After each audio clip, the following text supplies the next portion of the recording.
Okay, so today we're going to be making the Lina handbag by Oro Rosa. It's the crossbody. It's pretty much the sibling to the Monica handbag. So I'm just going to go over real quickly the pieces that I have along with the what I have it interfaced in and the hardware. So make sure you have your Peltex. So I have 2 of the Peltex cut. I'm not going to give out measurements because you can find them in the pattern. And the pattern is listed in the description box below. And also, I will have links to the other Oro Rosa tutorial team. A couple of us have done a tutorials for this bag. So this is already done. However, I do have a separate video on this one that I made going over how I did this. So it will be in this video. I just did it first so that it was already done. So you're gonna have your piece for your card slot.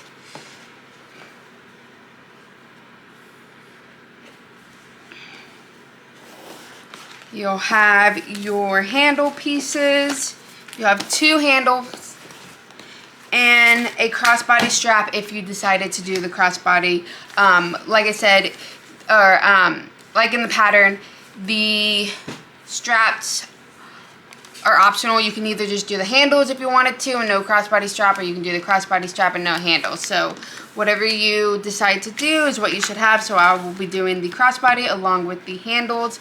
You'll have your strap connectors here. You'll have 2 pieces, and mine are right here. So you'll have your 2 pieces of your strap connectors. You'll have your main body piece, which is the exterior. Mine is interfaced with SoFuse Plus. So I have SoFuse Plus. It is a cotton, this is a canvas, so it's already fairly thick, and you can see that it gives, the SoFuse Plus gives it some good body. So both of these are lined with SoFuse Plus. You're going to have your bottom piece, your side pieces.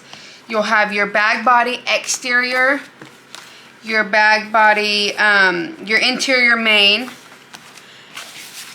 You'll want your zipper pockets along with the facing. You'll have your lining pieces, your the main lining pieces. I am using waterproof canvas, so it's not interfaced at all. But if you're using a cotton, you can interface with SF 101 or SoFuse. You can find SoFuse and SoFuse Plus on my website. Links will also be in the description box. And then you'll want your zipper tape. I'm doing rose gold, and I normally don't cut my zippers or my zipper tape until I get to that part of the pattern. So I'm just gonna put these back in.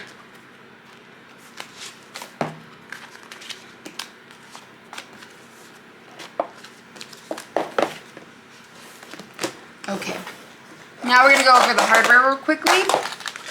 So I organized my hardware in these little carriers. I'm gonna zoom y'all in so y'all can see.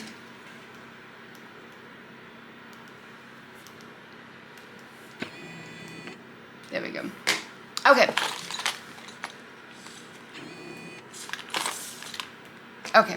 Sorry. So I keep them in these carriers here. They're like 4x6 photo carriers, and then I have these little containers that I got off of Amazon. So you'll have your nameplate, which is optional. You're gonna want a number 5 zipper, and I went ahead. I like to have matching ones, so I also have a number 3 zipper in here, which is what I'll be using. I'll probably end up switching. I think I'm going to switch to a number 5. So I'm going to grab a number 5. So you're going to want 2 number 5 zipper pulls. I have 2 D-rings, the strap adjuster. I'm actually going to be switching this out for a buckle because my vinyl is going to be too thick to go through the adjuster. So I will just kind of show you what I will do.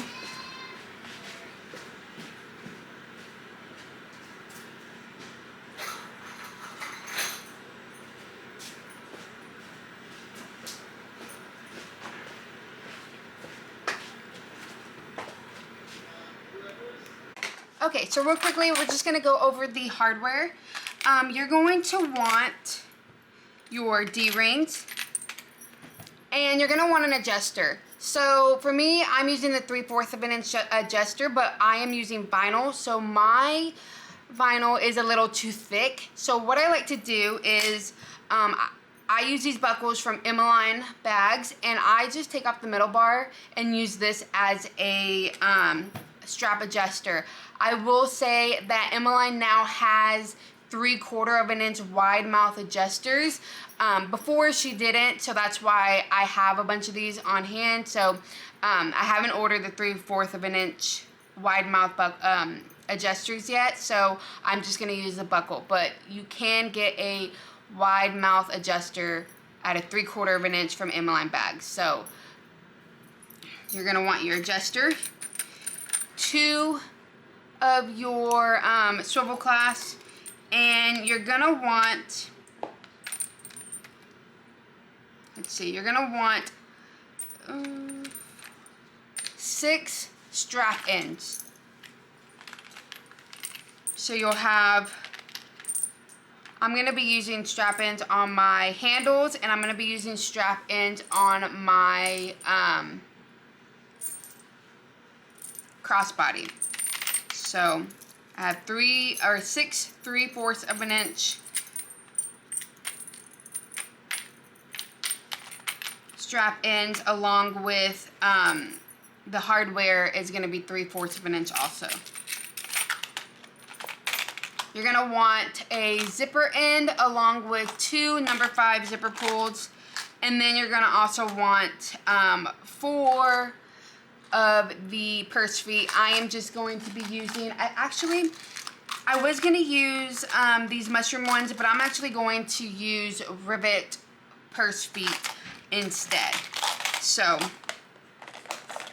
that kind of happens. Sometimes I change what I want to do at the last minute, so I just remembered I had those, and it'll be a little bit easier. So real quickly, we'll just go over the pieces. So you're going to want your handles, if you're going to put handles, or your crossbody strap. So I have both of these here. You're going to want your strap connectors for your hidden strap. You're going to want your main exterior, and I have interfaced this with SewFuse Plus. This can be found in my on my website. The link will be in the description box, along with the pattern, and I will also be adding the other tutorials that were made by other YouTubers in the link, or in the description box. This here is the piece for the card slots. So you're going to want that piece for the card slots. It is done already. However, I did a video already on this, which will be put in or edited in the middle of the, when we get to that part.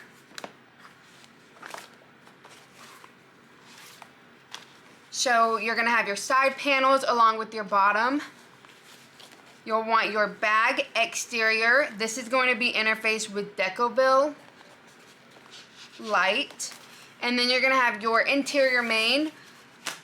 The measurements for what to cut your pattern is in the, or what to cut your pieces in the pattern. So I'm not going to give those out. You have your zipper pockets along with the zipper facing, and then you have your lining along with the 2 Peltex. I am using waterproof canvas, so I do not have to worry about interfacing. However, if you are going to interface, you can interface with SoFuse or SF101 if you're using a cotton. And you can find SoFuse and SoFuse Plus in my website. Like I said, the link will be in the description box. So let's get started. So the first thing I like to do is I want to just kind of do my straps real quickly.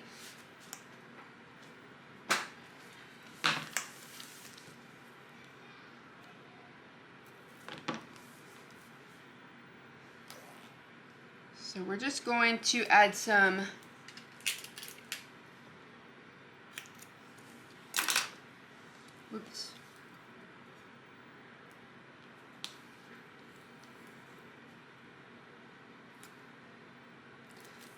I normally like to use 2 pieces of double-sided tape on my handles and my straps, but I kind of got out of order.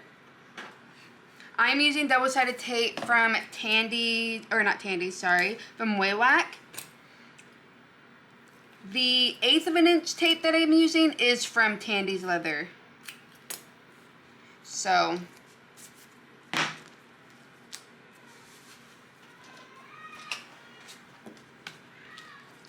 you're going to have your strap connectors. Now we're going to do our handles. I'm just prepping, adding the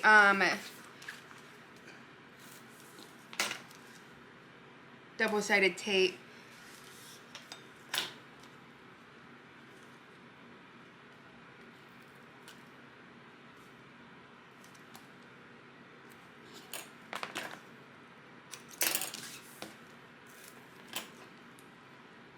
I'm just going to want to add it to the edge.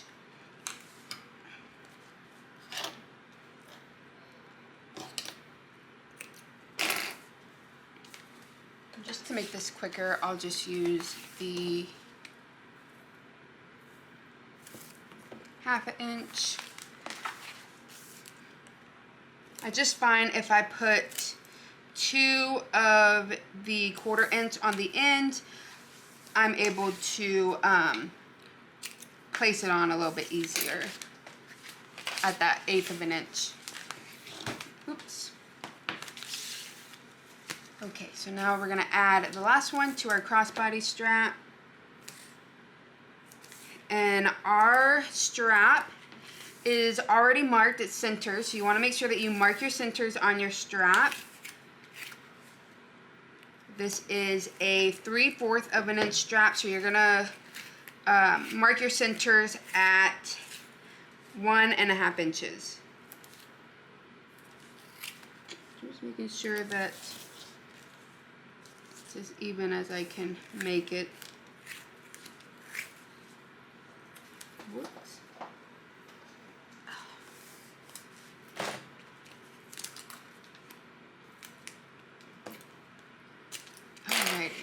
Uh-oh. This tape sticks to everything. Okay. So.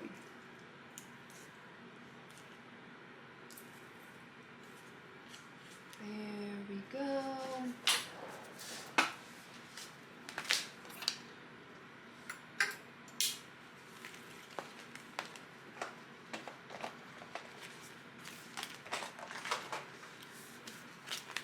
So now we're just going to fold in all of our straps. So I'm going to start with these strap connectors because those are the easiest. You just want to fold it right to the center. And this one here, we're going to butt up our edges as close together as possible so that you can't really see that line. You won't be able to see it anyways when you are adding this to your bag, so it's not a big issue if you have a little bit of a gap.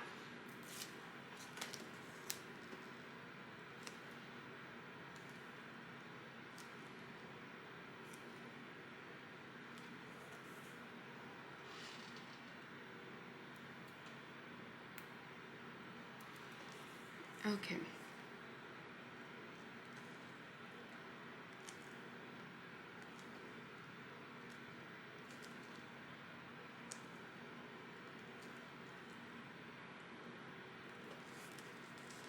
And then I like to just use this little strap roller that I have to just kind of really get those down. So you'll have these 2 strap connectors, and now we're going to work on our handles. And for these here, we're going to be folding it to the center and then folding it again so that there's no raw edges seen.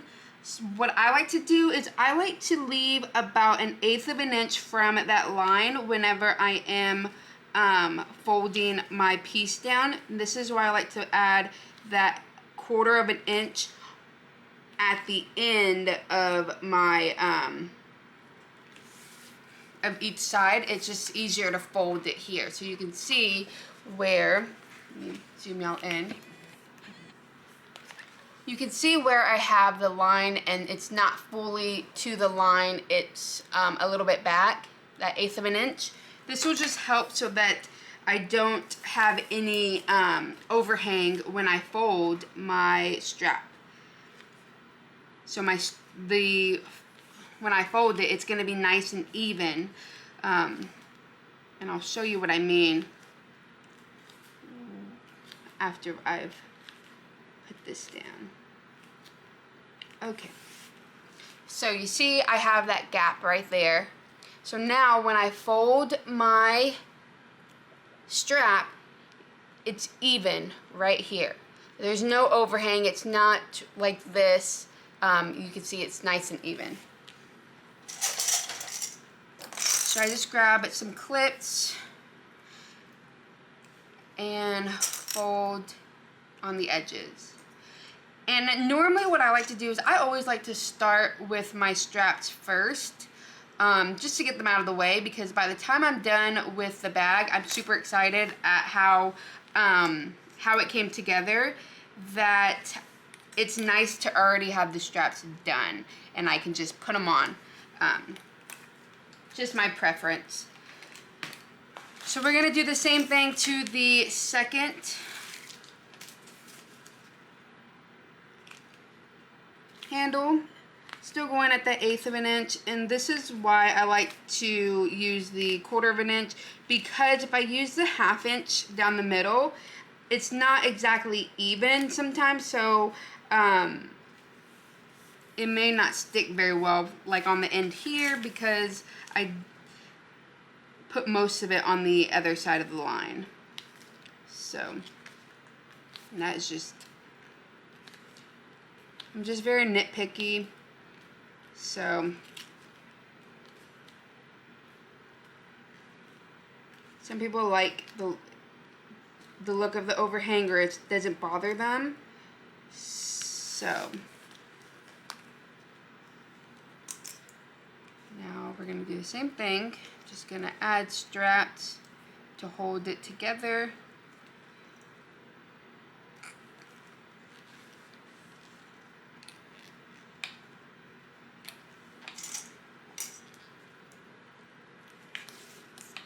So there we go.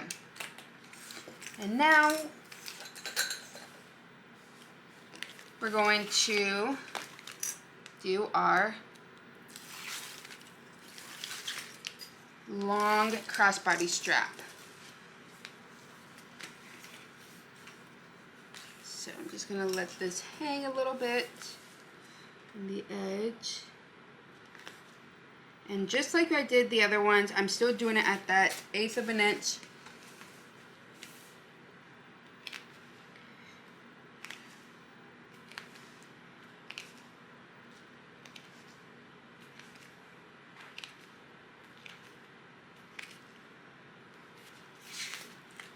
And there we go. Just going to keep on making my way all the way till I get to the end. Then I'll flip. We will attach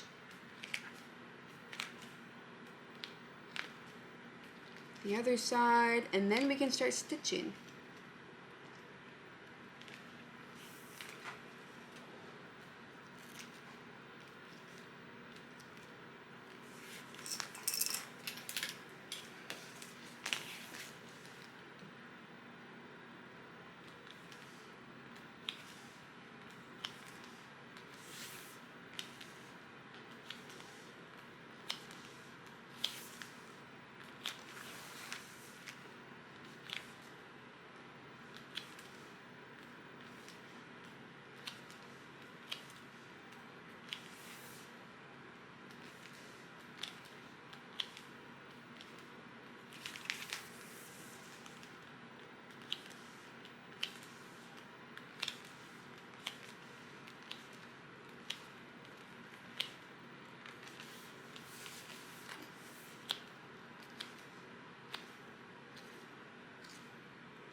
Okay, and now I'm just going to get my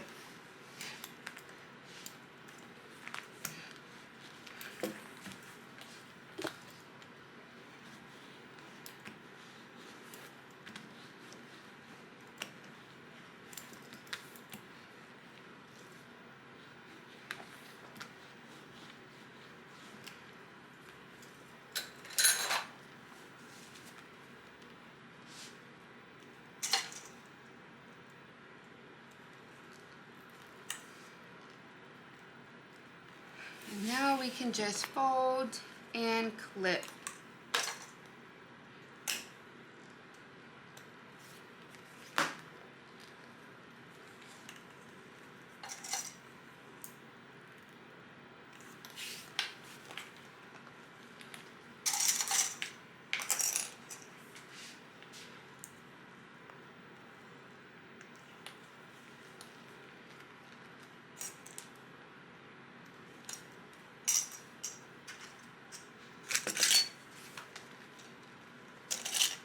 Going to continue clipping all the way down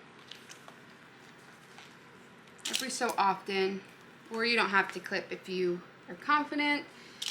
Like I said, I am a perfectionist, so I do more than I probably should.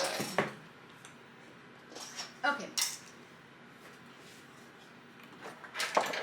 So I'm going to actually put on my 1/8 of an inch foot,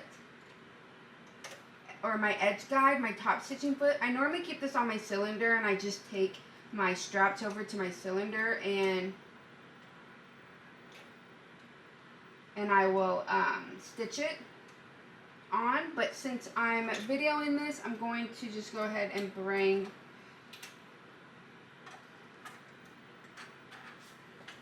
my foot over to y'all.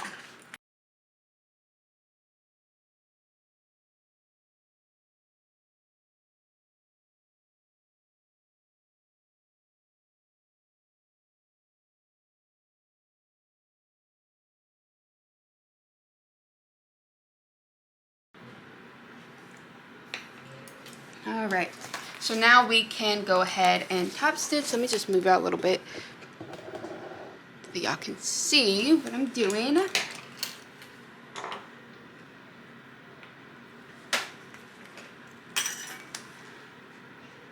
And I like to put my stitch length to like a 5, a little bit past the 5.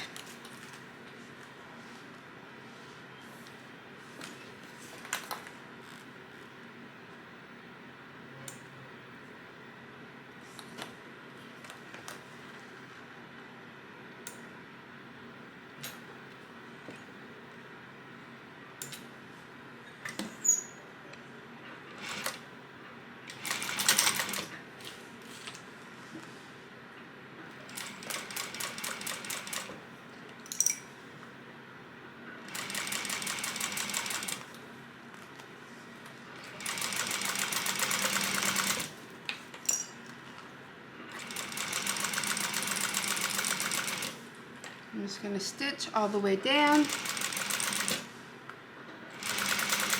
And we're stitching this at 1/8 of an inch from the edge.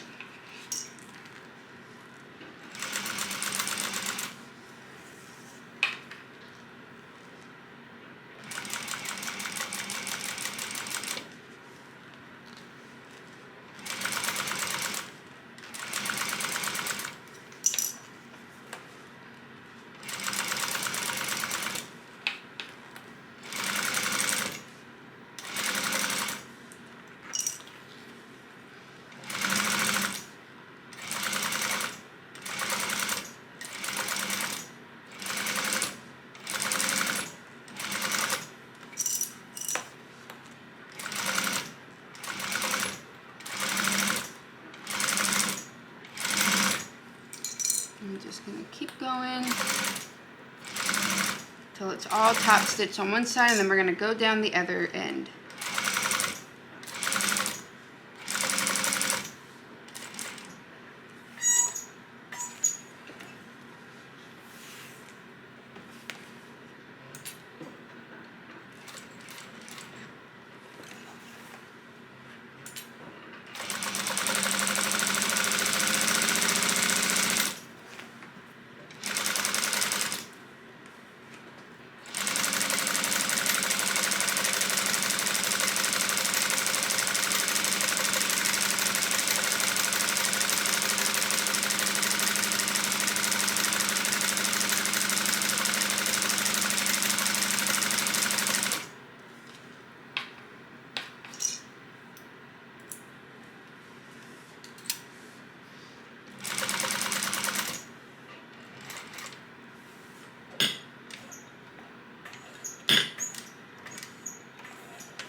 Okay. So there is my strap. It is done. Just checking it. Looks good. Can set that aside. And now we're just going to do the same thing to our handles.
Alright, so there we go. We have our first handle done.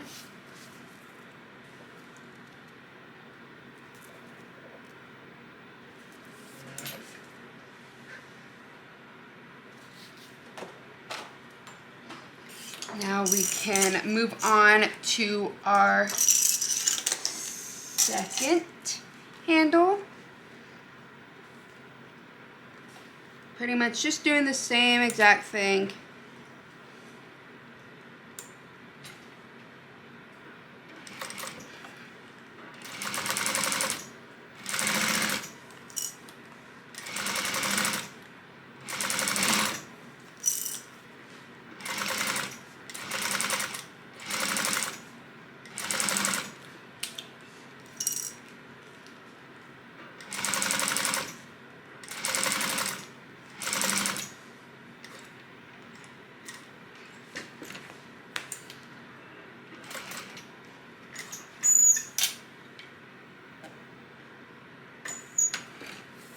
Okay.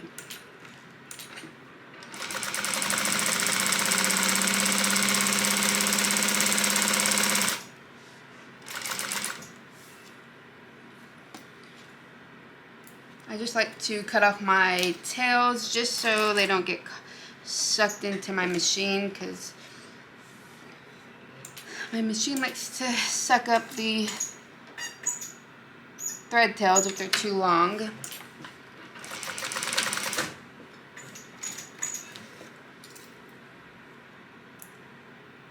Okay, so second handle is done. Set that aside, and now we're gonna do our crossbodies connectors, or the strap connectors, sorry, or the crossbody connector.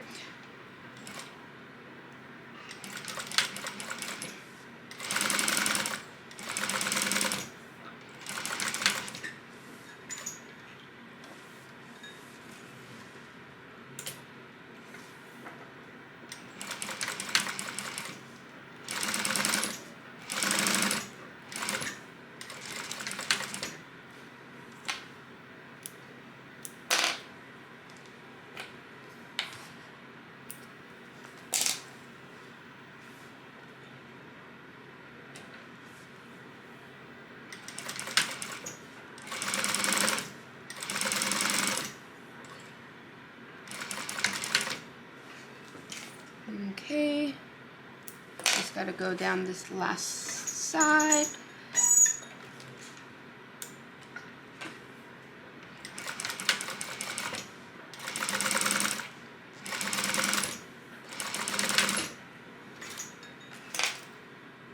Alrighty, so there we go.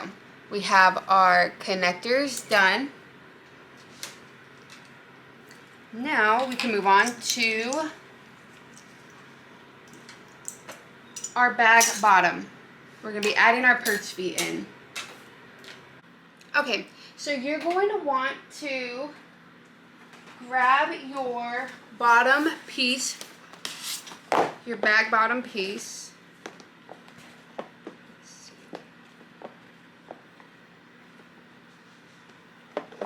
So you're going to want to grab the bag bottom. Mine is interfaced with Decor Heavy. And a ruler. Because now we're going to be prepping our purse feet.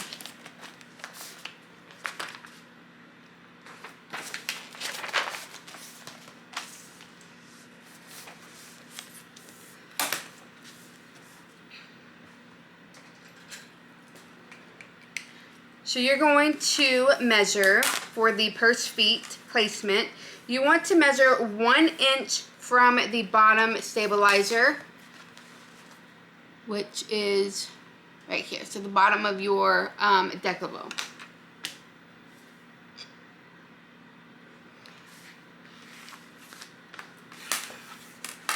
Let me see. I might have to adjust y'all. Let me see if I can. There we go. Okay.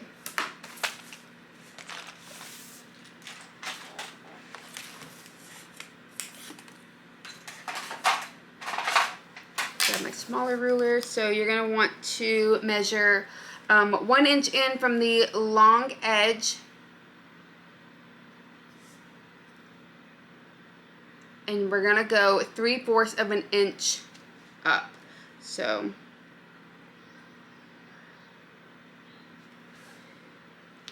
3/4 of an inch.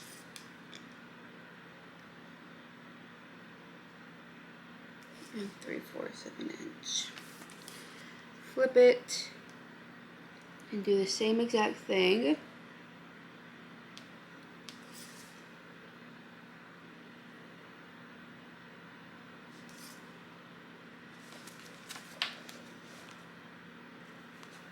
Just want to make sure that it is somewhat even. So here we have our placement marked.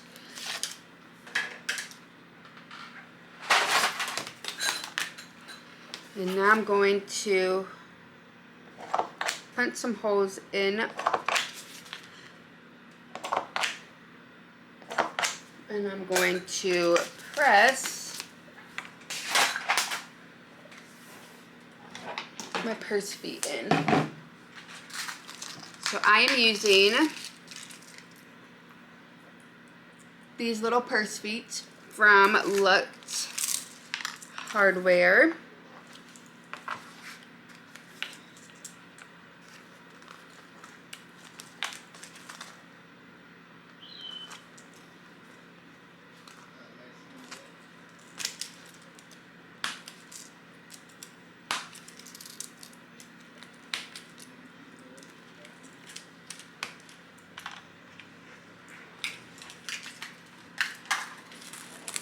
So here we go.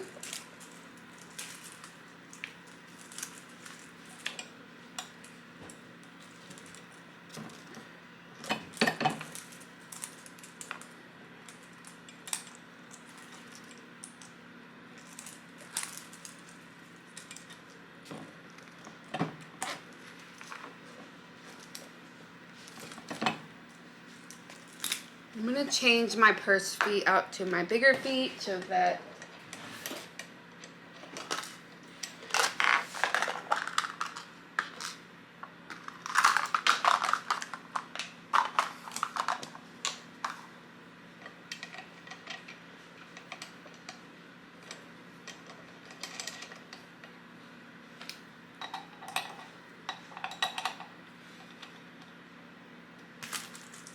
Alright, here we go.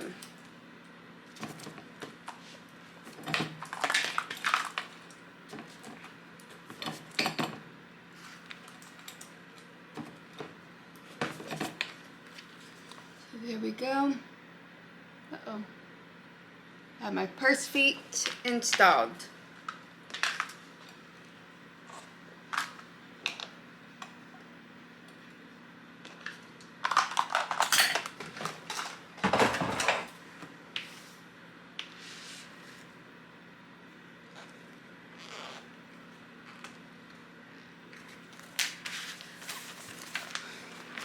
gonna go ahead and I don't have to worry about adding any Decoville or any duct tape because the rivet in, so I don't have to worry about my hands getting cut or anything when I'm turning the bag.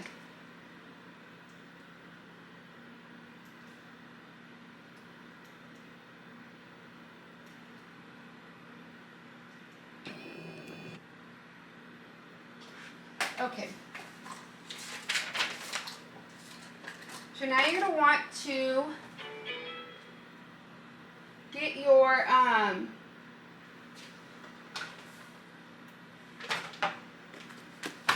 exterior pieces, and we're going to match our ends up. Oops. So it really only fits one way. So you can see here that one side is slightly longer. You want to attach it to the one that is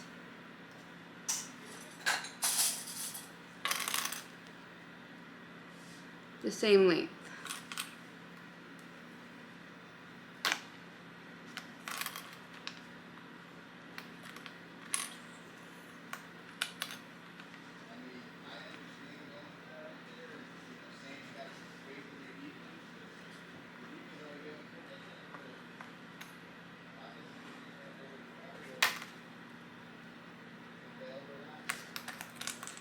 I'm actually going to find my centers. It'll be a little bit easier.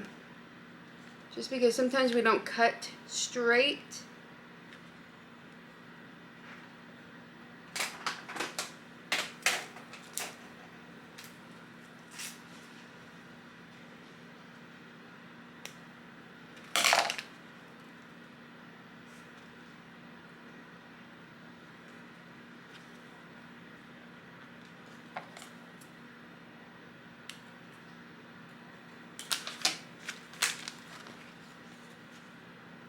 Find centers on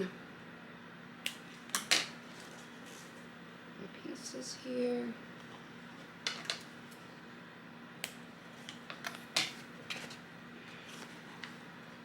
I'm going to go ahead and find my centers on all sides.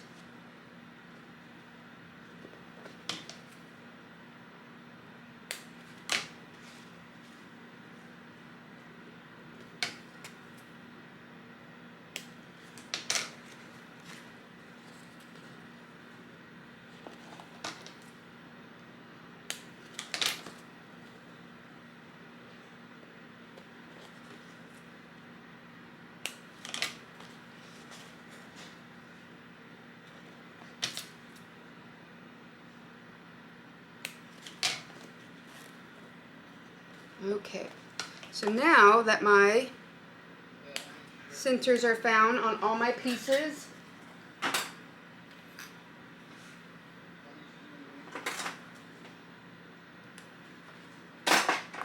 I can match up my edges.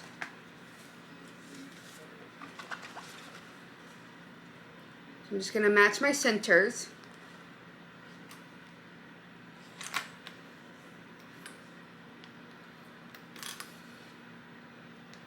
And we're going to stitch this down at 3/8 of an inch seam allowance.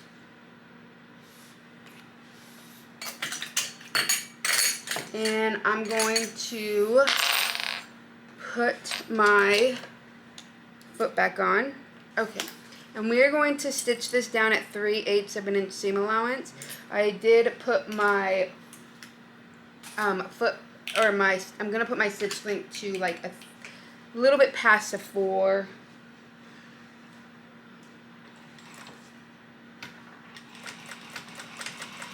Okay. I'm just going to stitch this all the way down at that 3/8 of an inch seam allowance.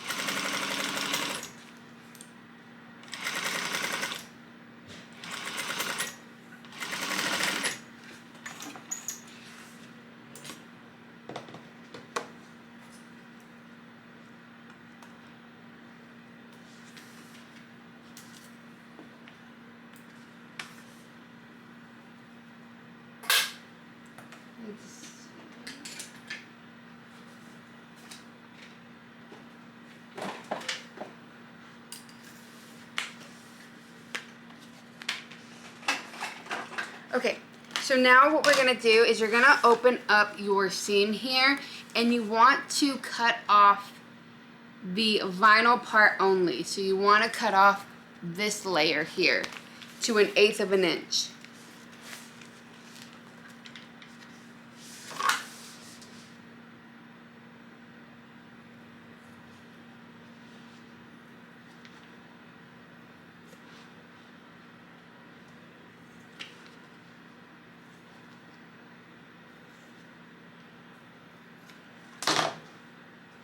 So it should look like this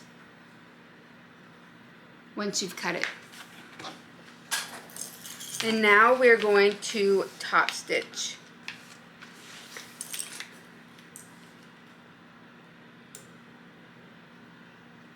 And I'm actually going to put my stitch link back to the link that I like it.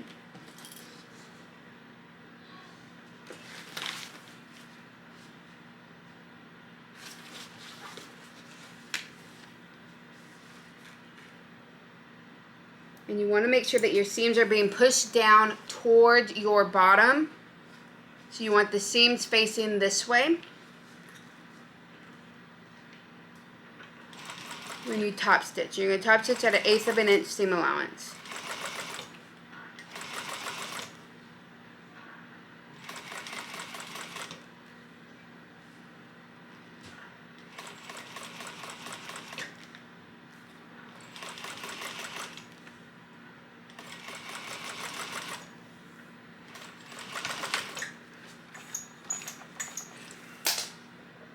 There we go. I'm going to fix my foot real quick. It's a little bit crooked. There we go. So, we have our bottom top stitch, and we're going to do the same exact thing. We're going to match our sides that match, so they should be the same length.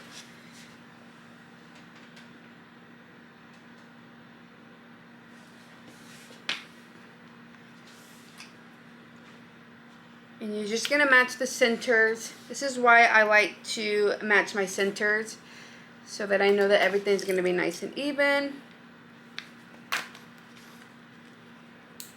Whoops.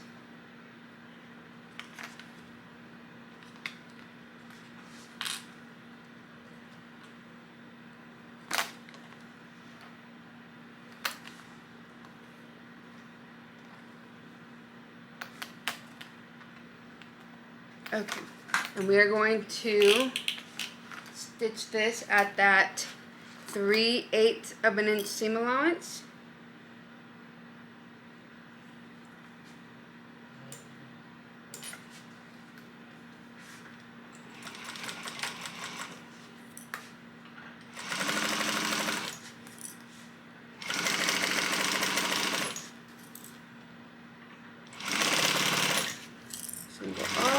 Down, making sure we back stitch at the beginning and end of each stitch,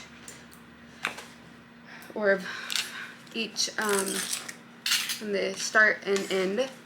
Okay, so now we're going to do the same thing. We're just going to open up our seams, and we're going to cut off that bulk of vinyl like we did the other side to that 1/8 of an inch.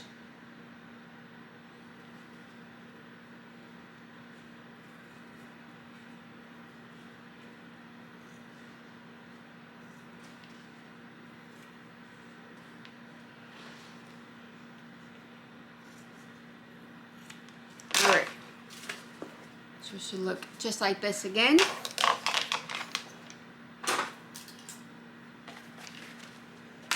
So you have your seam here. You want to make sure that it's pressed down, so it should look like this.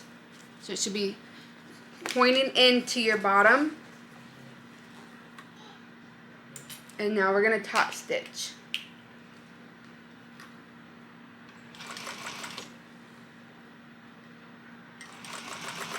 All the way down at the 1/8 of an inch seam allowance.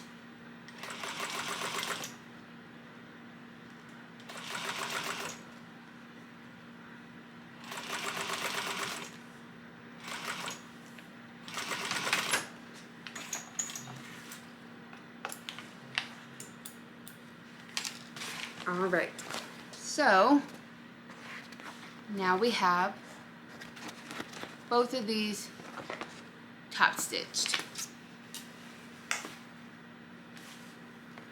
I'm gonna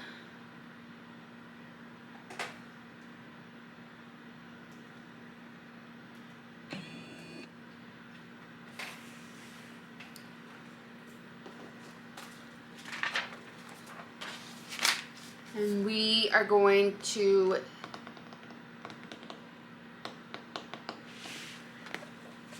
find your centers. At this point, you can find your centers if you haven't already. I just need to find the centers of my bottom panel, because we already found the centers of the top panel, or I already found this.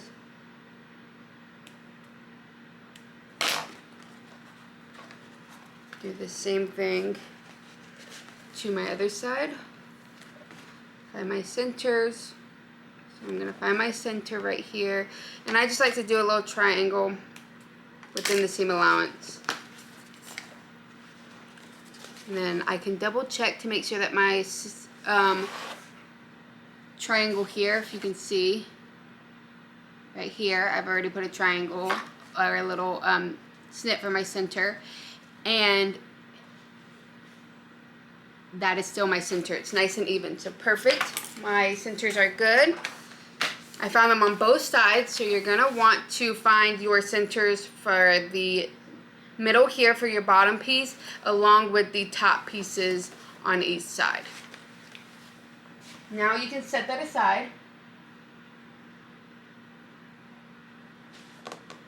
And we're gonna want to grab the interior main panel. So grab your interior main panel right here.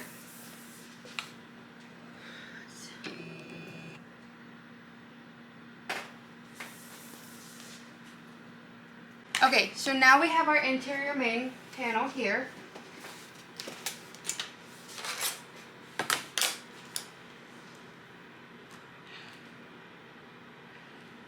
We are going to find the centers of our long and short edges.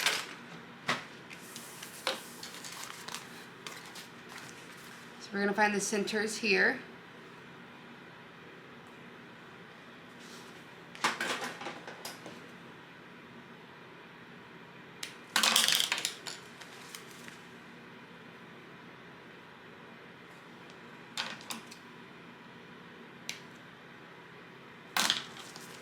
And now our long edges, so you're just going to match your center points here.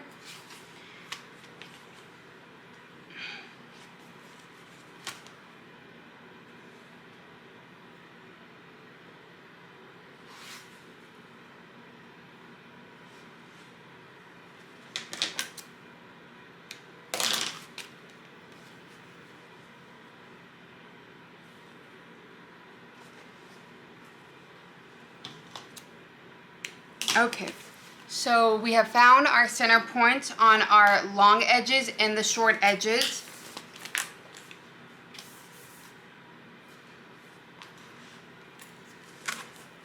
On the wrong side of our interior main panel right here, we are going to align our grid ruler, or our ruler, to the centers right here. So we are going to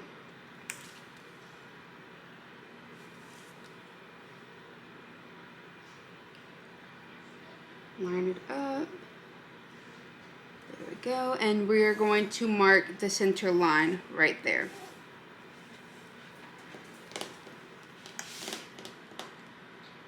And now we are going to measure 1 1/4 in from each of these long edges. So we're gonna, so I'm gonna zoom y'all in.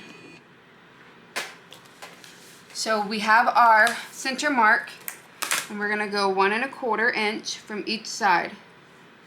So 1.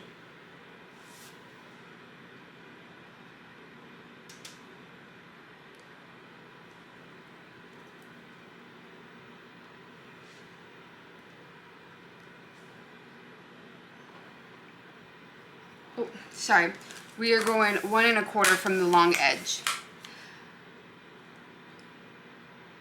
So just line up. We're gonna go 1 1/4 here.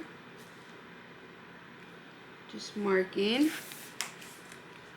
all the way down.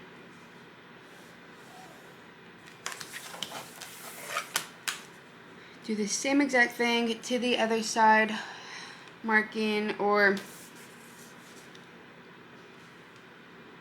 going at this 1 1/4 inch.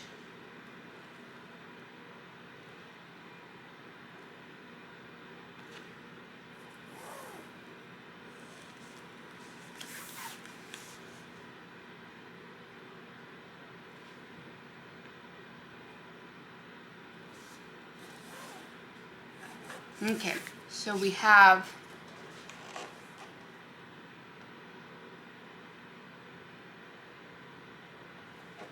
our 1 1/4 inch markings. And we are going to measure 1 1/4 inch here. And I'm just going to put a little line because you want to stop your lines right at the 1 1/4 inch from the top. Because this is where we're going to stitch.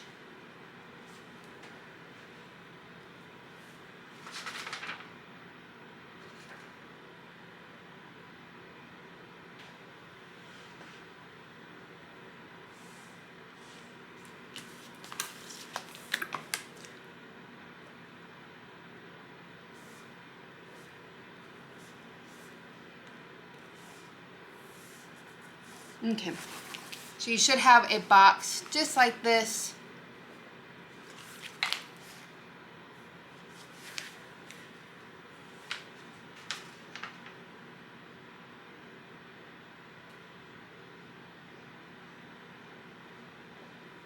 And now we're going to go 1 1/2 inches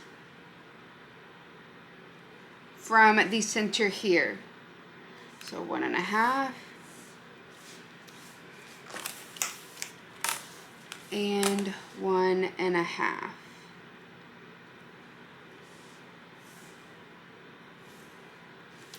So you should have a box like this. So you have your center point here, 1 1/2 inch from the left side and 1 1/2 inch to the right. And you'll have those placements.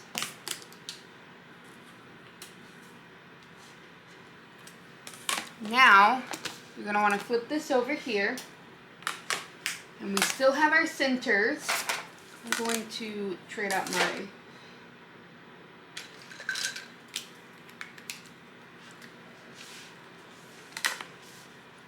so you have your center, and you're going to remark out those lines that you just made.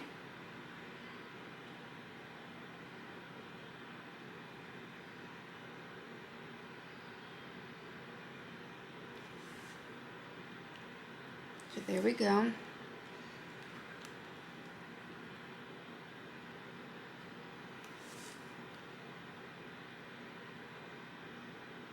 We want to make a 3-inch line. We want to mark a 3-inch line that's approximately 1 inch from the center. So let me see what's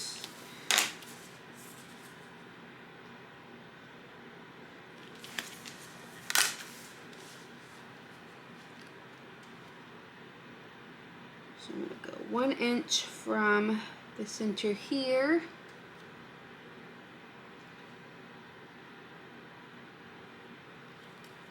Let's see.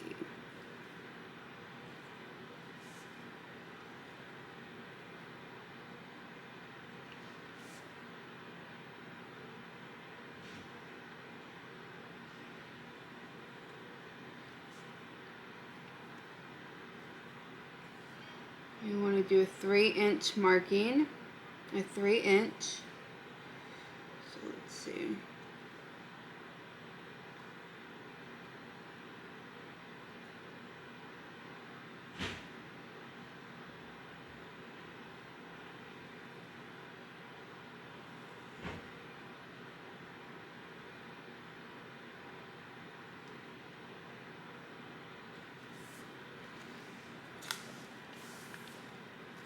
So I'm going to flip it and do a 1 inch on the other side. So I'm just making sure that everything is nice and even.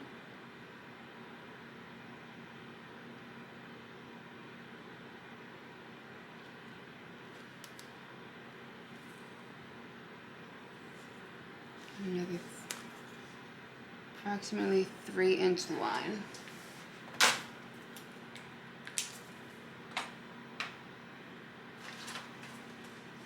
Okay, so you should have 2 markings here, and that's where we're going to add our double-sided tape. You don't have to, you can just add the double-sided tape right onto it if you want to. I just find marking it to be a little bit easier for me, because then I can just place it down. Same thing here. Okay, so we have our double-sided tape on. Now you're going to want to grab your main panel, your interior main panel.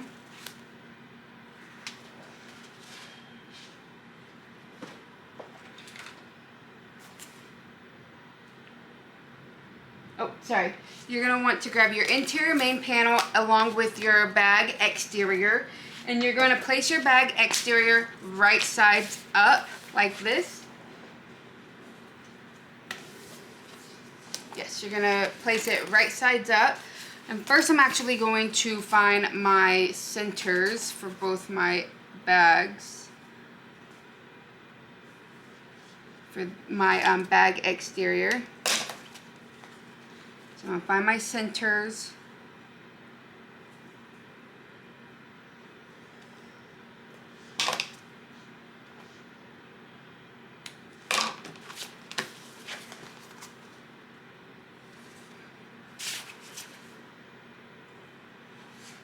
So I'm just finding my centers on my long and short edges.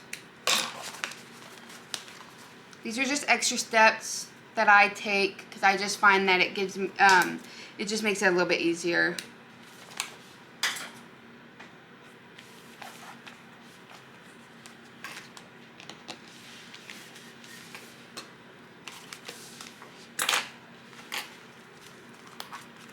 So I'm going to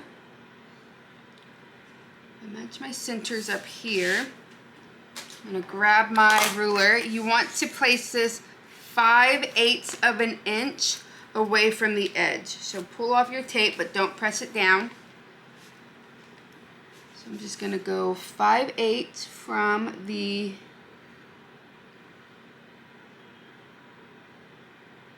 edge.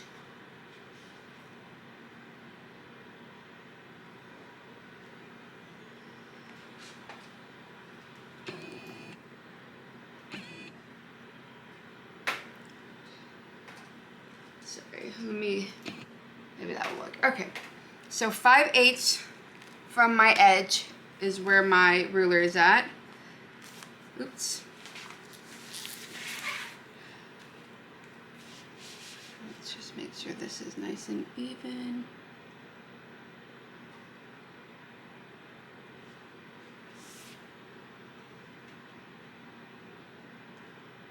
Okay, so we're at 5/8.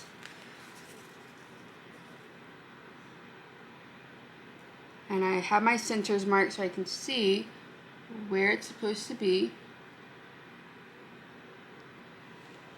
I'm just making sure that my center is lined up.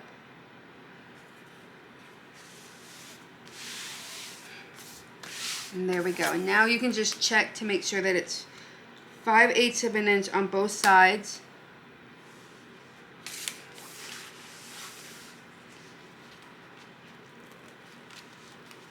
Is so let's double check this side here. Okay.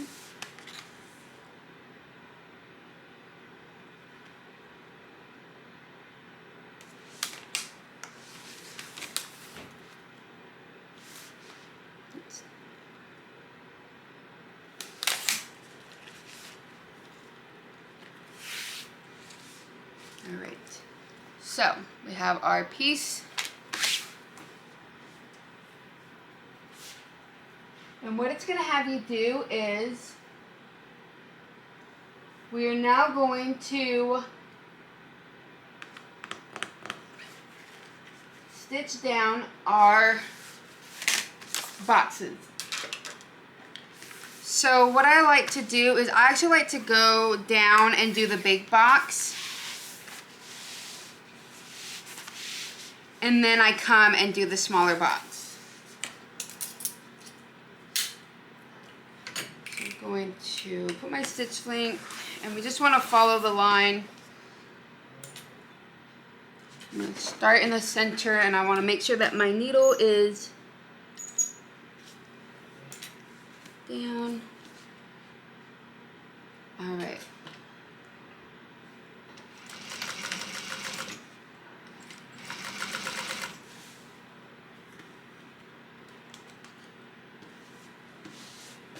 We'll make sure everything stays. You can use painter's tape if you want.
And just following that line that we marked.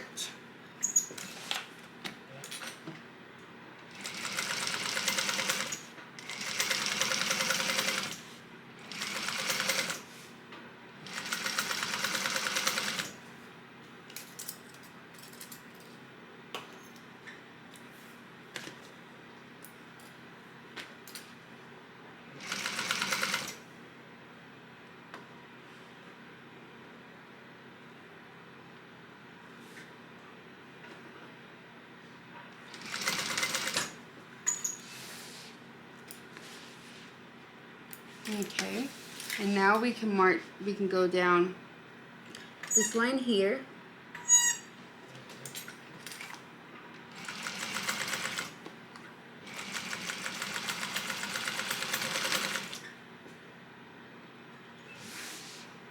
Making sure you back stitch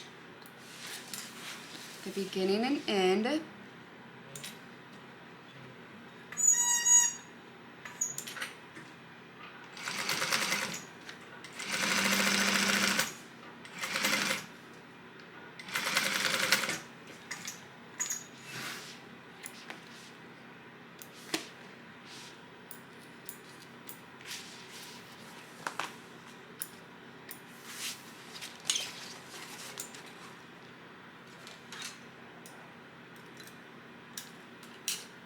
Okay, so we have our piece stitched, and now we're going to cut out this line here,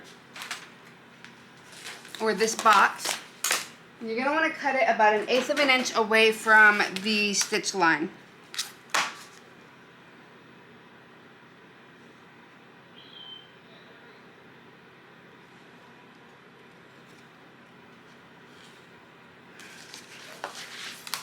So what I like to do is I just like to go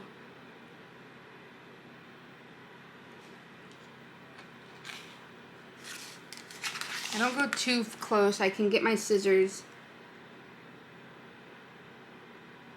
once I'm done to cut the rest of it.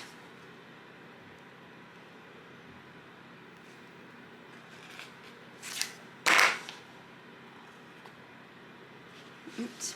And see, you want to be super careful because I definitely cut through the line. I've cut through my line, so I'm just gonna restitch. I'll quickly.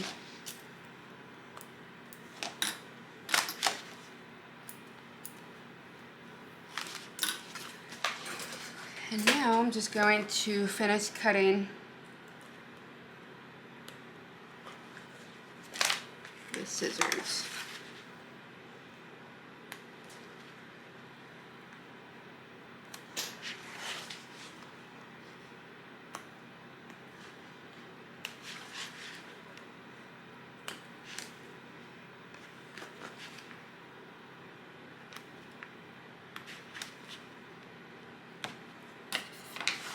Okay,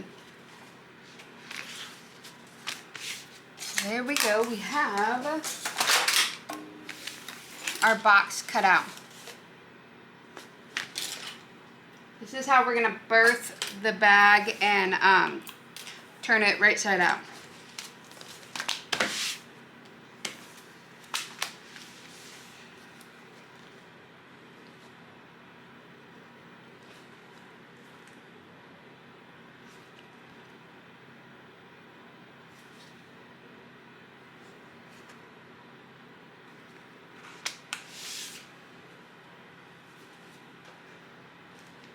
So now we're going to make our 3/8 of an inch box on the corners of these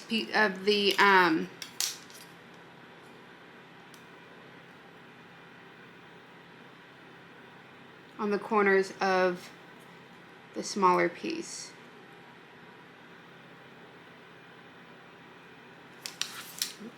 Be careful not to accidentally mark on your.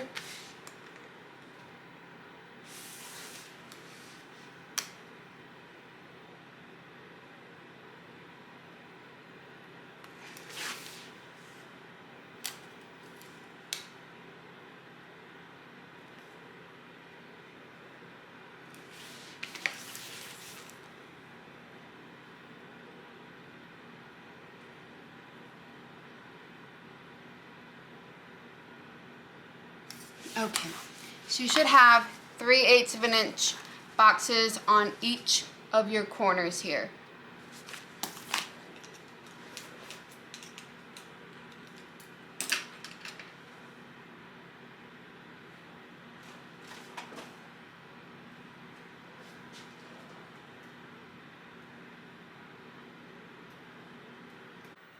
Okay, so now that we have drawn our 3/8 of an inch box, we're going to grab the exterior piece and we're going to add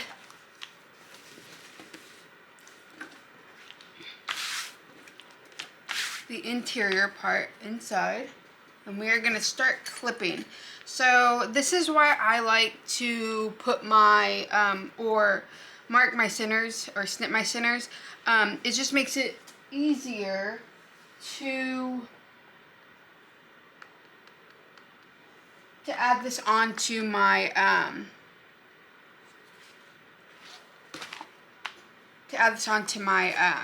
oh my goodness, cannot think today, to make sure that it's nice and even when I clip.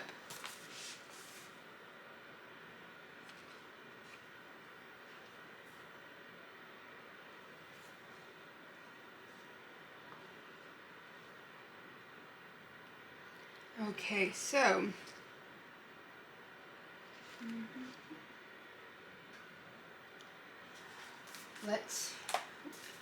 so when we are matching this, we are going to be matching the interior main. We are not matching this part. So if you can see, I have this layer here, and then I have this layer on top. They're right sides touching. So I'm going to push this bottom layer out of the way, and I'm going to match my top layer. And so what I like to do is I just like to add I like to match my center and my quarter points, and then I just add extra clips to the side so that it does not shift on me. clip my center. Making sure I move that bottom exterior out of the way.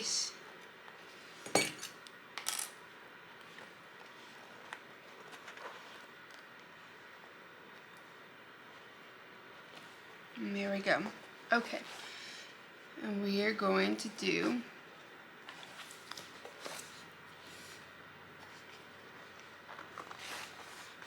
now we can just go down the rest of the way.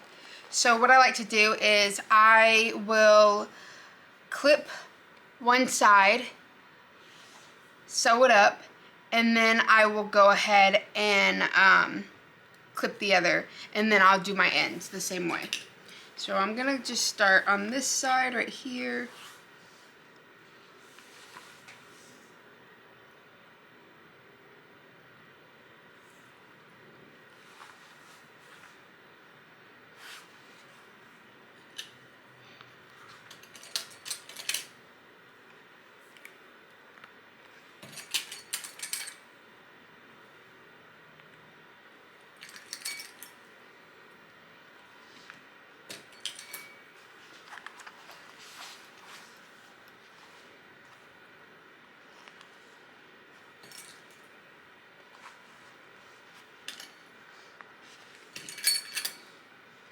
So you want to make sure that this bottom piece is out of the way. You don't want to accidentally sew this up. So if you can see here, you can see right here that it's flipped down. This just keeps it out of my seam allowance. And this is also why I like to add a few clips just on the other side so that this doesn't shift and I know that this is going to be centered correctly. So now we are going to stitch this at a 3/8 of an inch seam allowance. We are going to start right at the corner of the 3/8 of an inch box that we drew out.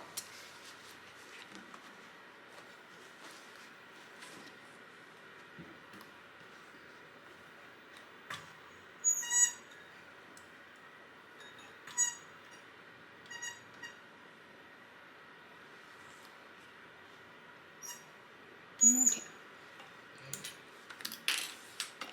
I want to make sure that you reinforce your stitches. So you want to make sure you back stitch the beginning and end.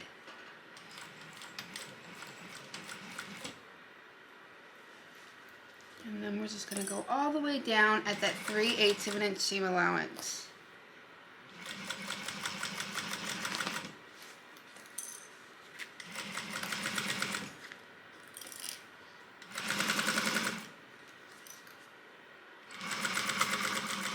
You just want to make sure that you feel that your bottom piece is not folded in any way into this seam allowance, because you don't want to accidentally stitch it. I'm just making sure everything is still nice and even.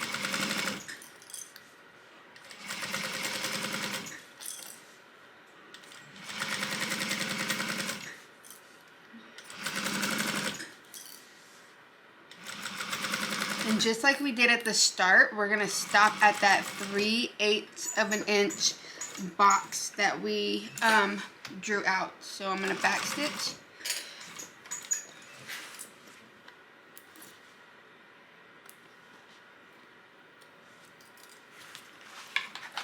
So there we go. We have one side done. Now I'm just going to do the other side. So I'm going to clip all the way down, making sure that my bottom piece is out of the way.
I'm just making sure everything is nice and even.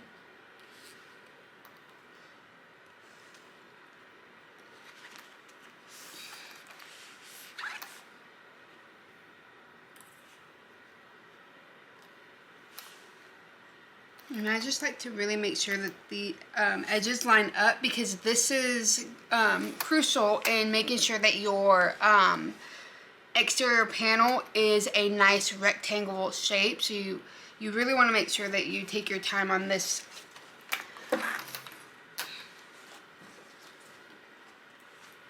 Because it will really make a difference on your finished bag. So, just like I did before, I'm just kind of bringing my needle down so that I can see, just because my walking foot doesn't have an open toe, so I can't really see where my needle is at. So I like to just put my needle down to make sure that I'm right where I want to start. So we are going to start right at the corner of that box, just like we did for the previous side. So we're gonna take a couple stitches and then back stitch. We want to make sure that this is nice and reinforced. We're just gonna go down at that 3/8 of an inch seam allowance, making sure everything stays nice and lined up. I'm also making sure that if I adjust, that my needle is down. That way I don't accidentally tear out my fabric from the bottom up, which I've done plenty of times because I forget to sink my needle down. I don't have a needle positioner, so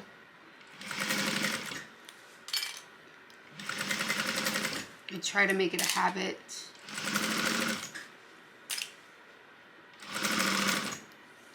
Okay, so right at the end here, just like we did to the other side, I'm going to stop right on that corner, back stitch, and then we are done with our long edge. So I'm just going to clip these extra threads here. So just clip them out. And so it should look like this right now. So I'm going to zoom y'all out real quick. Okay. So this is what it looks like right now. Now we're going to do the same thing to the short edges.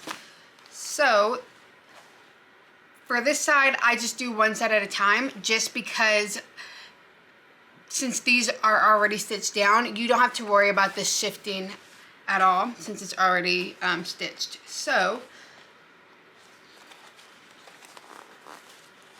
I like to start with my center, and I do the same thing. Add a couple clips on each side just to hold it in place, and then I will add my next clips. Okay, so you should have this side clip kind of like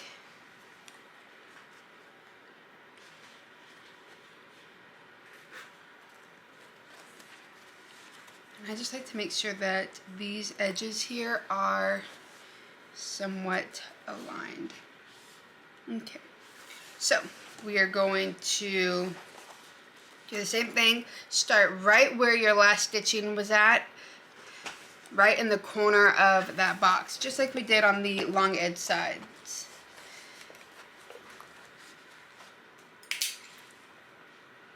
We're gonna stitch this at a 3/8 of an inch seam allowance, just like we've been doing.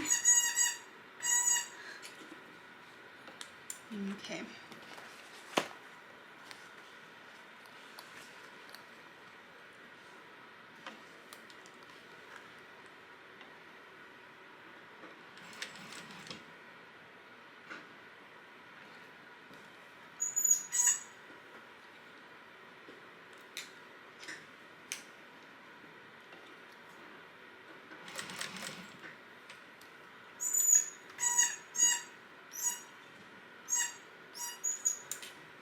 And now we're gonna go down at that 3/8 of an inch seam allowance. Making sure everything stays nice and lined up.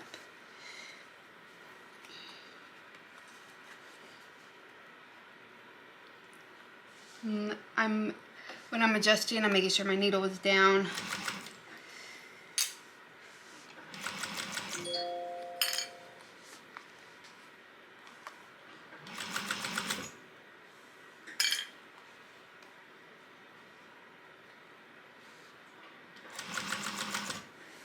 Okay.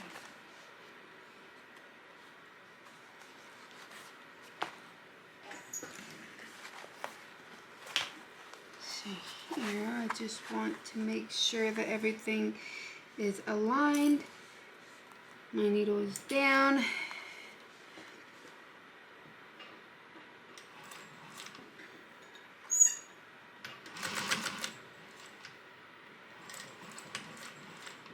Okay, there we go.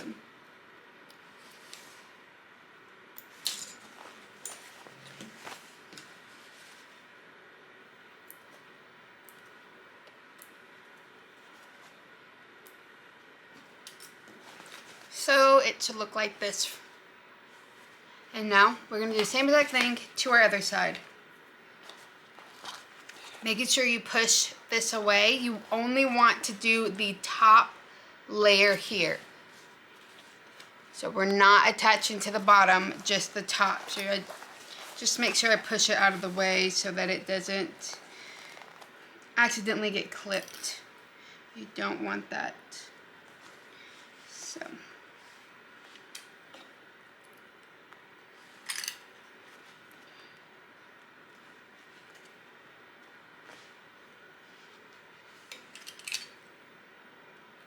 Okay, so let's go ahead and start our stitching on our other side. So we're going to start at that corner box that we drew, at that 3/8 of an inch seam allowance. And I'm just making sure. There we go.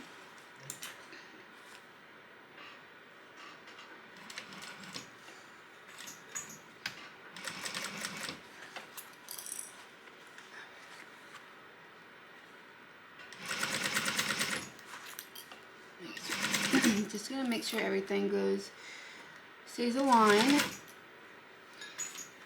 Making sure that I can feel the bottom piece. I don't wanna, sometimes it will slip underneath, so just make sure you're feeling it with your fingers. You can feel if it gets in your seam allowance, the bottom part.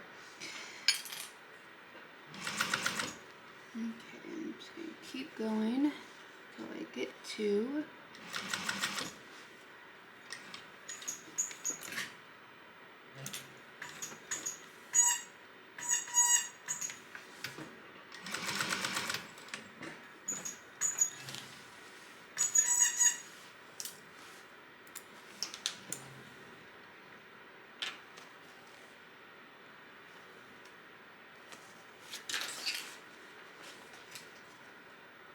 Alrighty, so your bag should look like this now.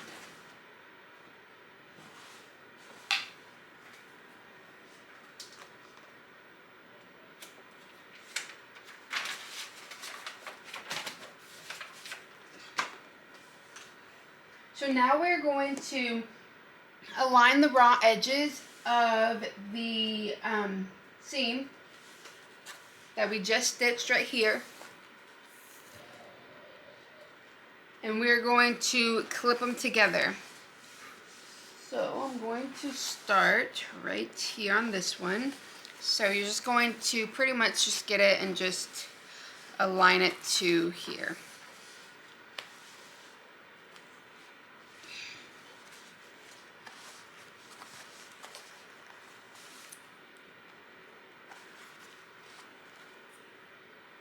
So just like that. Just want to fold it over.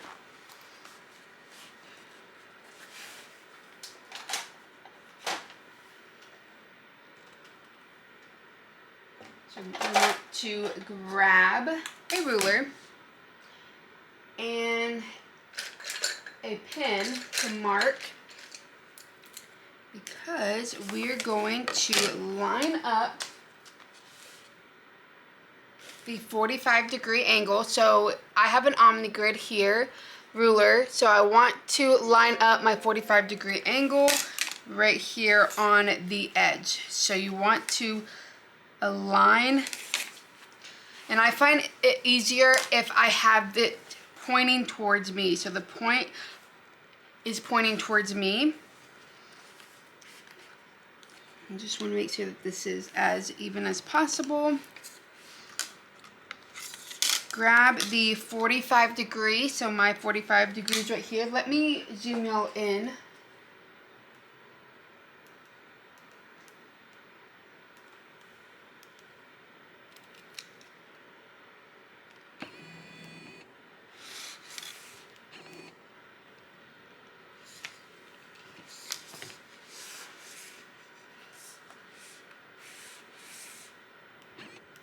Okay.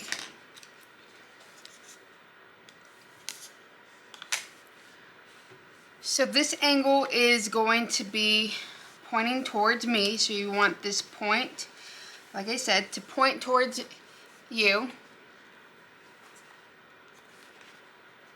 And I'm just gonna adjust. I want to make sure that everything is nice and even, just the edges here. I have found that if this is not even, it's okay. It will work itself out. So here is my 45-degree angle. It's this middle one right here. And I'm going to grab some of this painter's tape so that you can kind of get a better gauge of what I'm talking about. So this is the 45-degree angle with the painter's tape. So what I'm going to do is I want to line up my 45-degree angle with this stitch line. So you see where the stitch line is right here? We are going to line up that 45-degree line with the edge here. And so what I like to do is, if you have this overhang right here, you just want to make sure that you kind of just gauge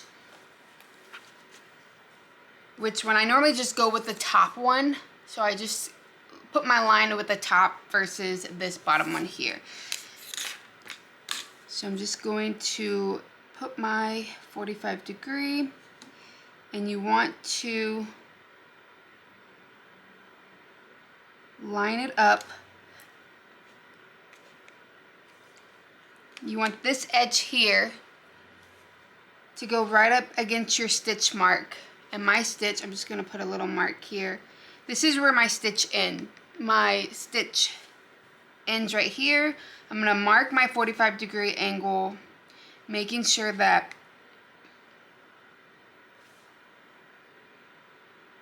everything aligns.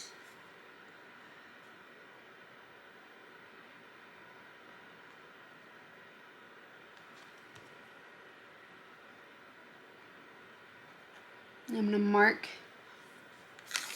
so you should have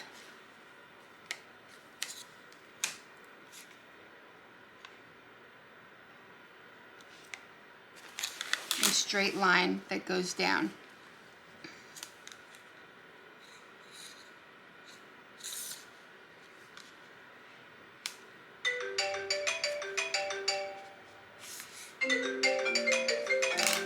Oops, sorry.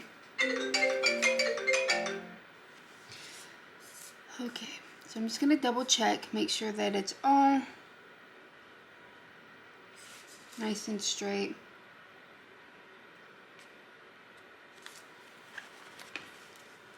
Just want to make sure that you don't get any shifting. 45-degree, and then you can kind of just check it by making sure that you have a 90-degree angle. So I just use And I do, so perfect. So this is good. And now I'm going to continue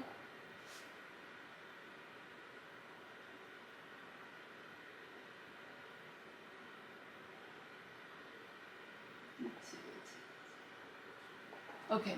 So now I'm going to go ahead and stitch down here. If you want, you can just continue marking your edges, but what we're going to do is we're now going to stitch on this line here. You just want to make sure that you have a 90-degree angle and that everything aligns. So I'm just going to readjust, and then so I have my 90-degree angle, and I'm going to go ahead and clip so that it doesn't shift. And we are going to stitch. I'm going to move y'all back out.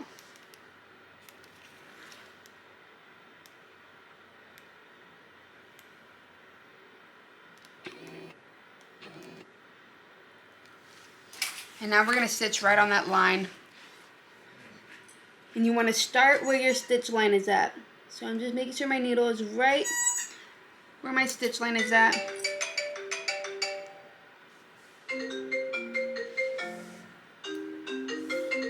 Sorry about that.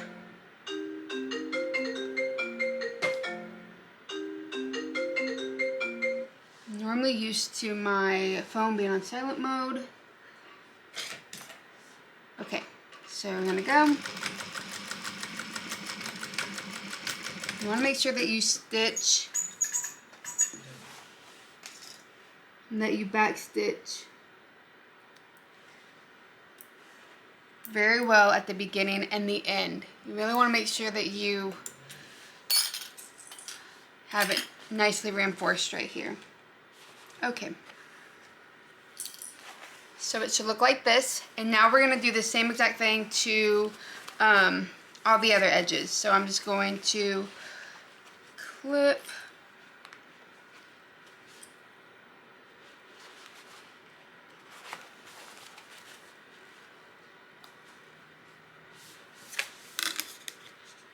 I'm going to align my 45-degree angle.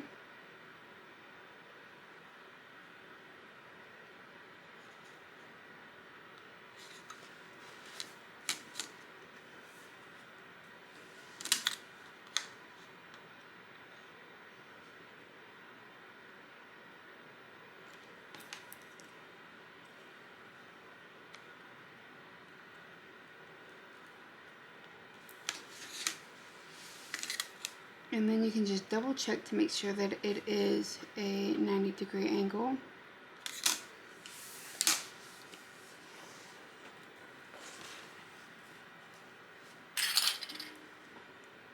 I'm going to add an extra clip just to hold it in place for me.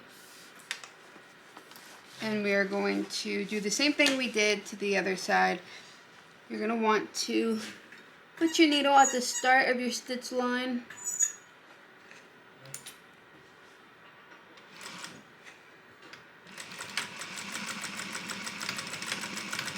Making sure you back stitch very well.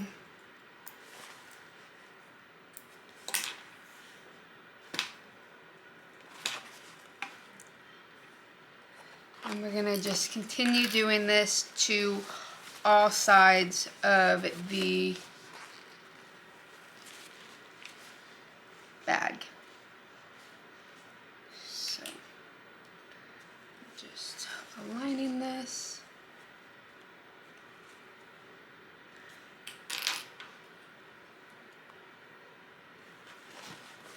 So just align your bag.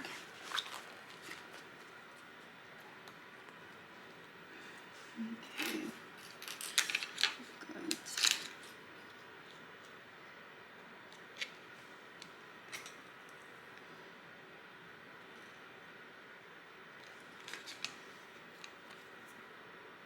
Good. Okay.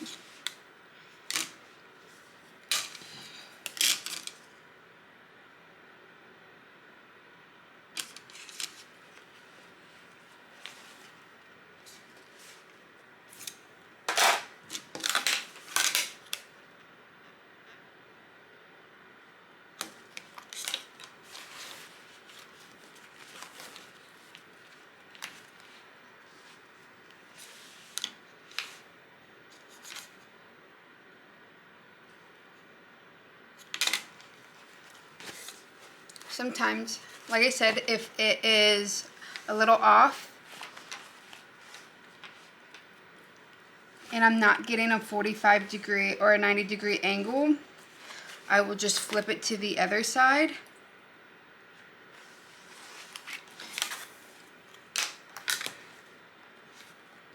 And align my 45-degree mark there to see if that will help get me that 45-degree angle.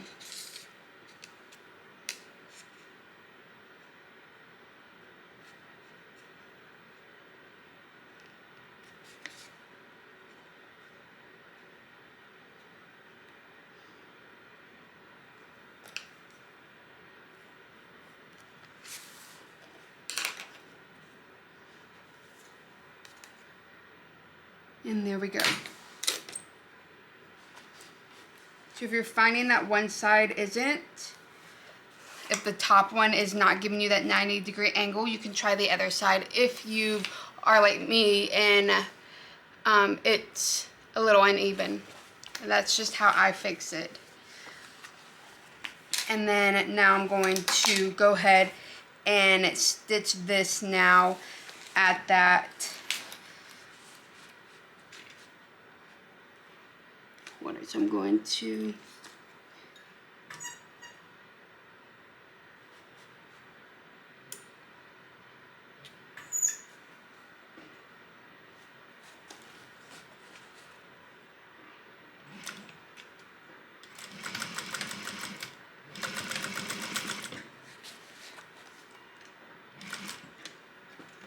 make sure that you are stopping right where your previous stitching is at. And back stitch.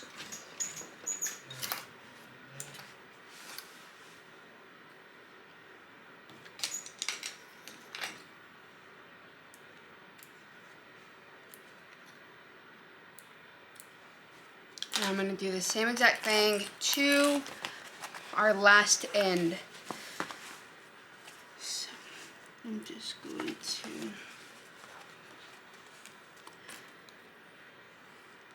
lining this up right here, and this one seems to be the most even of my ends.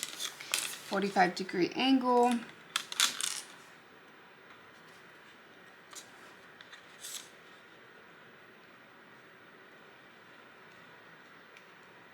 So I'm lining my edge up to that angle. Okay, you can see right here that the top one is not going to give me a 90-degree, so I'm going to line up that 45-degree mark with the bottom.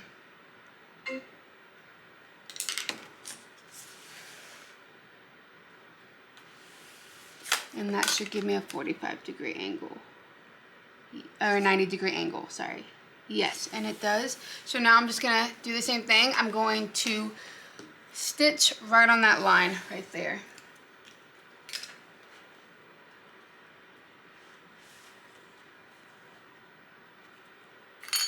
I'm just going to add another clip so that it doesn't shift.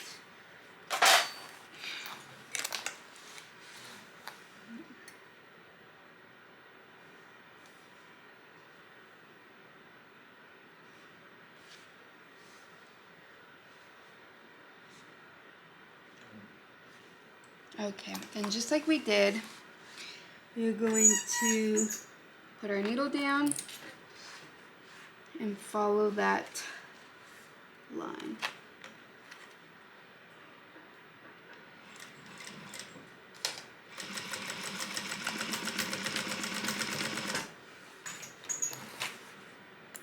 All right, so there we go.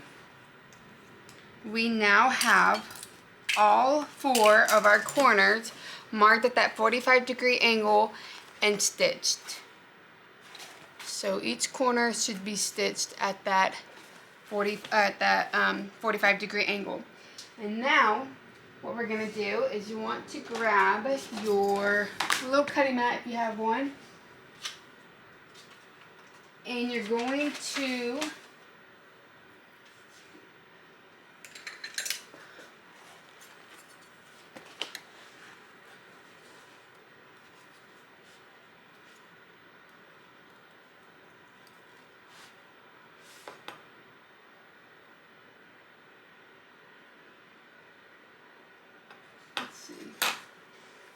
we want to trim off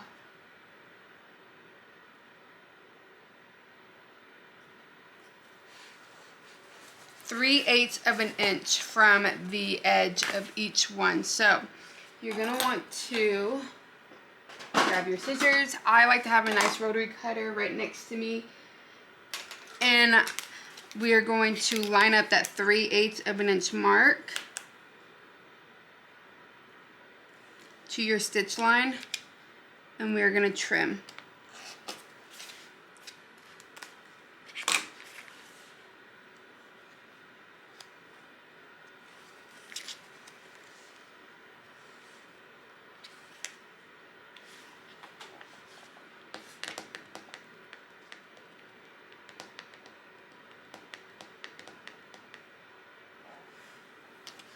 So you should have a piece like this. You should have a small little piece and then a big piece here on the end. And we're gonna do that to each corner. So we're gonna do a 3/8 of an inch, and then we will do one more clip for a little bit extra bulk that's on here, and I'll show you once we do all this. So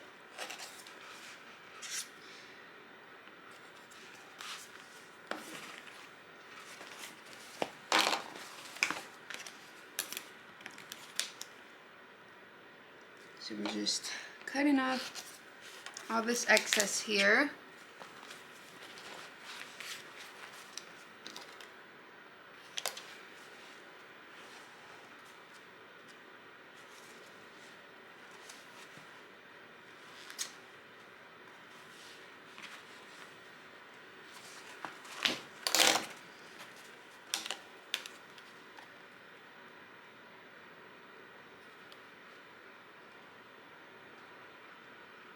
Okay, so we have 3/8 of an inch here.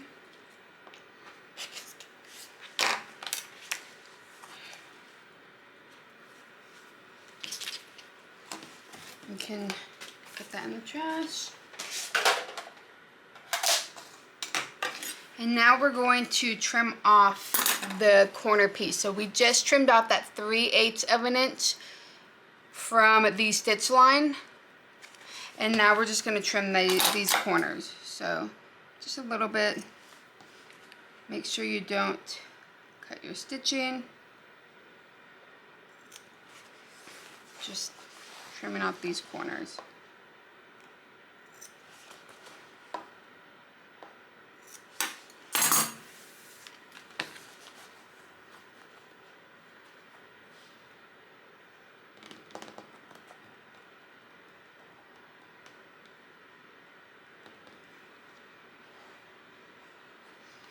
Okay, so now that we have, sorry.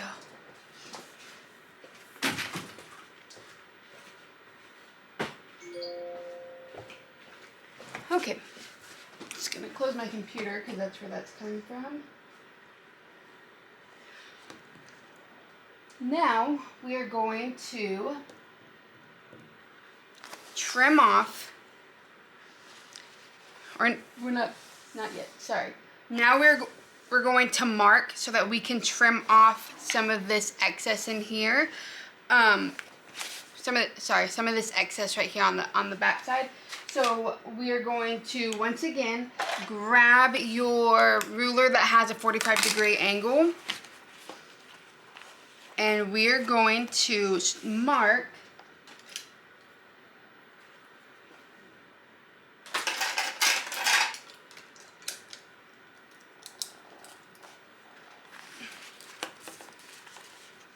so that we can trim this. So we want to line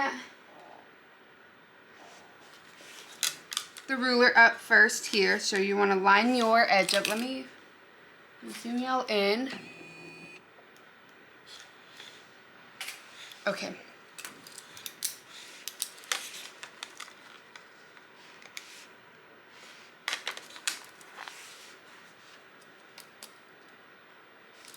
So you see the stitch line right here, and you probably can't because I use a So this stitch line here that goes all the way across, we are going to line up this edge with that. So we want to line up that edge.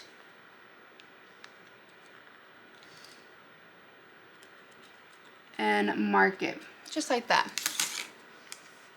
So you have a mark right there. Now we're going to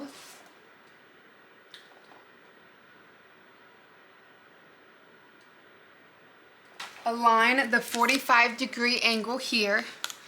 So you want to align this 45-degree angle with that line that we just drew.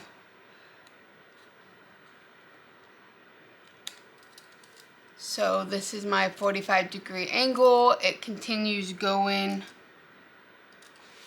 and we want to align it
I want to align that 45-degree angle. Let's see if I can figure this out.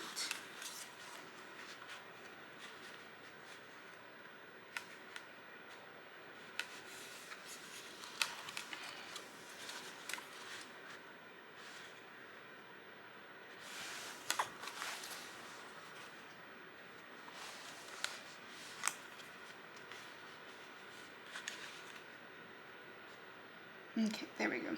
So we are going to align the 45-degree angle. So I have, let me unmark this because this is where it gets a little tricky. So now I'm going to align it with the 45-degree angle on the other side right here. And I'm matching it up to the stitch line. And now I'm going to go up. So it should look like this. So you should have kind of like a diamond shape, and you're going to do that to all sides. So I'm just going to do the other side. And so how I like to do this is I like to do each step at a time. So the first thing I'll do is I'm going to go and I'm going to mark all of my straight lines. So I'm just going to line up the edge of my ruler here.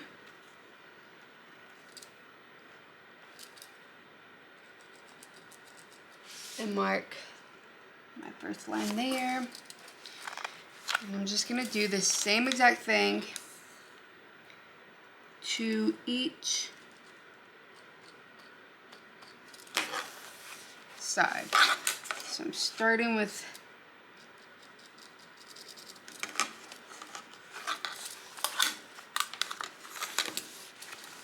lining up the top stitch line.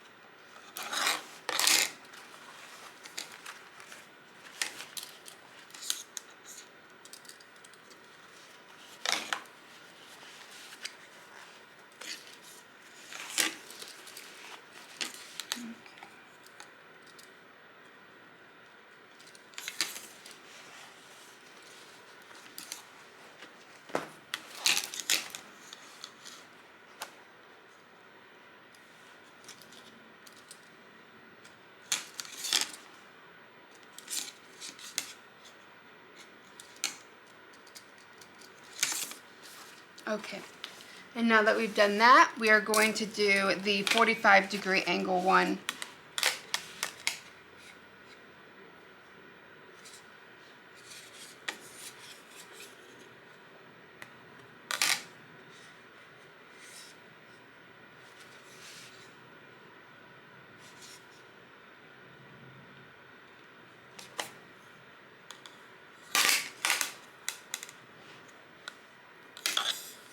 To line up that 45-degree angle with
okay. Sometimes I have to figure out what way I'm supposed to put my ruler. Can be a little tricky. Okay. So now we're going to do the same exact thing to the other side. We're just going to be marking these 45-degree angles. So let's see.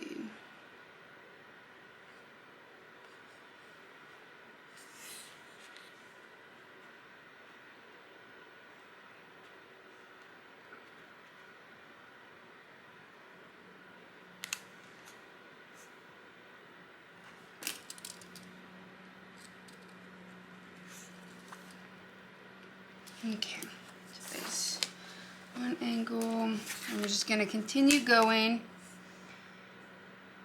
until all of your angles have been marked. And you're lining up that 45-degree angle here with your stitch line.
Okay, so now let's double check that we have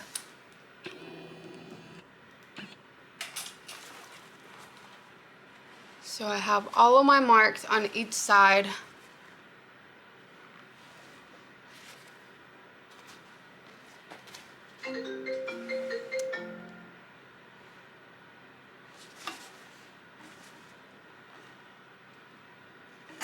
As you can see here, oh, that one is not marked, so let's real quickly, we just mark it. I'm gonna have my 45-degree angle here.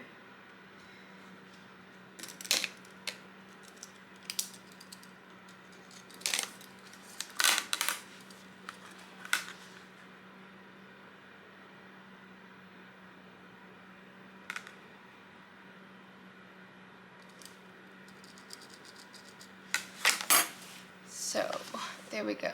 We have our markings, and now what we're gonna do is we're gonna trim off that excess. So you wanna push back your vinyl here, or your leather, or whatever it is you're working with. I'm gonna zoom in.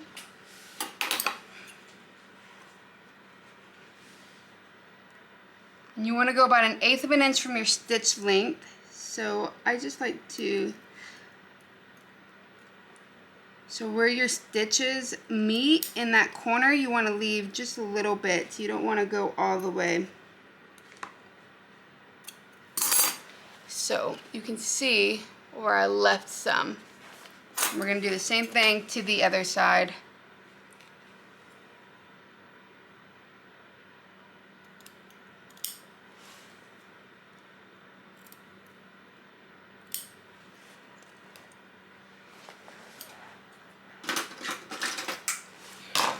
Scissors are a little dull, so we're just gonna go all the way around and continue on, making sure you push out this piece here. You don't want to cut that. You want to leave the vinyl. You just want to cut the outside. I'm not sure I understand. Whoops. Activated my Siri.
Alrighty, there we go. So our corners are snipped. You can see here. And now we can add our double-sided tape. And on this part here, I like to do my double-sided tape all together. I just find it easier. So I will start with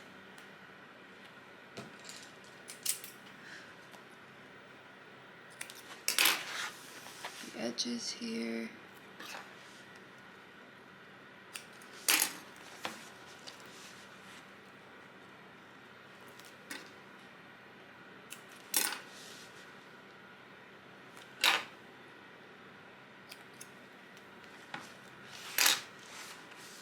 You just want to put double-sided tape on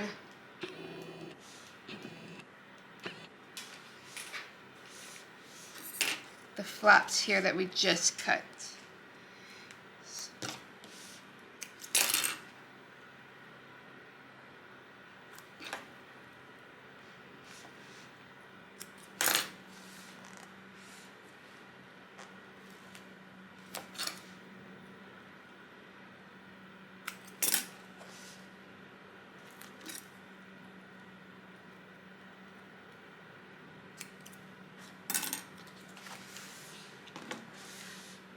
So now we are going to add double-sided tape along the edge of the exterior right here. Okay, so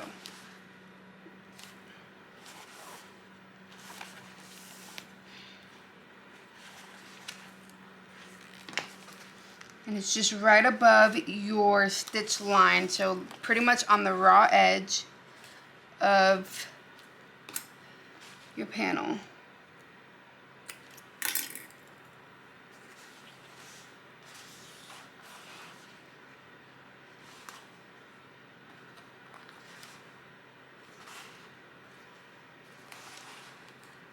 I'm using a 1/4 inch tape, double-sided tape from Waywack. Absolutely love their tape. I do have an industrial machine, so it might be a little too strong for those who have a domestic machine. But to be honest with you, I would go ahead and invest in some of this just for steps like this, because this double-sided tape is used to hold down your the seams. So you want a nice strong double-sided tape, and I'm just making sure that I have double-sided tape on all sides. I do.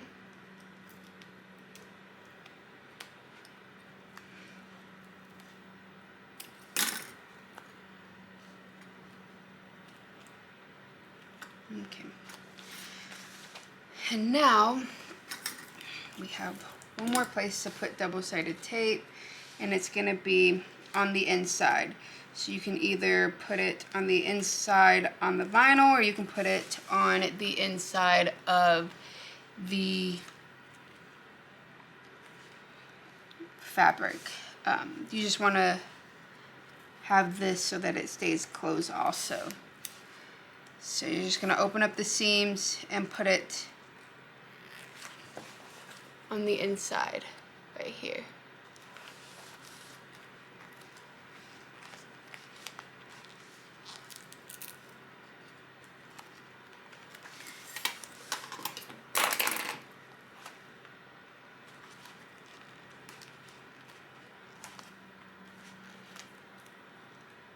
So it doesn't matter if you put it on the top or bottom. For the inside, you just want this to be able to close shut. We want these seams to be nice and flat. This will help us get a nice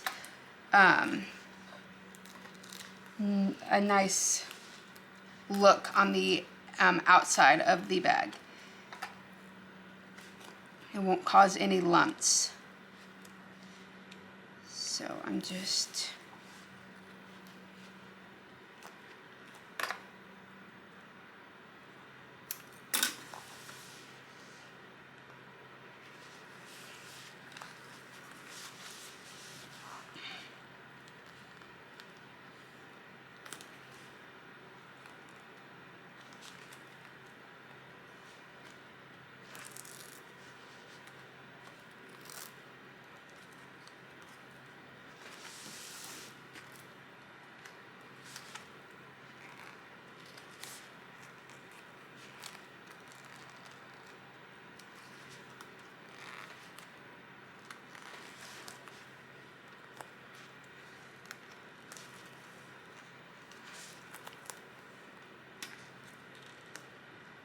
alrighty. Just continuing.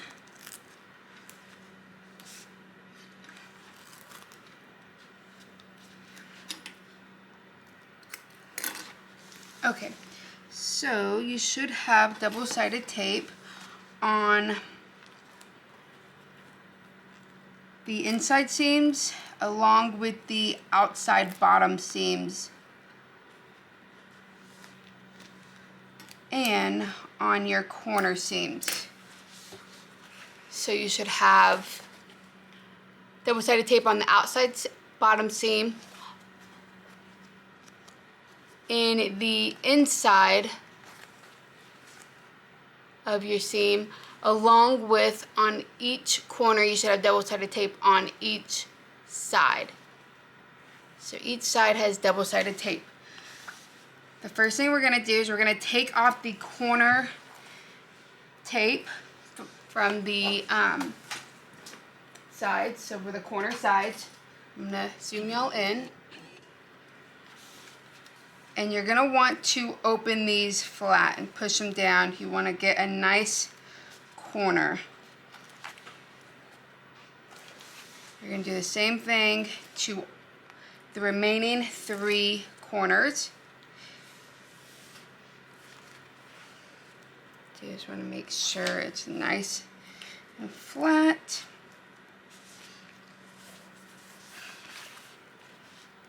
This will ensure you have a nice point on your outside. So, if you need to, just kind of adjust to get a nice point. Here we go. We're going to do the same thing to our last corner here. Pull off that double-sided tape. And open up these seams.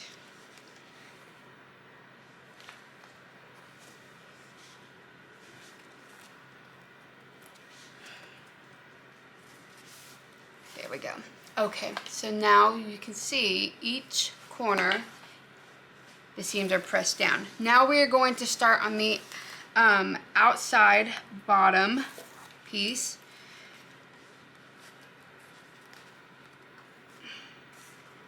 And I like to just run my finger and push down the seam.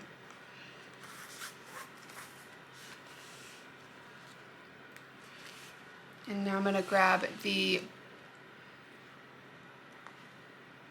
bottom double-sided tape on the short side and put it down. I'm going to do the same thing. So I'm going to go around each side till I have both long sides pressed down, and then I'm going to do the middle seam double-sided tape.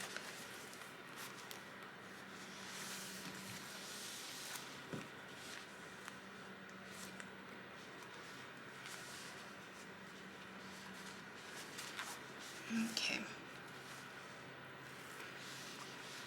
And now we're going to do the inside middle, so you can see here how it really flattens it out, because if you look, if we put down that seam here, you can see where this is wanting to flip up. So that is why we add that double-sided tape into the middle. Just so that these seams are completely flat.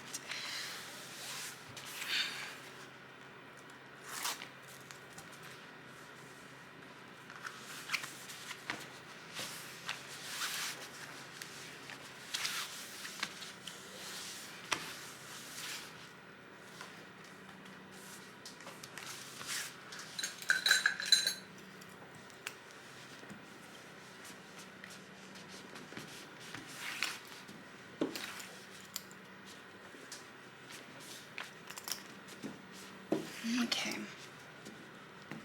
I just like to really ensure that it is as flat as possible.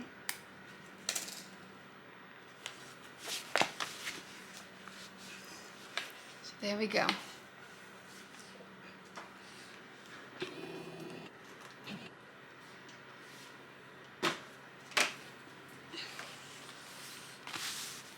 Your piece should be like this. There is the option to add duct tape, which I'm going to do.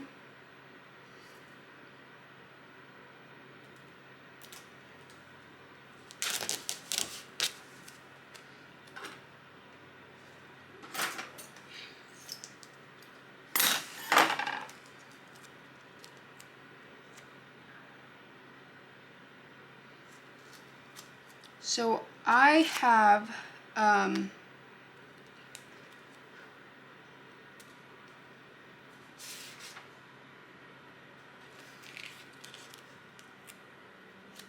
industrial machine, so I'm not too worried about if I get it in my seam allowance. But I will say that I did find it quite helpful if you made sure that this went down, it stuck, because I did have a hard time with the duct tape on my last bag where it would get stuck when I was putting the interfacing in. So you want to, or the Peltex, so you want to make sure that this is nice and your duct tape is stuck down well.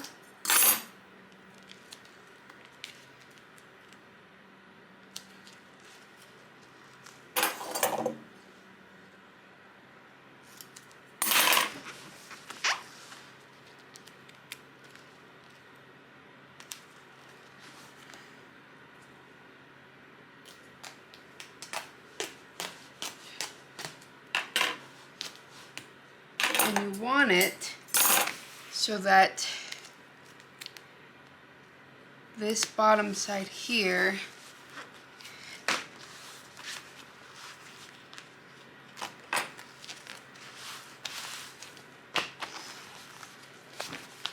doesn't lift up.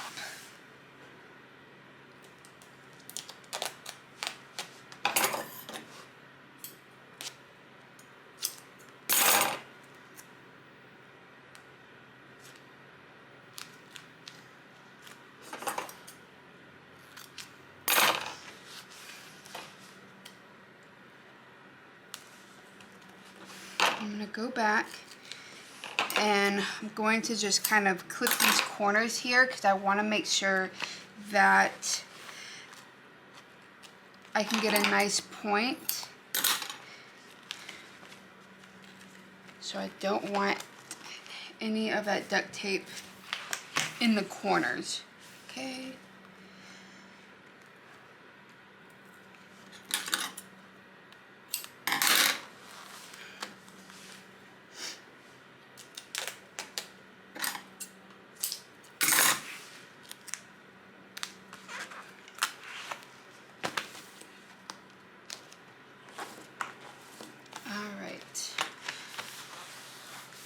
There we go. We have our duct tape on.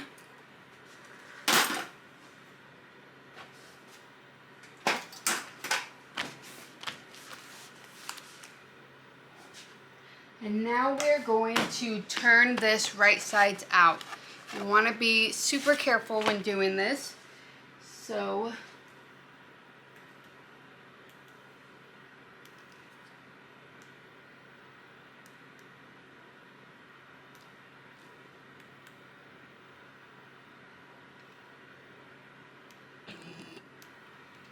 okay. So we are going to carefully pull it through this hole here. So you're just going to grab a corner of each and carefully turn it through.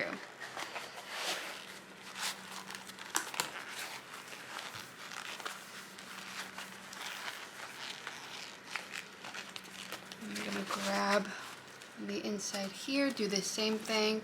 I like to just push my corners in with my fingers, and then I can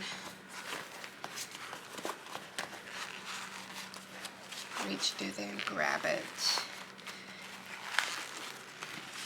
Okay.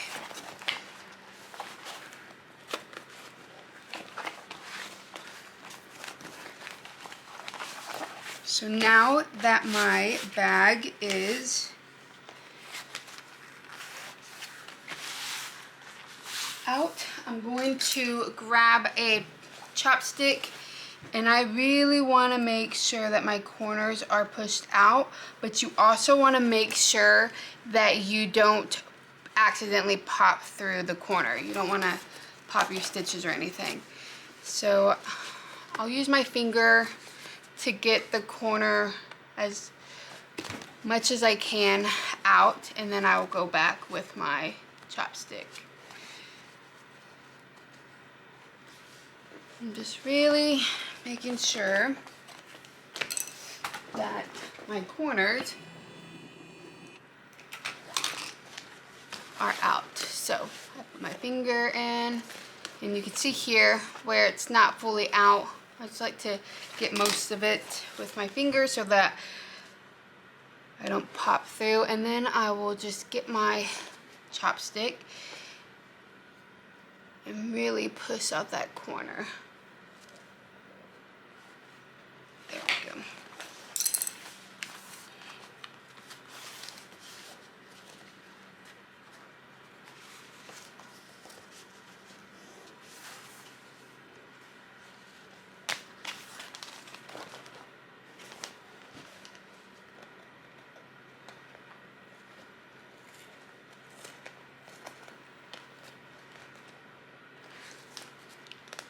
So I'm gonna tear some of this duct tape out so that I can get a nice clean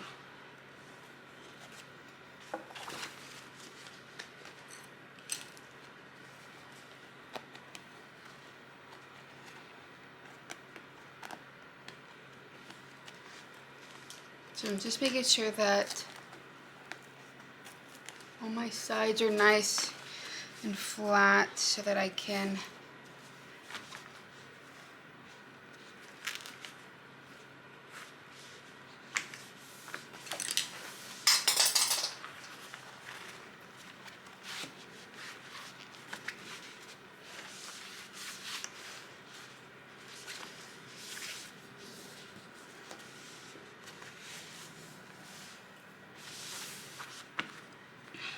and for some reason this one here, my pen, my black pen, is getting all over the place.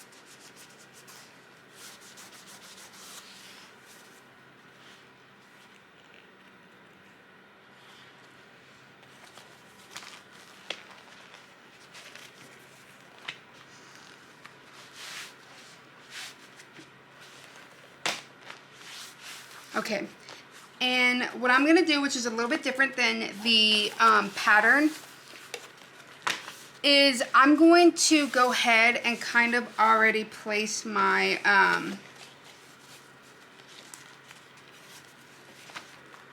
I want to already place my nameplate in.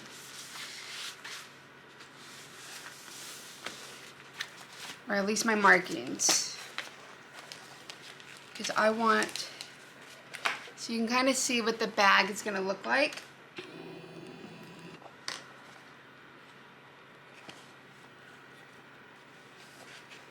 So this is so far where we're at, and I absolutely love it. Now we're going to be adding in our side panels, but I'm going to go ahead and, this is going to be my, they both have,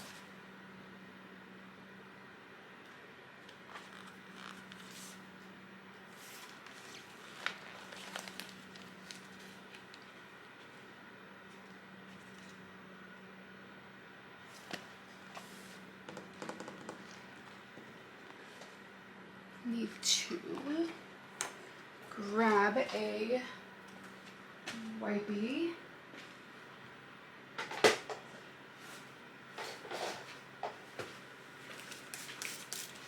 Hopefully I can get some of this pen off.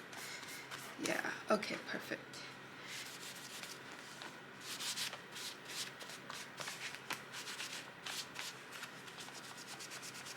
I'm just using some rubbing alcohol. Some of my pen, like I said, my pen smeared, and it's all over my bag. So I just want to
Alright, let's see. Let's make sure I don't have any more anywhere else.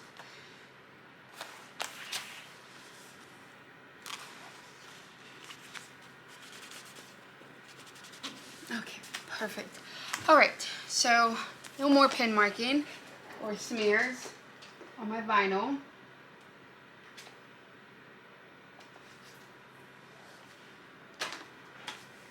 Oh, actually, some right here, so let me...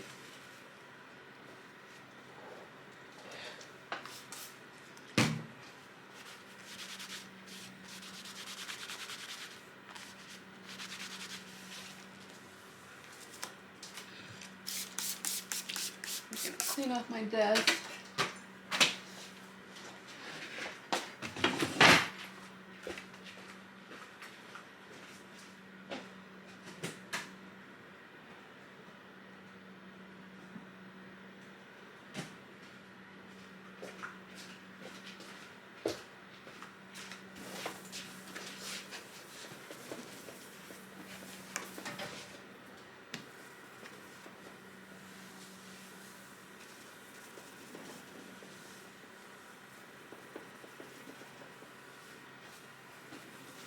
Alrighty. So now that we have our exterior turned right sides out, we can now figure out what's going to be your... trying to decide if I'm...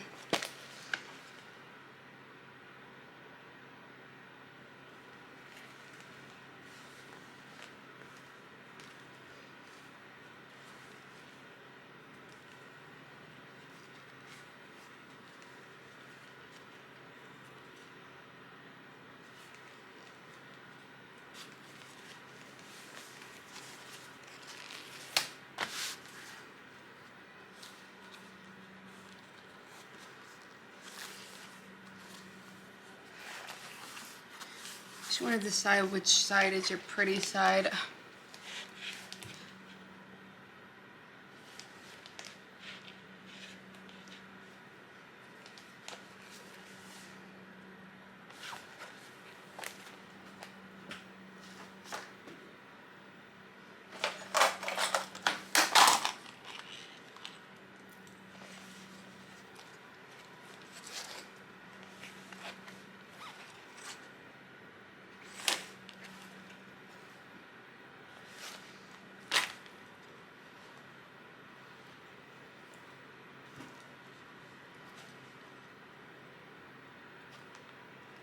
Can't decide if I want to put it up here. I just know that last time I stuck it up here and it was super hard to get in. I wasn't able to use my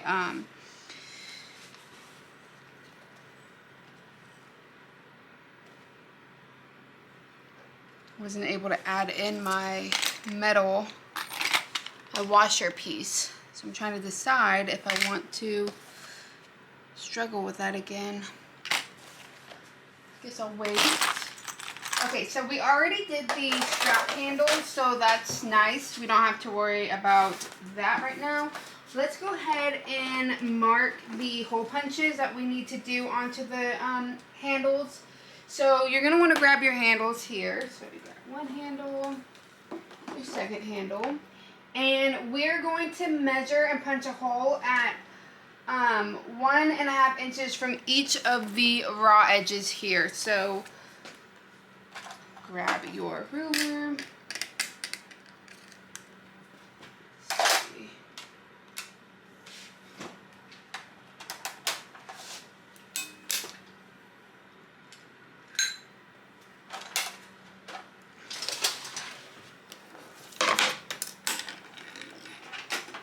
First thing I'm going to do is I'm just going to even up my edges on my straps, make sure they're nice and even.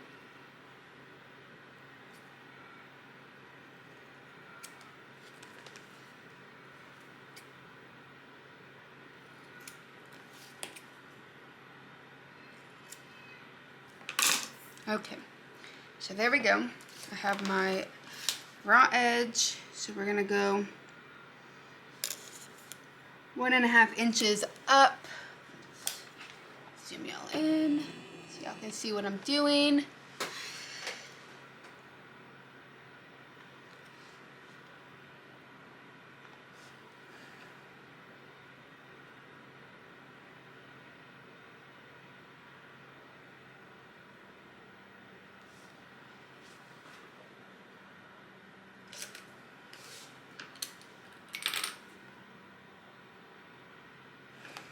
1.5 inch.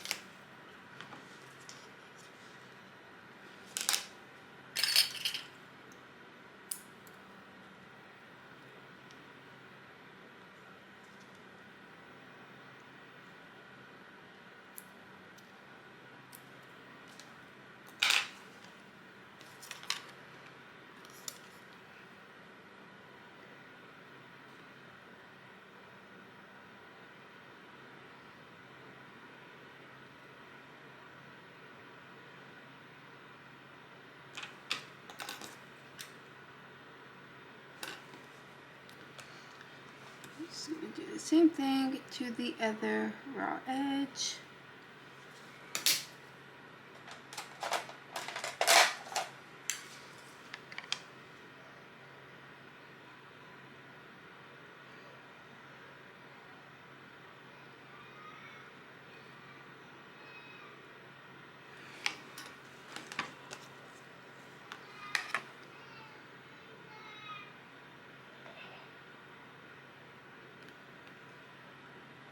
One and a half inch from the raw edge, and now we can go ahead and punch.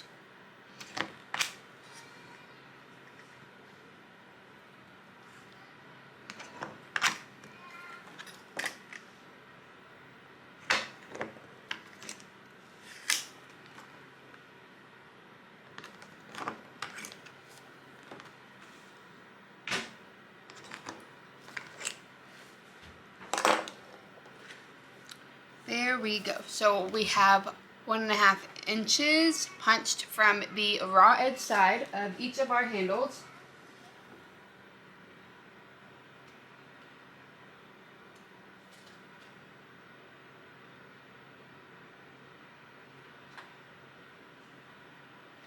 Okay, now we can grab our strap connectors because we're going to be adding our strap connectors.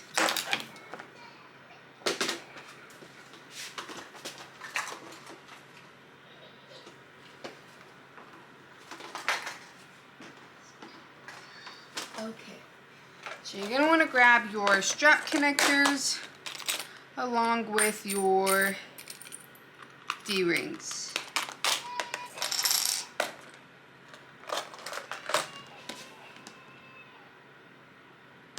I'm thinking I might use triangles instead. So I'm going to grab the triangle strap connectors.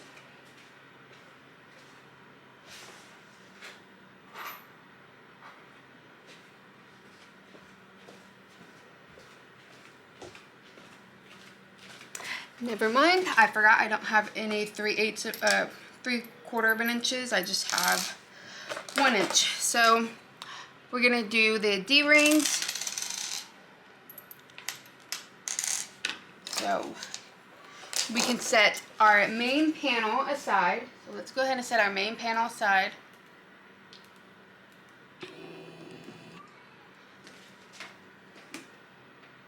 And you're gonna want to grab your side panels.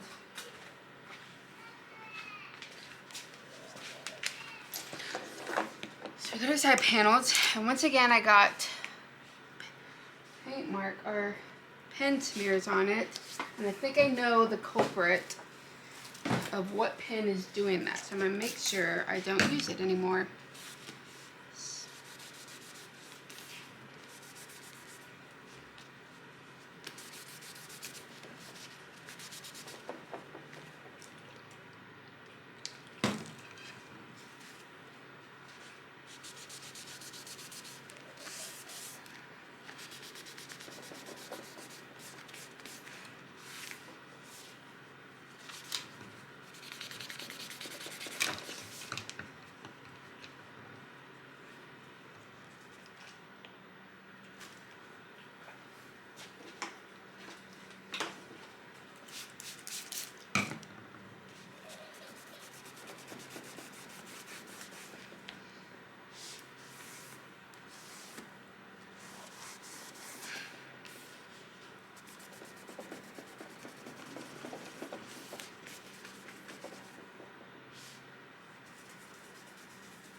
Okay.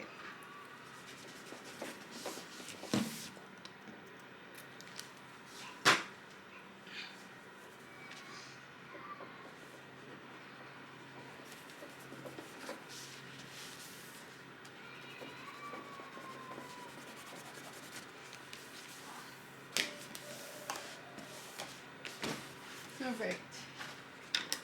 I'm going to trim off some of this extra interfacing.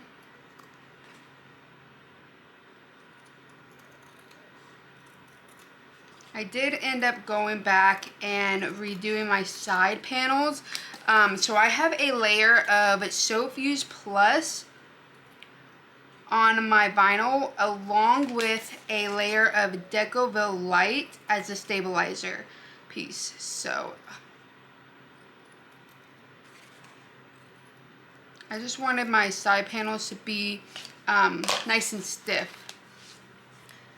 So a layer of Soap Fuse Plus and a layer of Decoville Light for my side panels. Okay, so now that we have done our strap, we're going to move on to our strap connector. So we already top stitched the sides, and now we are just going to put the side panels with the side connectors. So I'm just going to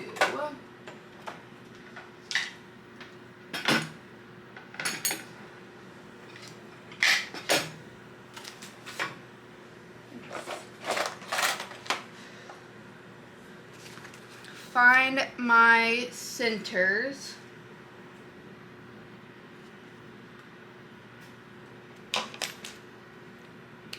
For my tops and bottom.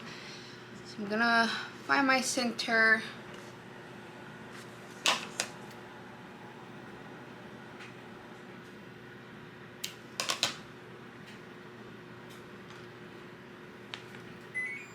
Sorry, I'm gonna turn on my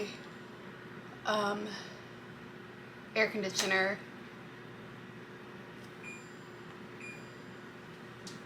Okay. And we're gonna find the bottom here.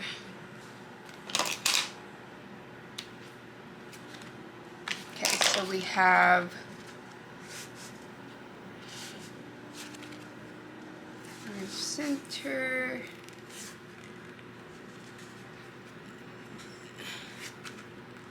On both.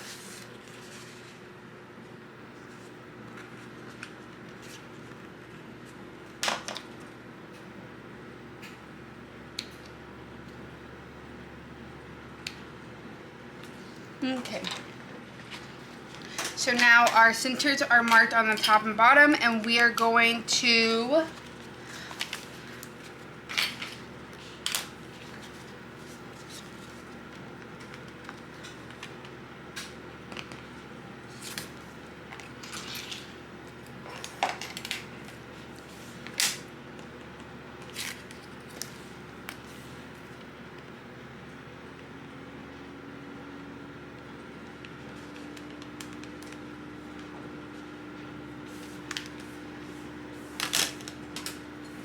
So I'm going to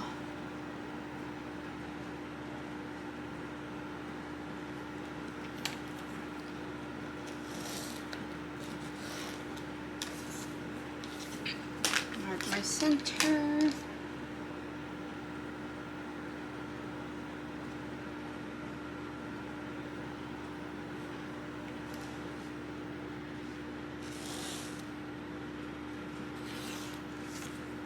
Alright, so I have my centers marked on both of my pieces. Now I'm going to go ahead and measure.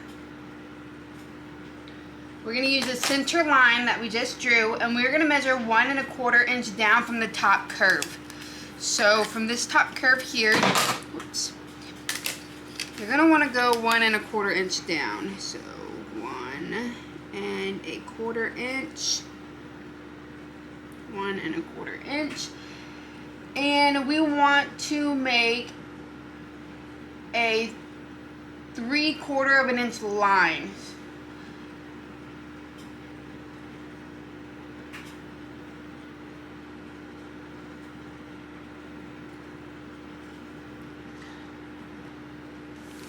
So let me zoom y'all in.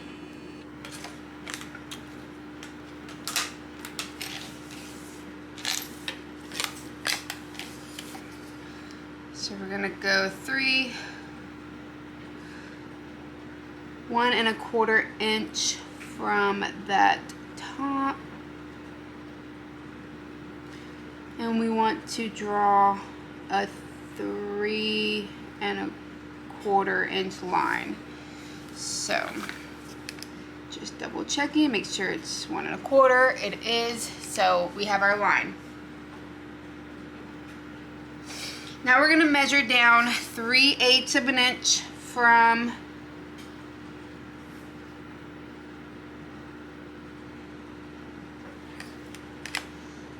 the line we just drew.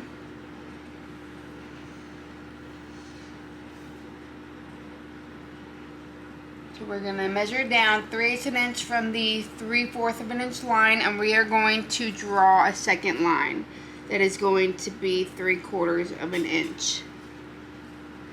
So you should have 2 lines just like this, and we're going to do it to the second line also, so 3/4 of an inch. We're gonna go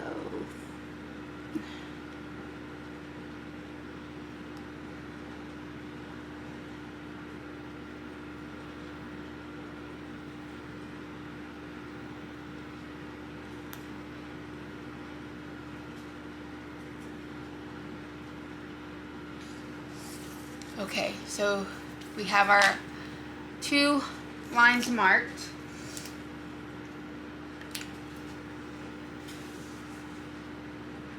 And now we just want to connect them.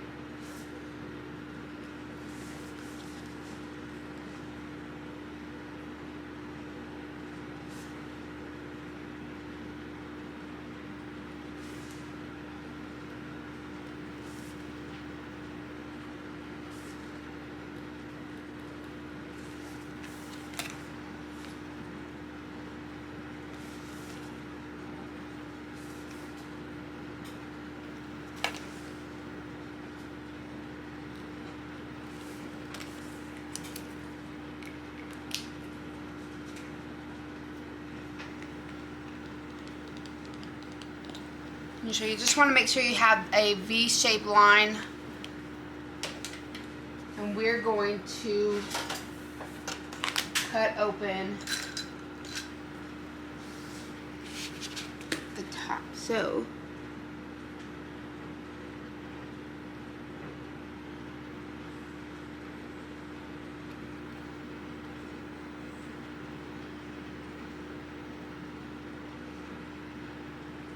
making sure that you leave the bottom open. You don't want to cut the bottom, you just want to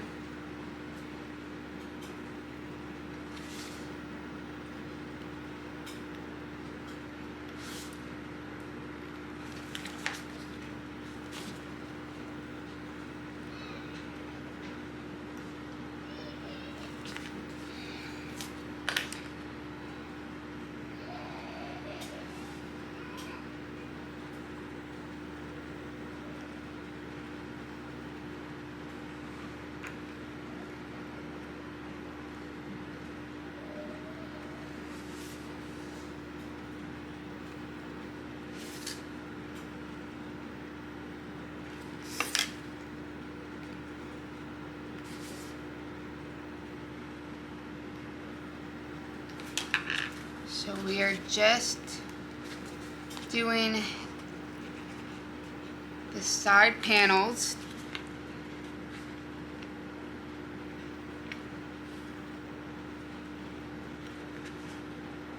Or the sides. And we're going to leave the bottom open. So you want it like this. And I start small, I don't cut the full line. I like to start kind of small. I just want to make sure that it's a nice tight fit. I don't want it to be super loose. So I like how that fits.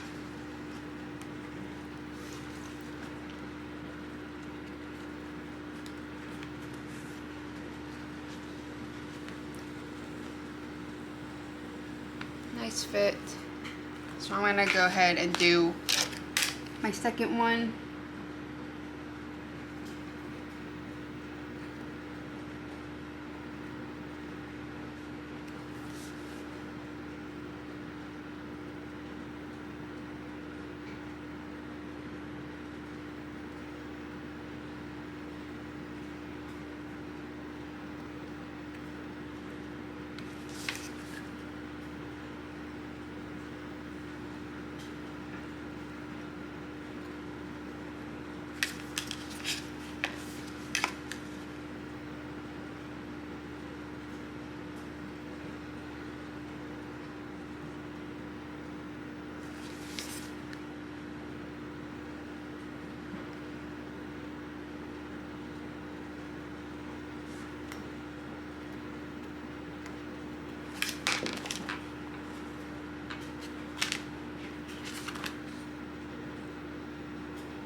Okay.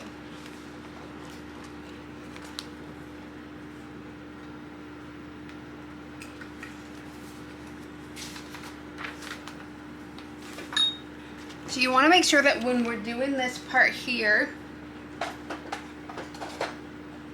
that you have your line, where the raw edges is going to be facing up. You want that to be facing up. And you want about 3 inches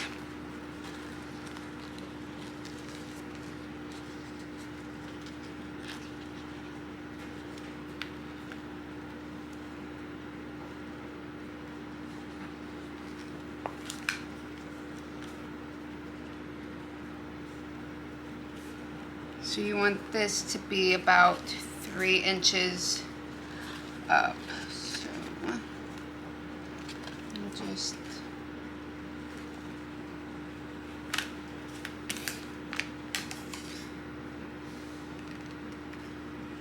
okay, and you're gonna want to put your D-ring in.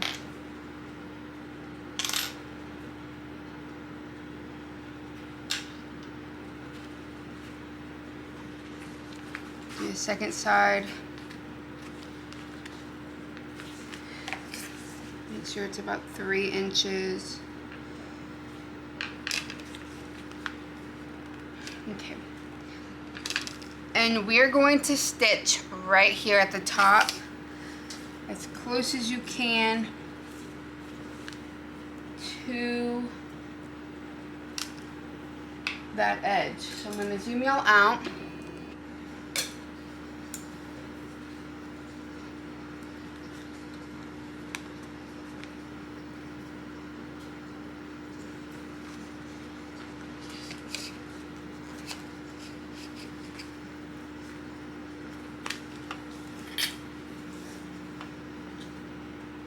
You want to stitch this like at 1/8 of an inch seam allowance, and you want to make sure that you don't stitch past your connectors.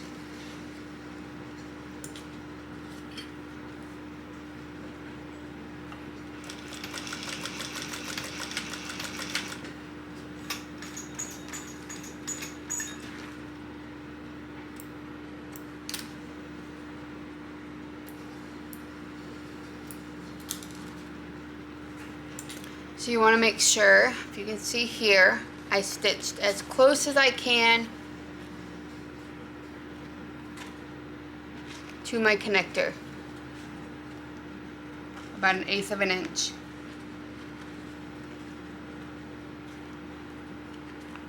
And I stayed within my connector because you don't want to go past, because you'll see this whenever you flip. So you want to make sure you stay Let's see if I can. So that's why you don't want to go back past, because if you fold it over, you'll see the stitches on the corners or the sides. Then we put our connector in.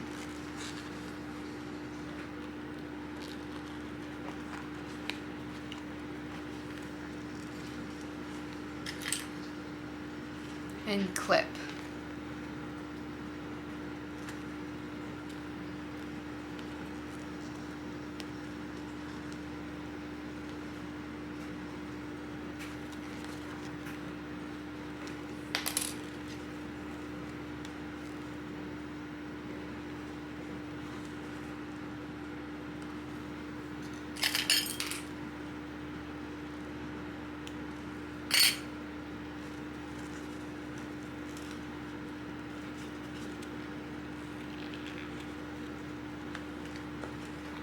So I'm just making sure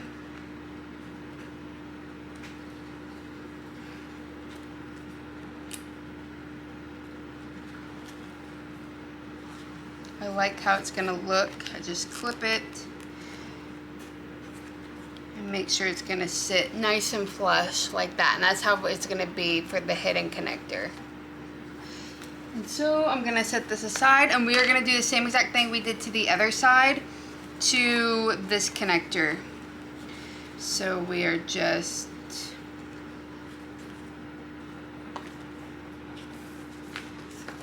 making sure this is about 3 inches from the top.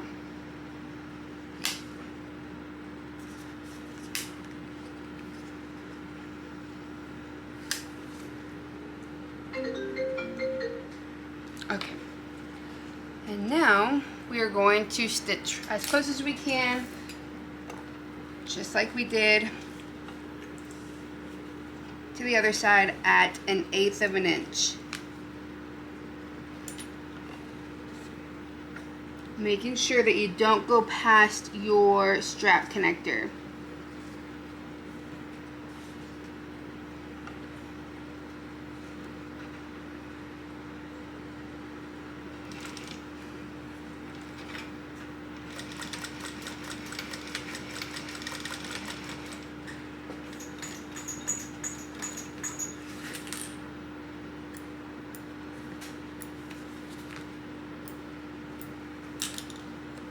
Okay, and now we're going to do the same thing. We're going to put in the strap connector through the other side.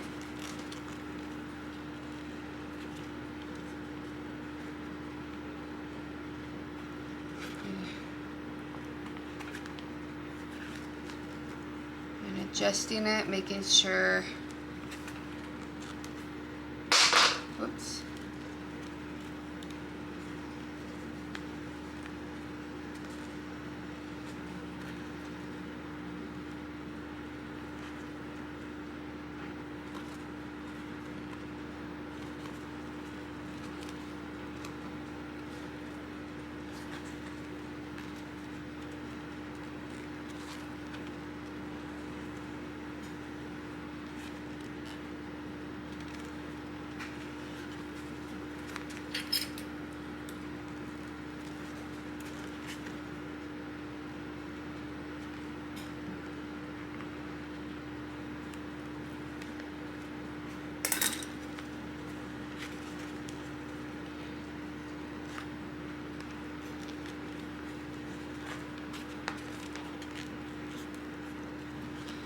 Okay, you just want to make sure that your connector is straight.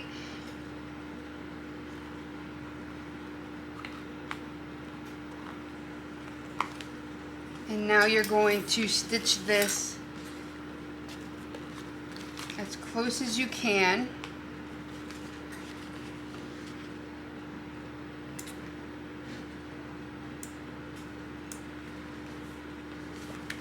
To your D-ring, and I'm going to go about 1/8 of an inch, so it's about 1/8 of an inch.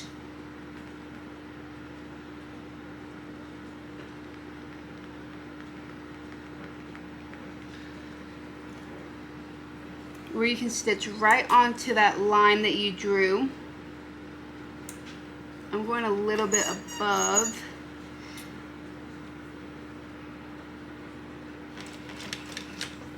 Making sure you don't go past your connector or your strap connector.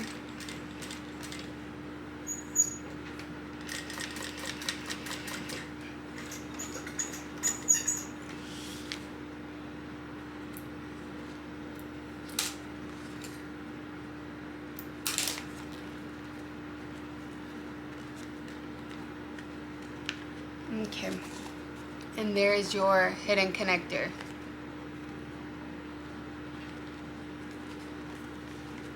Now we're going to do the same thing to the other side. I'm just adjusting.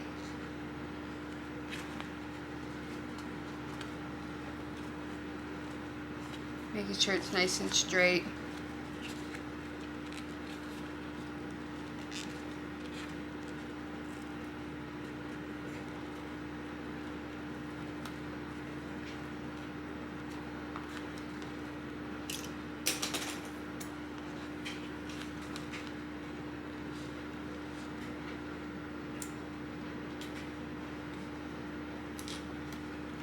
And we're going to do the same exact thing. We are going to stitch right on that line or slightly above, making sure you stay on your strap connector.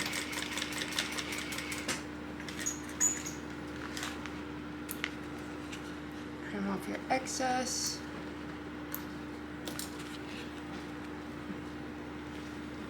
And you have your second connector.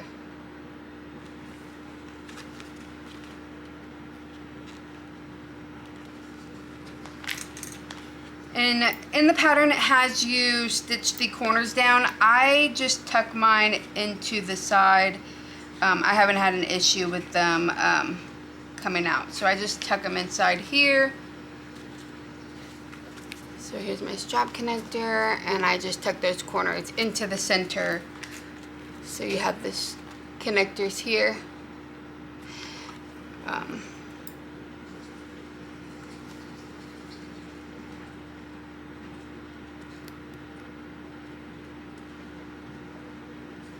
You can definitely stitch it down or get a hand needle and stitch it if you prefer. So I just tuck them in. And now we are going to measure 1/4 of an inch from the stitch line here.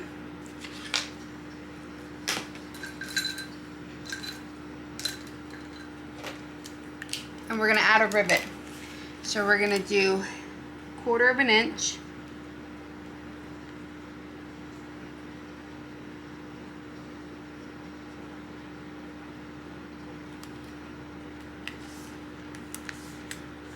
I just want to make sure it's nice and straight. Okay.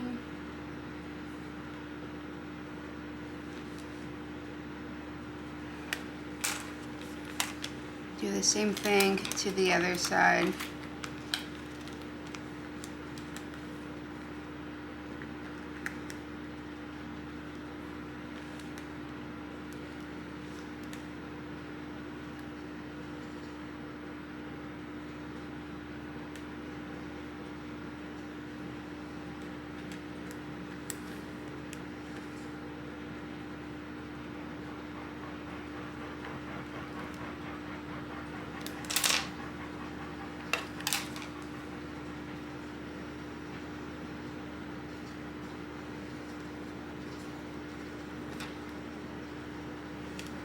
Okay.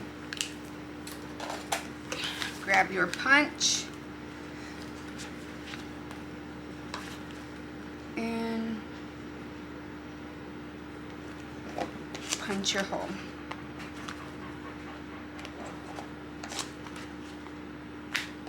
Do the same thing.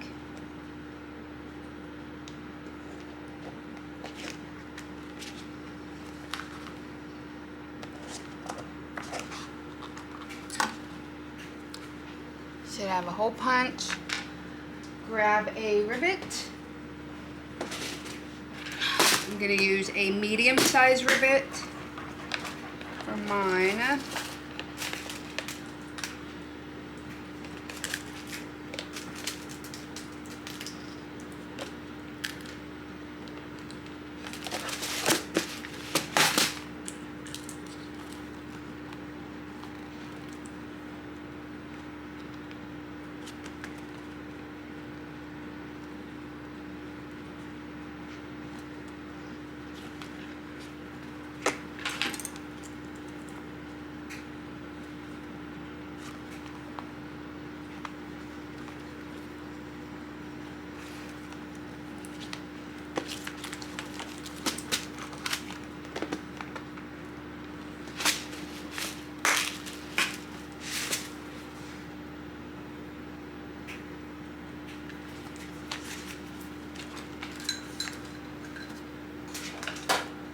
And now we can go ahead and set the rivets in place.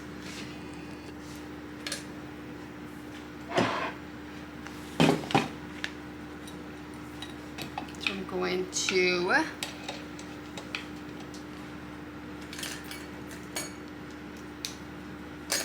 grab my dies.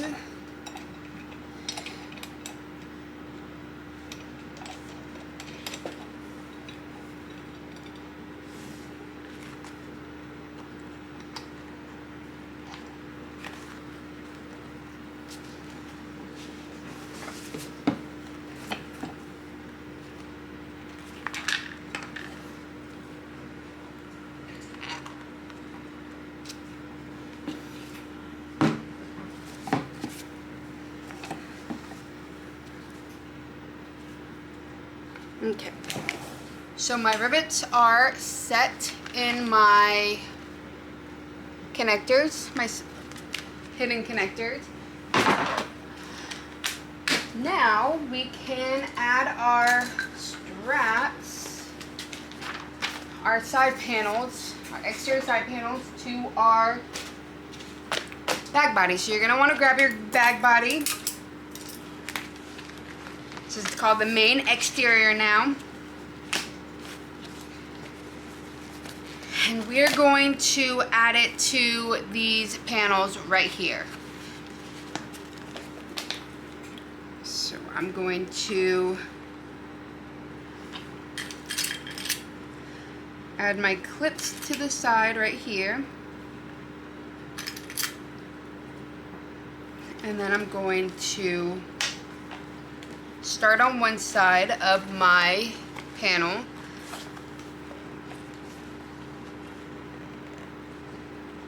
And I'm going to match my tops. And then I'm going to ease the seam in, making sure that I push this out of the way. So you want to make sure you push your exterior fabric out. And I'm just going to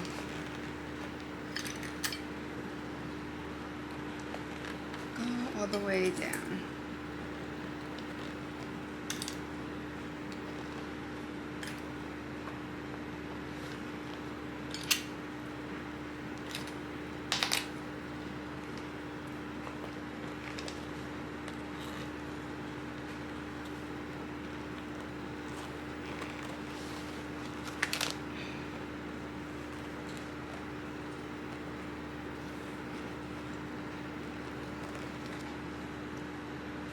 Just going to add clips, making sure everything is still lined up. It is. I'm going to move this part out of the way, and I'm going to start on my other side. And I'm going to clip just like I did for my other side.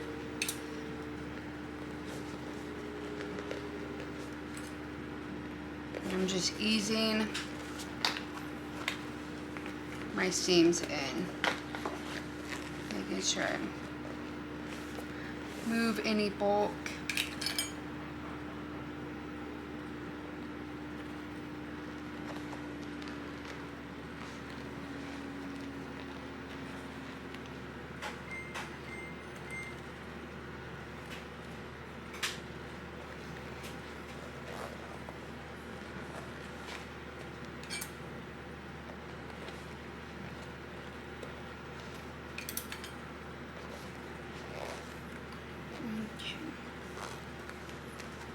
just keep easing these seams in, the seam allowance in.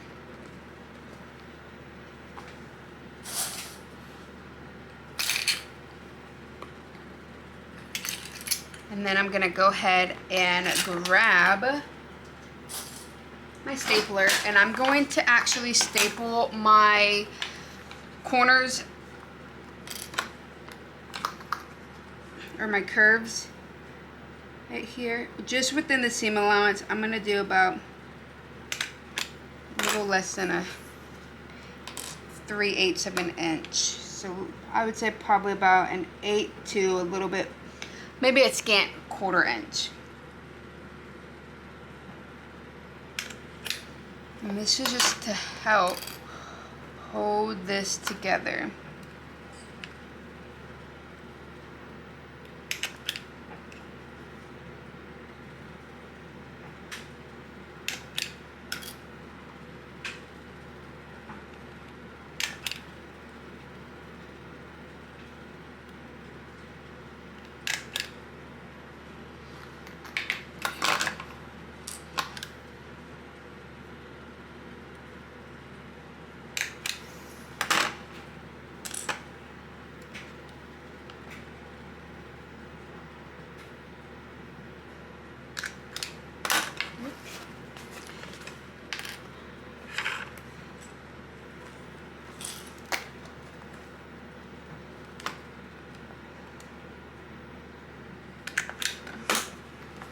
Just making sure that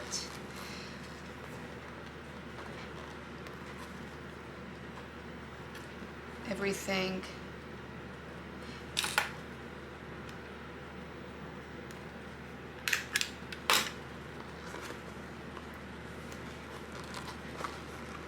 fits in. And if it doesn't, I just take the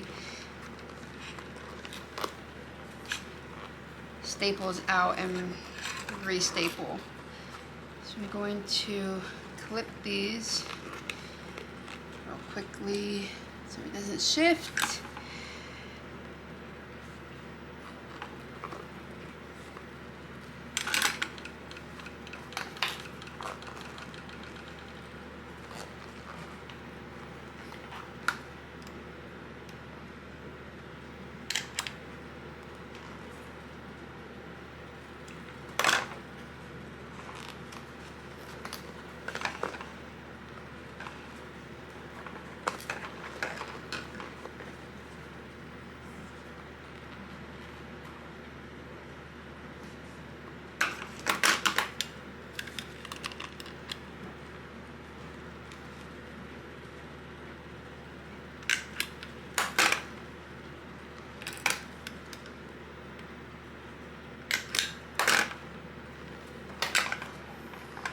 Okay, there we go. And I'm gonna go ahead and add some staples up here. It's looking good.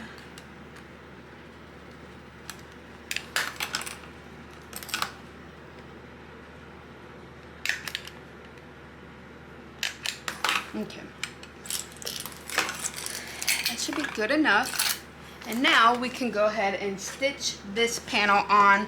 We're gonna stitch it at a 3/8 of an inch seam allowance.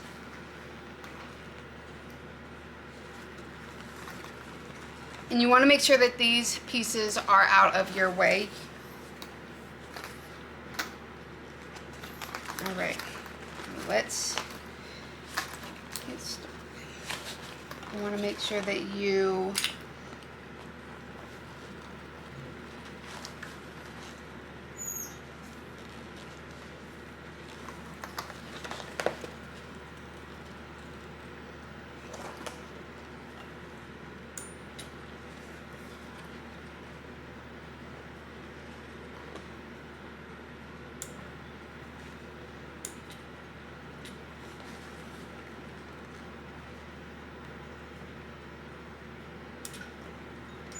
okay, 3/8 of an inch, making sure that you back stitch.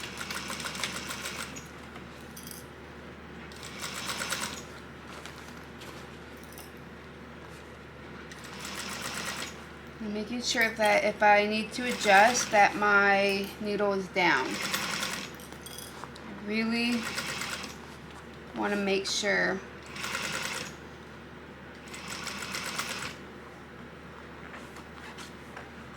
that I get a nice round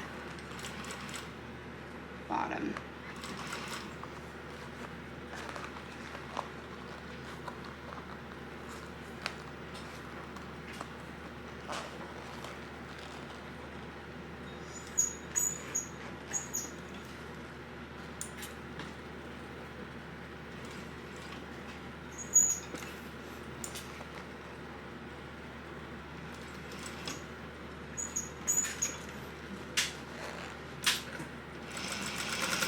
Just going as slow as I need to.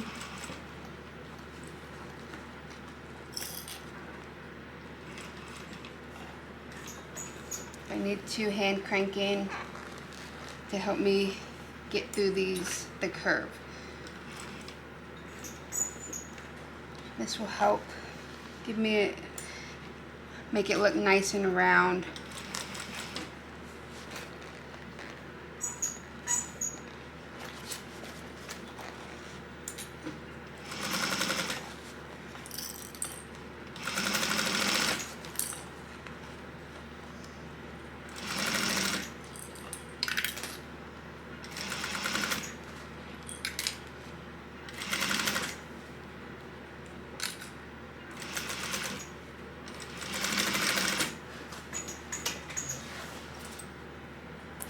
So there we go. This side is done, so you can just pop your hand in there, see how you like it.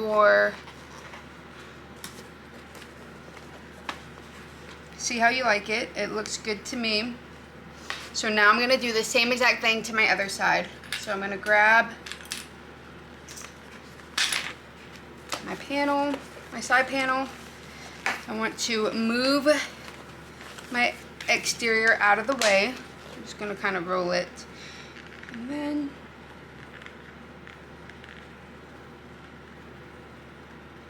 match my centers.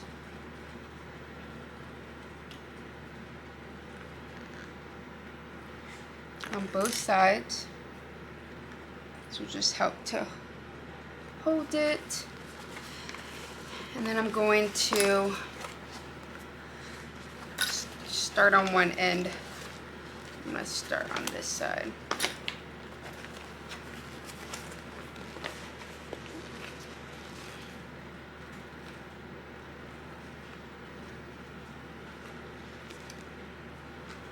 Okay. I'm going to clip. And then I'm just going to make my way all the way down this side panel.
So I'm just going to continue clipping, and now I'm going to go ahead and do the other side.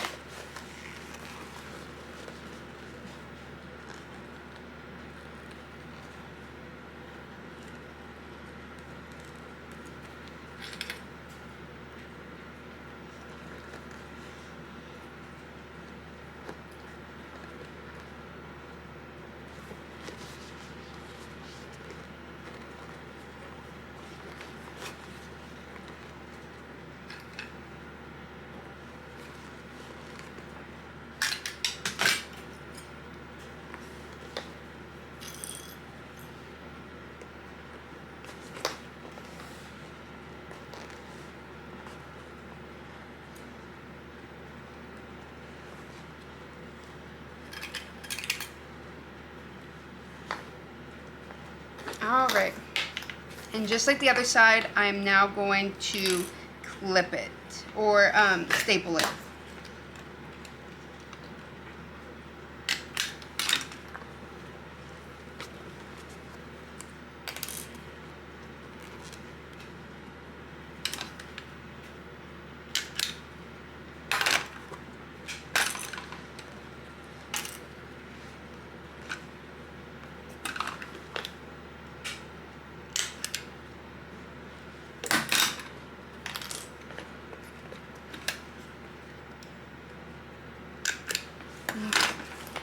Do my other side.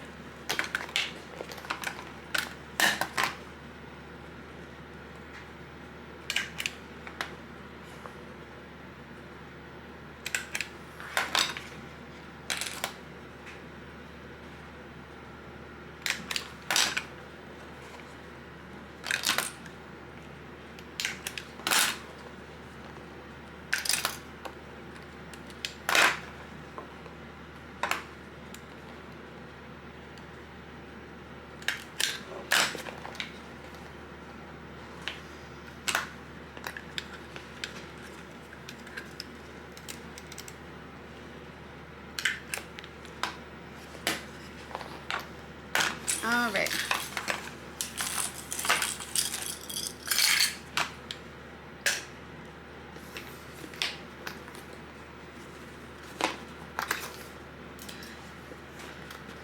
We're going to start at that 3/8 of an inch seam allowance.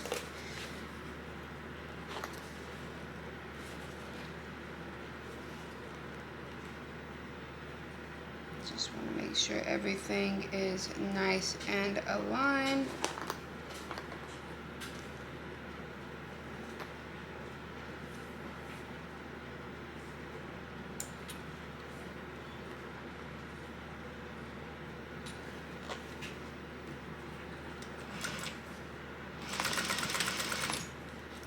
And now we're just going to go 3/8 all the way around, making sure that your needle is down if you need to adjust.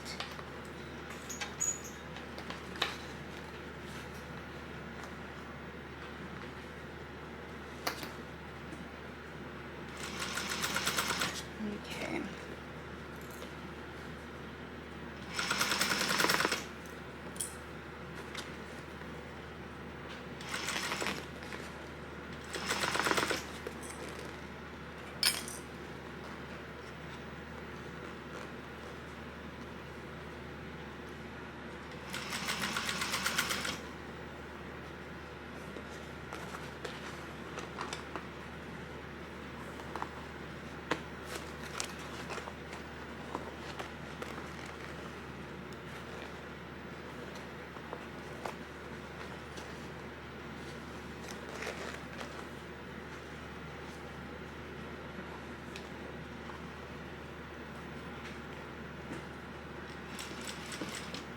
Go slow around these corners right here so that you get a nice rounded corner. Hand crank if you need to.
Okay. Okay, and put your hand through here and see if you like what you see. You can see if it's nice and round. You can see if there's any puckers inside. I'm not seeing any. So I'm gonna go ahead and start pulling out my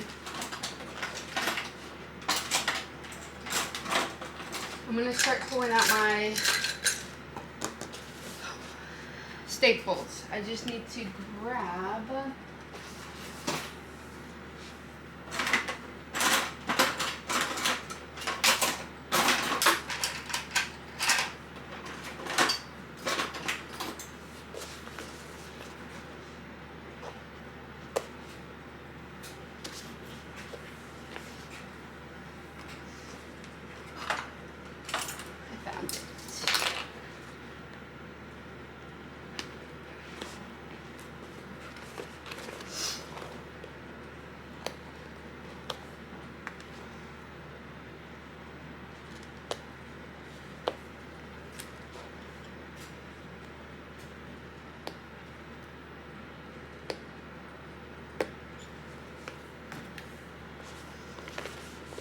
going to pull out my staples on both sides.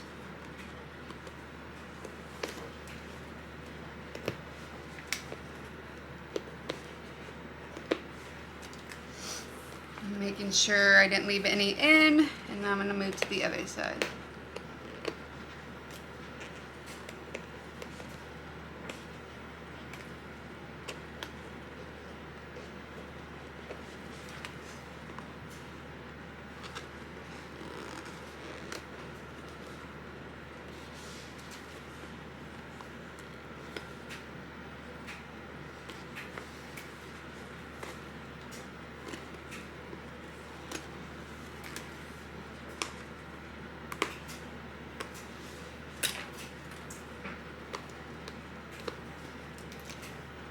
Okay, so there we go. I have my side panel stitched. Now we are going to go ahead and trim up the curves. I'm going to use my pinking shears just up against the curved part here at the bottom.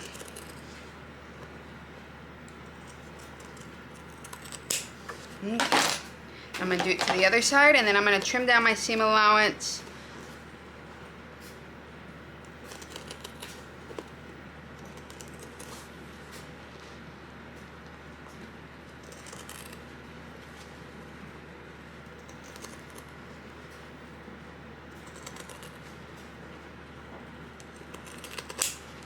Okay.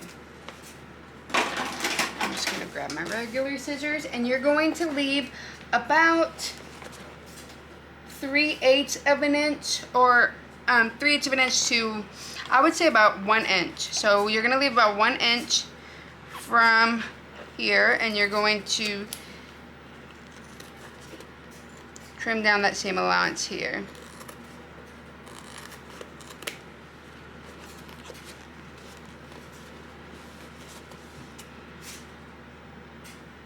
Just want to leave about approximately 1 inch from the top. Making sure you don't cut through your stitches. You just want to eliminate most of that bulk from your corners, or your side panels, sorry.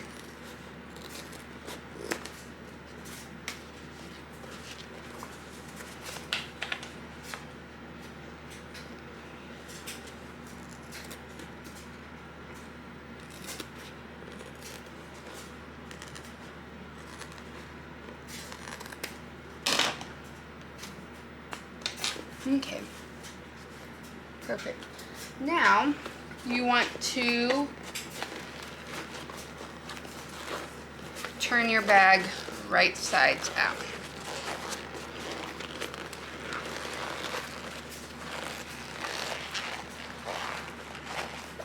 Being careful not to pop any of your seams. So there we go.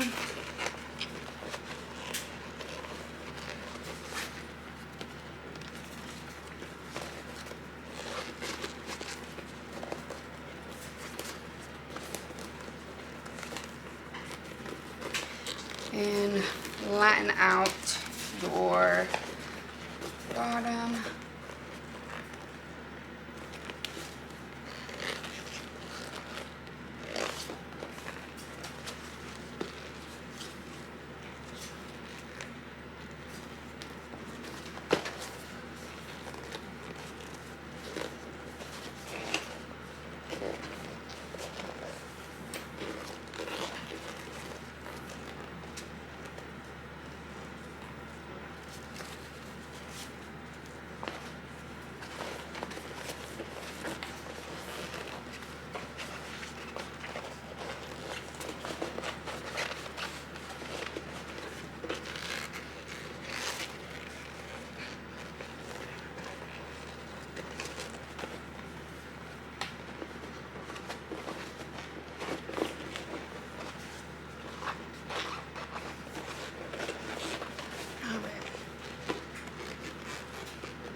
Making sure everything sits nice.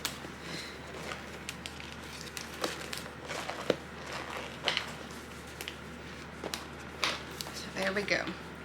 You have your outside pretty much done. Now we are going to work on our lining. So let's put that to the side.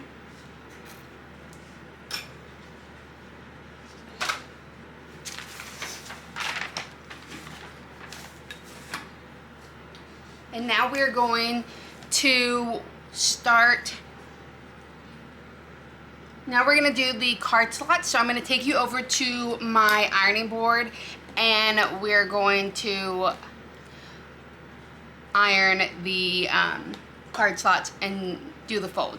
So you're going to want to grab your card slot piece along with the guide pieces. And you're going to need, there's going to be 4. You're going to have a card slot folding guide A card slot folding guide B, a card slot folding guide C, and then also a folding guide D. So you're going to want to get the 4 pieces. I use chipboard, so what I do is I just pretty much trace it on or cut the chipboard to the size that it says on the pattern. You can find those sizes in the pattern pieces, so make sure you grab that. And if you want to make the chipboard pieces yourself. So I just find that these are really good with the steam. It doesn't warp as bad as the cardstock, so that's why I use that, and they're nice and durable. So go ahead and grab those pieces and let's head over to my sewing or my ironing board.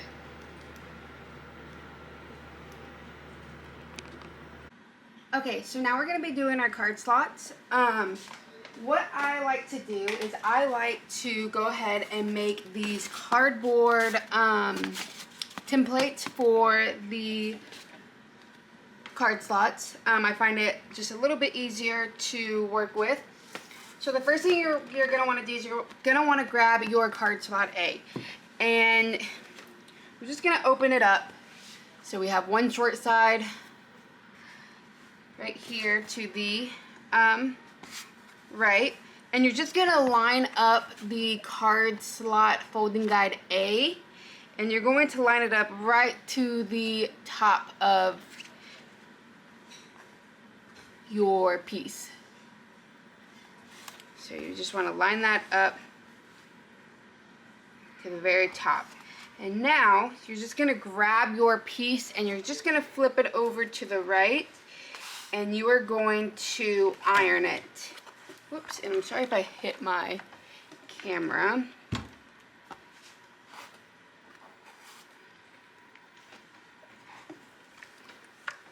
And we're just ironing that so that you get a crease. So you should have a crease just like this. And what I'm going to do is I'm actually going to go ahead and mark this. You don't do this in the pattern, but this is just so that y'all can kind of see what I'm doing, because I know that this part here can be kind of confusing because you can't really see the mark on camera or in the picture. So this mark here is on that crease that we just made. Like I said, you're not going to do this. And my card slot is lined with Sophie's Plus. So now that we're done with that, we are not going to be using this piece anymore. So you can just set that aside. The only time you need that is for when you're first measuring out this part here. So now you're going to want to grab your guide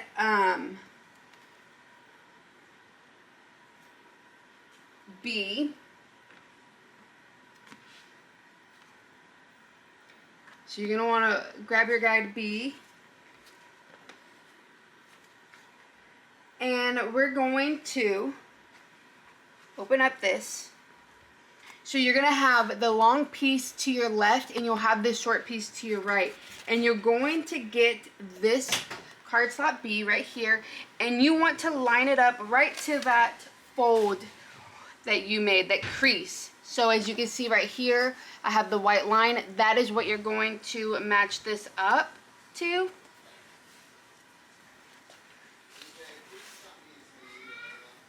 And now you're going to fold that over to your right, making sure that this is nice and even. So you just want to make sure that these are lining up. You can move this up if you need to. And then you want to just iron it down. You can use some steam if you want to. So now you have another crease right here, and you can kind of see it. So what I'm going to do is, just like before, I'm going to go ahead and mark it just so y'all can see the lines easier. So I'm just kind of marking it. This, I can wipe this off later. And so I'm just going to real quickly press one more time. So there we go. So now you have a slot. It should look like this. So you have your first line here. This here is just going to be the fold to make the the slip pocket for your phone in the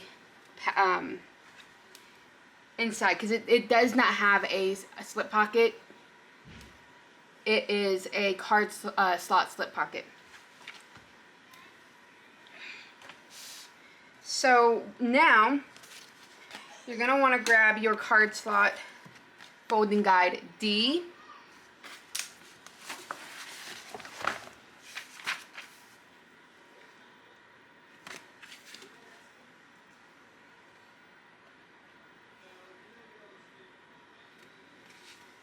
Hold on 1 second. I want to make sure I'm not missing it. I feel like I'm missing it.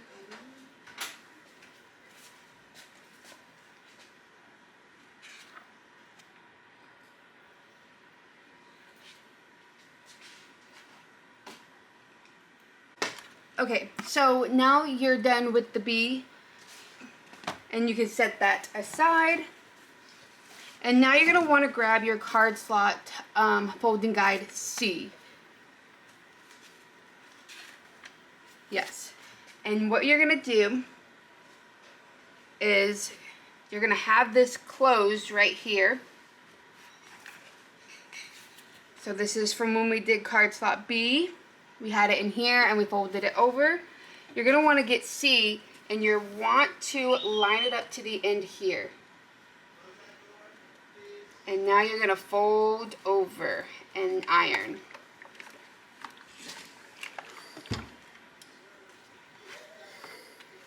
So it should look like this now.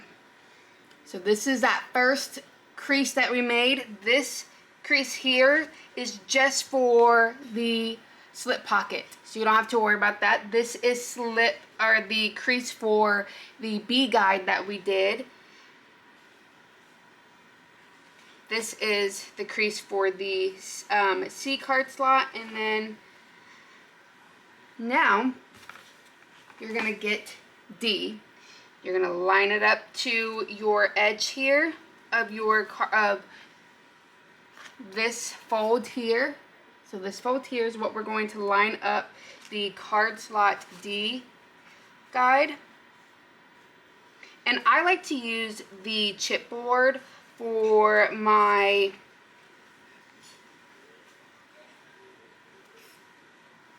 I like to use a chipboard for my, I like to use a chipboard for my card slot guides because it's a little bit more durable than if you use like a piece of paper or cardstock. When you are using steam, it kind of warps, and this is a little bit more durable in the fact that it does not warp when you use steam. So now you have your card slot D folding guide, and it's going to be right up to that C fold that we did, or crease. And you just want to line it up as best as you can, and then you just want to make sure that these raw edges right here match the raw edges on the bottom. You just want to make sure that they're nice and even.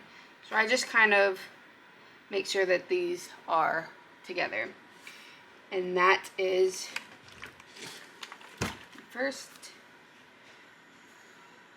So there we go. We have that D that we just did, and now you can pull that out because that part is done. And now you're going to grab card slot C, and you're just going to keep on going between the two until you have 4 of these tabs. Just going to go to C, pull it out, grab your D slot, and you just want to, just like before, align it to the top of that fold. Make sure it's nice and even.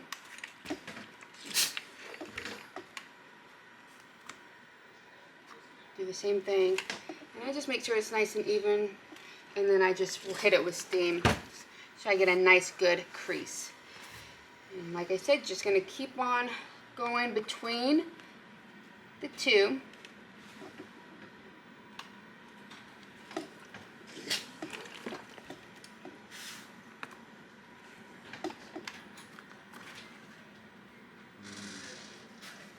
And you're going to fold it up here. And just make sure it's nice and even. And then I hit it with some steam to get a nice good press. And we're going to do the last part. You should end on C. And just make sure it's nice and lined up. There you go. You should have 4 folds. 1, 2, 3, and 4. And let me see if I can zoom y'all in so that y'all can see what I mean.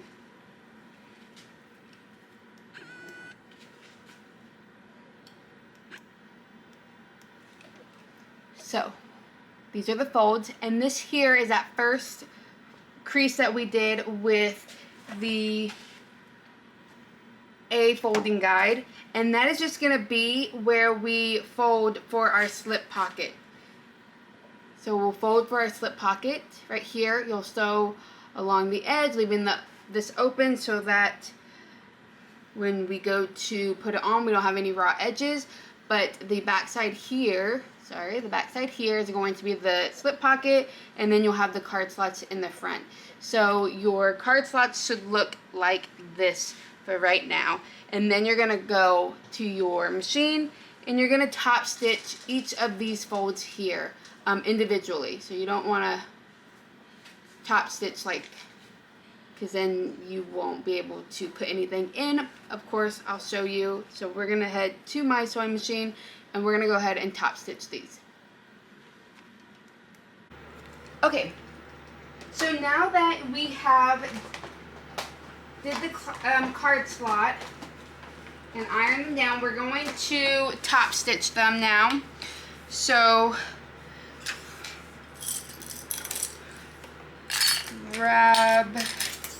head over to your machine, and let's go ahead and top stitch the card slots. So we're just going to top stitch at a 1/8 of an inch on the edge.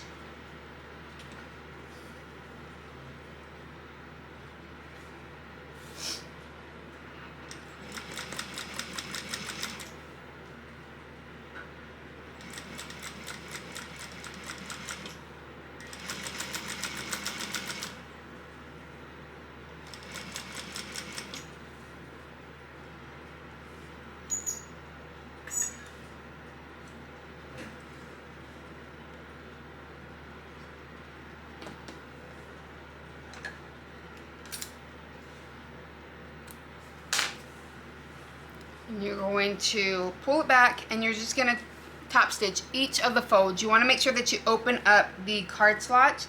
You don't want to top stitch leaving this open like this, because then you will you won't have any card slot openings at all. So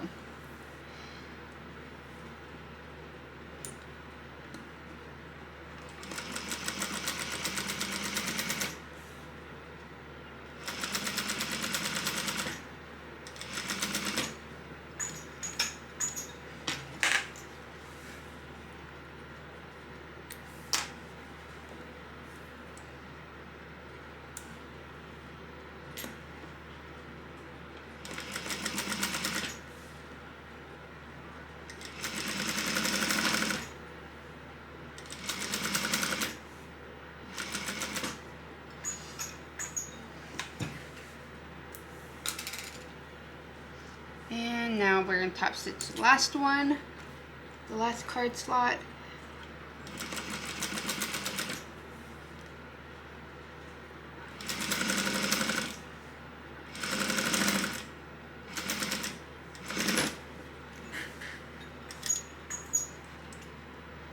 Alrighty, so we now have our card slots top stitch at the top, and now we are going to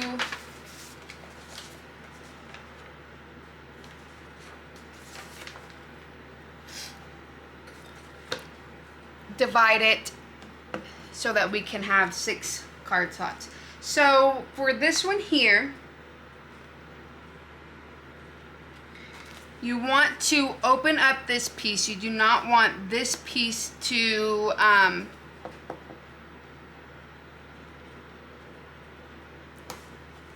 you don't need to mark this piece right here. Grab your chalk. I'm gonna grab my chalk real quick. Grab your marking pen. It can be anything, and a ruler. And we're gonna measure 3 inches from the side of the card slot here. And we are going to align with the top of our card slot fold. So our card slot fold is right here. Let me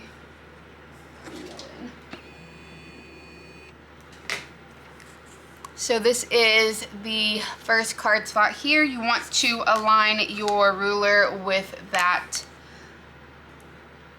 along with the edge right here. And you're gonna measure 3 inches in.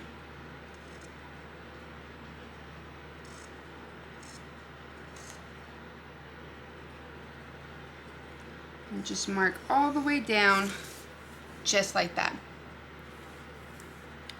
So you'll have 3 inches from the edge. Now what we're gonna do is you want to open up your piece so you have it open here. You're gonna wanna grab this and flip this under like this.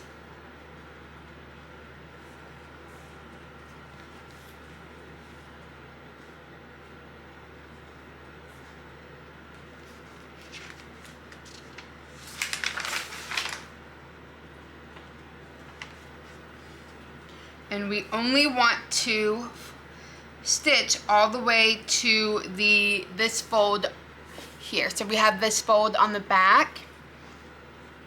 And so what I like to do is I like to just kind of, so I'm gonna put my piece back up and I see where my my fold is. It's right below this top stitch here. So we're pretty much gonna stop right about here.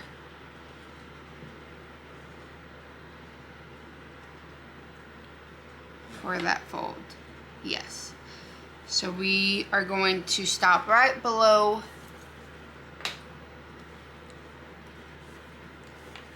that piece. So just for clarification, our piece is currently like this. Now we are going to make our card slots. So what you want to do is you want to grab your card slots here. So 1, 2, 3, 4 folds. And you're going to want to flip this under so that it looks like this. Okay? So your piece should look like this. I'm just gonna... And we're going to stitch all the way down, just a little bit past the top stitching that we did on the last card slot.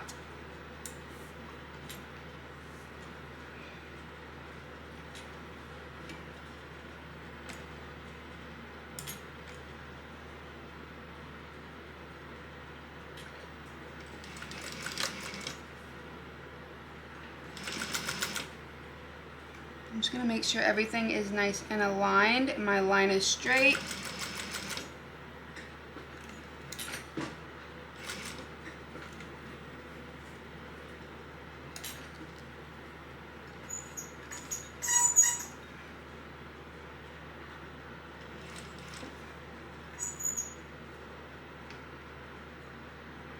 I'm going to do one back stitch and then I'm going to go forward. We're going to pull this out.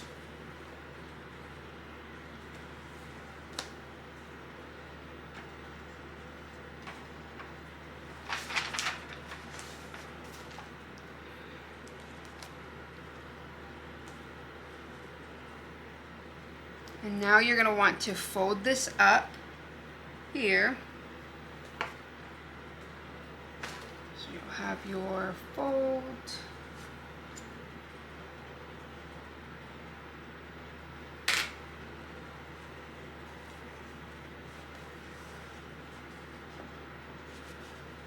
Okay, make sure it folds down nicely.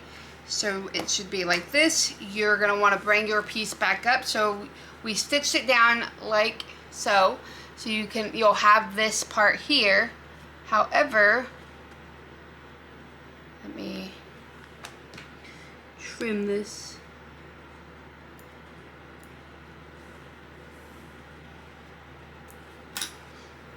So now we're going to, this is the fold for the slot pocket or the back side. So we're gonna just bring this back up, and now we are going to stitch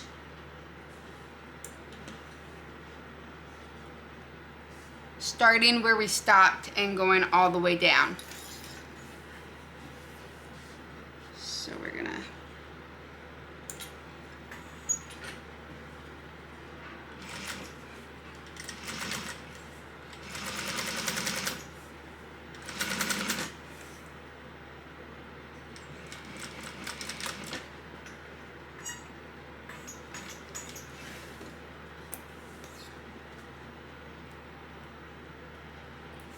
all right.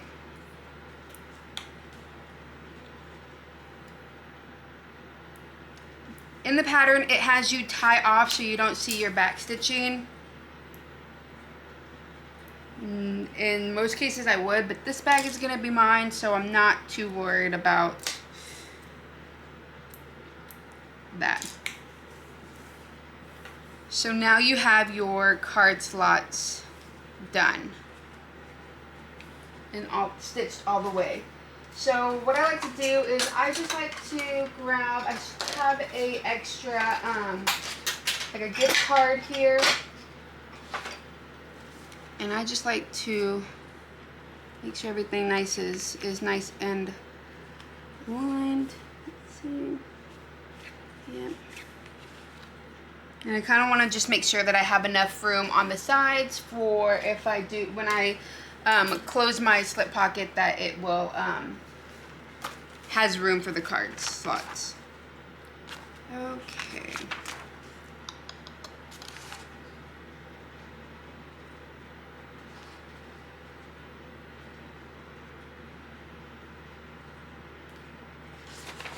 So we're going to fold the card slots and we're going to trim off a 1/2 inch from the bottom. So this is the fold, the crease that we made with guide A. I have it marked so that you can see what I'm talking about.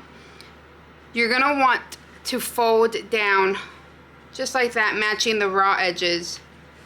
You already have a crease there, so it should be fairly easy to mark or to do this step. And then I'm going to clip my sides here so that I can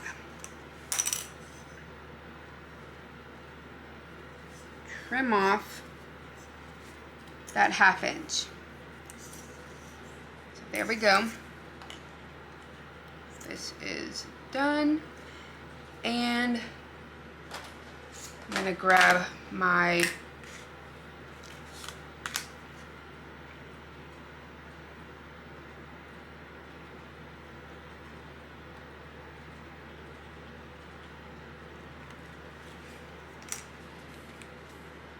I just want to make sure that everything is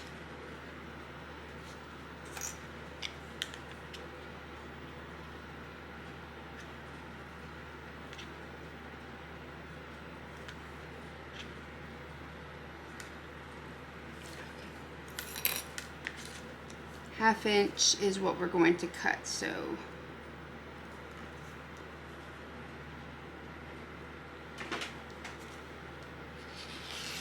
trimming off that ½ inch from the bottom,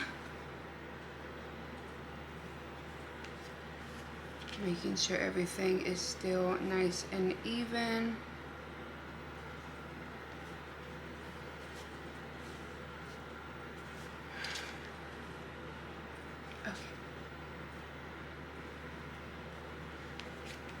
So there we go. We trimmed off that ½ inch, and now we're going to stitch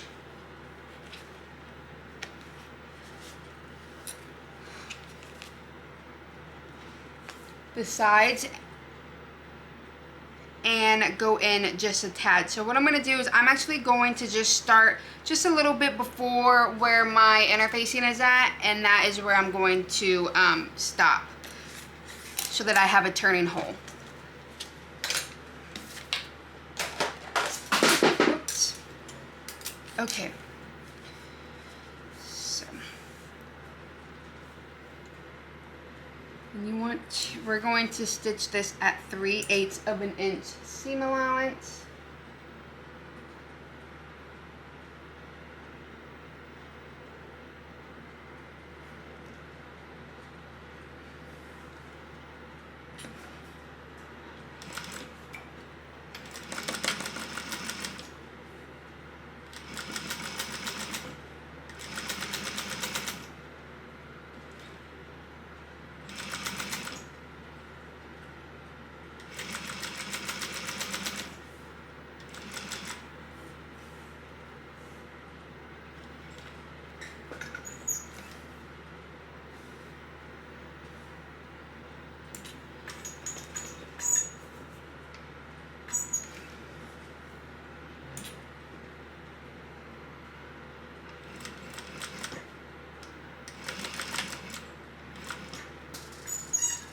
Okay, so we have one side done. Now we're going to do the other side. So like I said, I'm just going to start a little bit before where my interfacing is, and then I'm going to back stitch.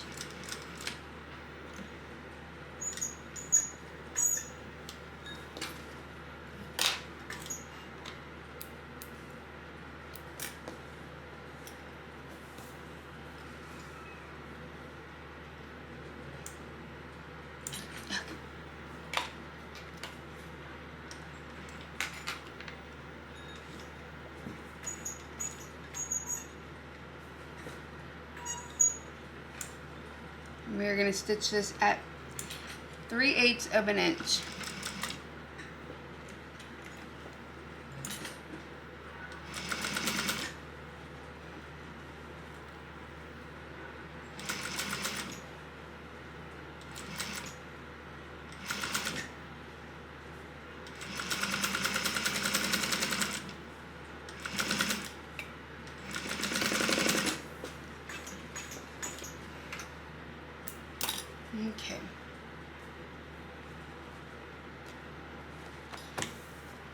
And now we can trim. I'm going to trim with my pinking shears just so I don't have to worry about fraying.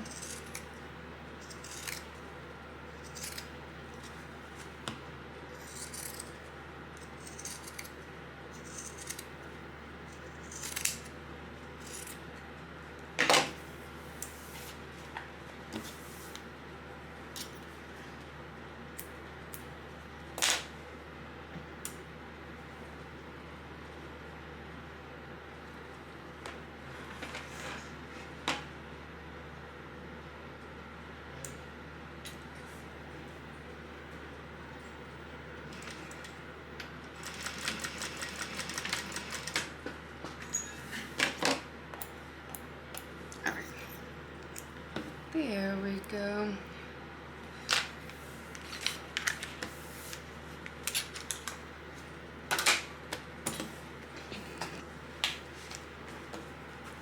And we're gonna turn this right side out.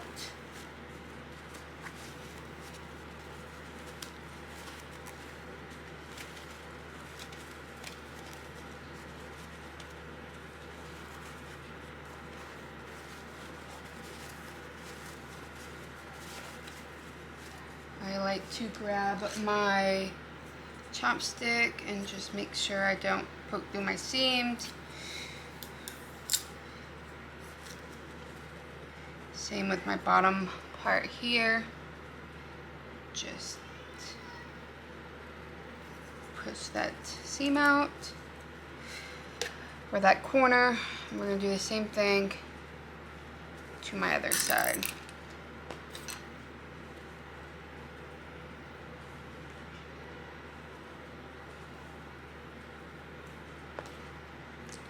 And real quickly, I'm going to press this so that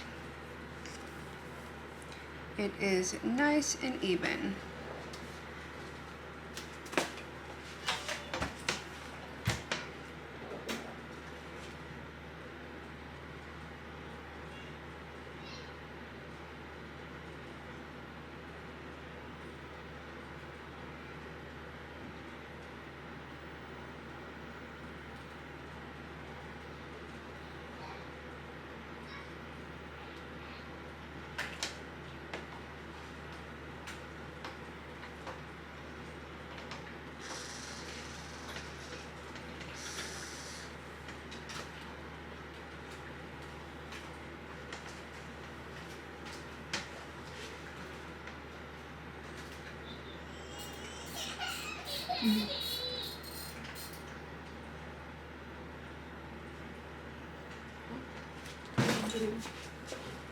So I'm gonna wait for my iron to heat up. It was on a different setting.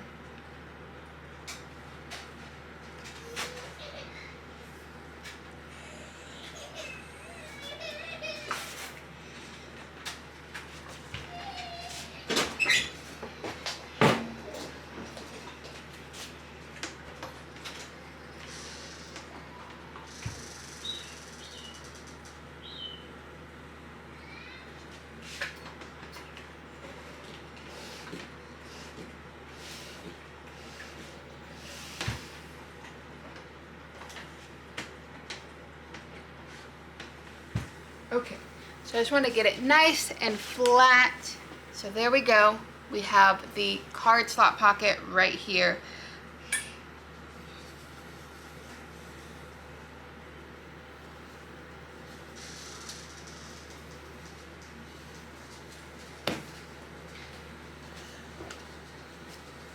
And now we're just going to top stitch right here at the top.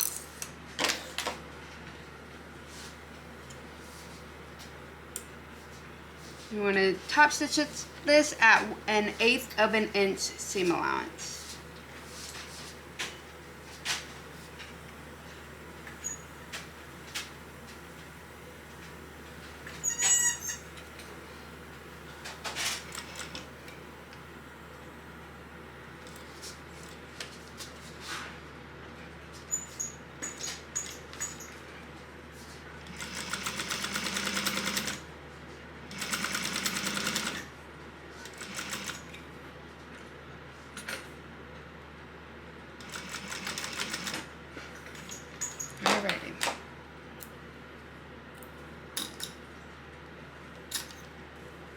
So you have your sides top stitched right here. And now we're going to attach it to our lining piece. So grab one of your main lining pieces. And we're going to measure 1 inch down from the top. So I'm going to find my centers first. So find your center so you have a nice centered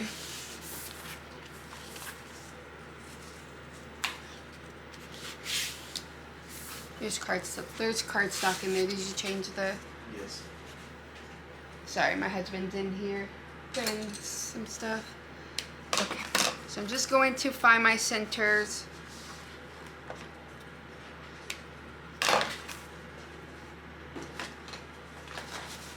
I'm gonna go ahead and also grab the second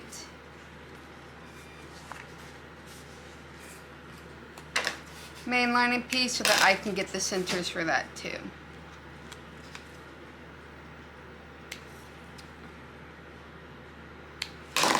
And there we go. Set that aside. And we are gonna measure 1 inch from the center right there. So I can see where my center is because I have a crease. And I'm just going to line up this center here of my crease.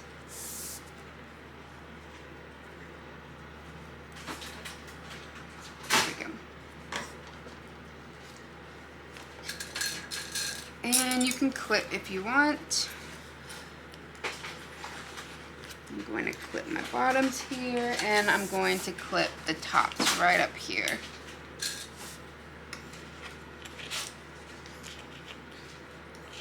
Okay, and we're going to top stitch this at 1/8 of an inch. We're going to stitch this at 1/8 of an inch on the side all the way around, leaving the top open.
Right.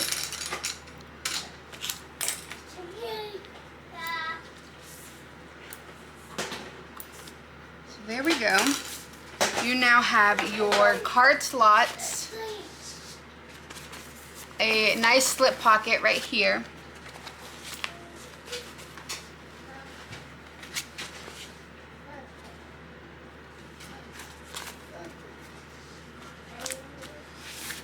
There you go.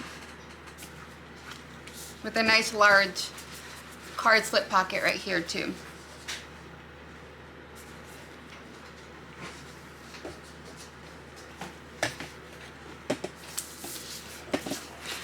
So there we go.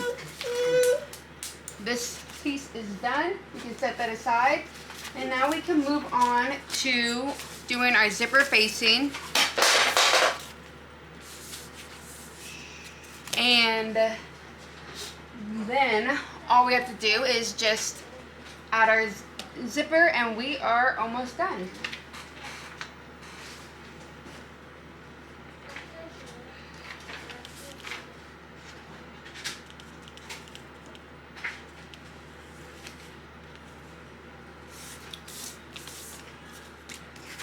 So I'm going to grab my zipper facing.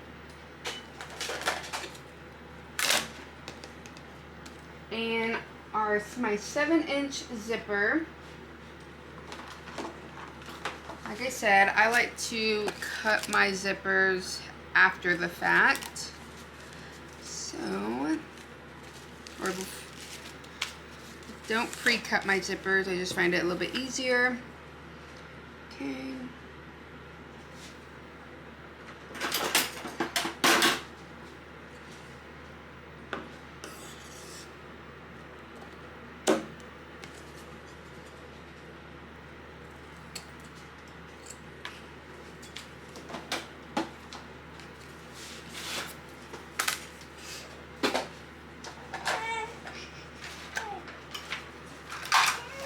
Going to use some heat to seal my ends of my zipper so it doesn't fray. And I'm going to go ahead and add my zipper pull on my bag.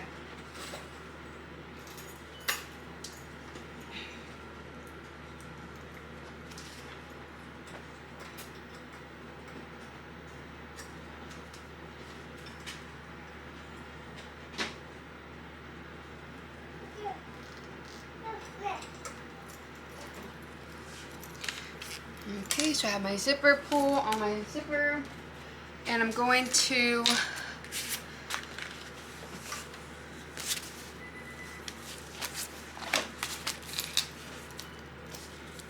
add my zipper to the side that fits. I'm going to find my centers of my zipper.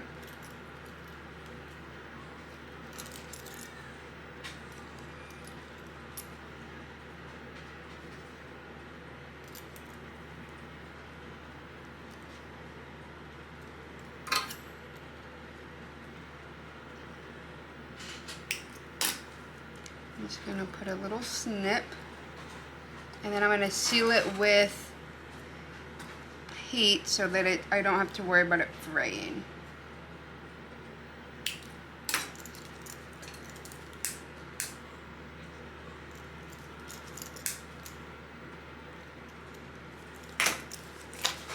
Alright.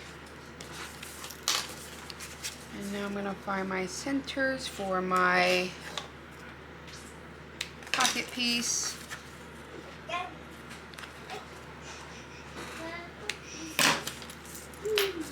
We're going to, you should have two pieces, one that is longer than the other.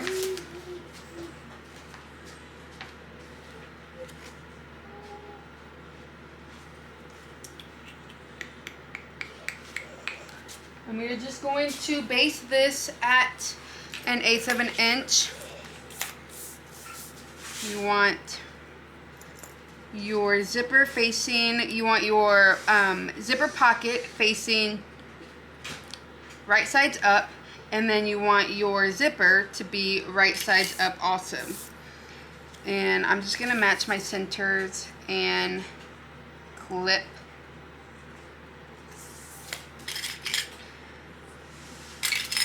in place.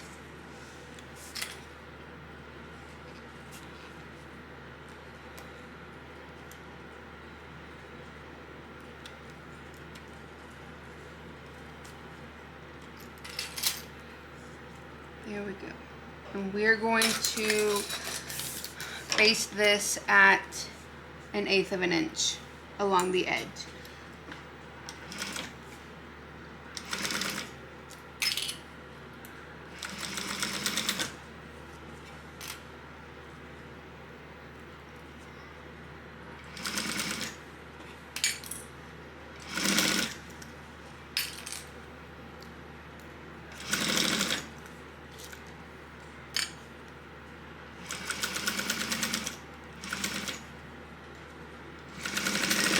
Okay,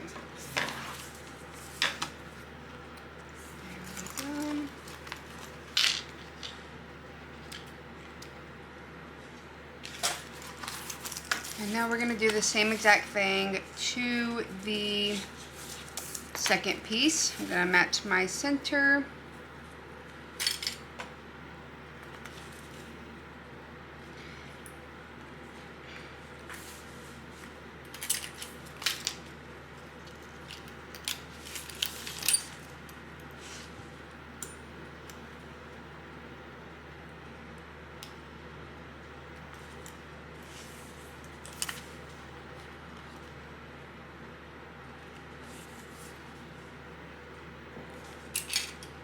I'm just going to clip, making sure it's all nice and even.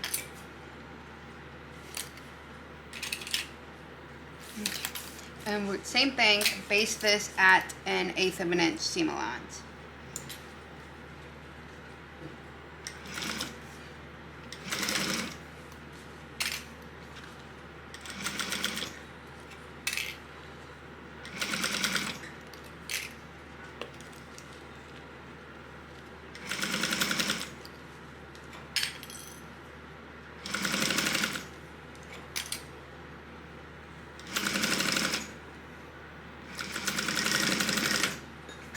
Alrighty, so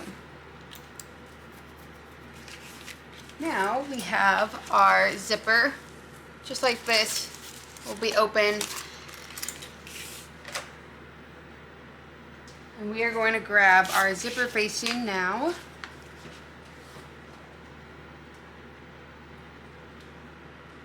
We are going to measure a 1/2 inch down and centered for the zipper facing. So you have your zipper facing, you want it,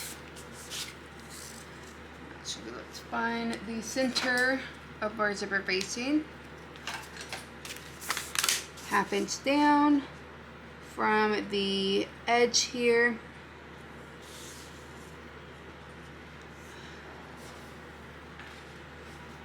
Add the center.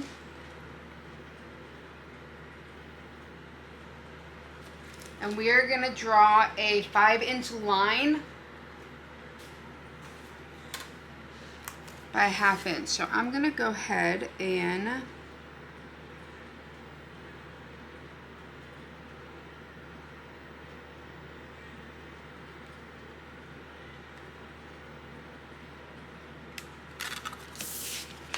draw my pocket first.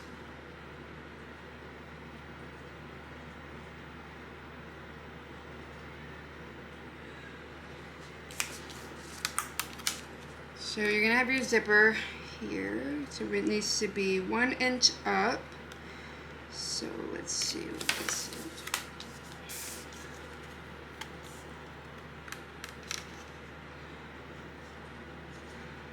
My center.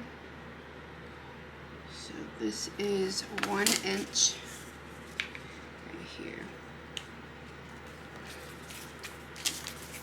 And I'm using a zipper template from Tops and Bobbins. It's just easier for me.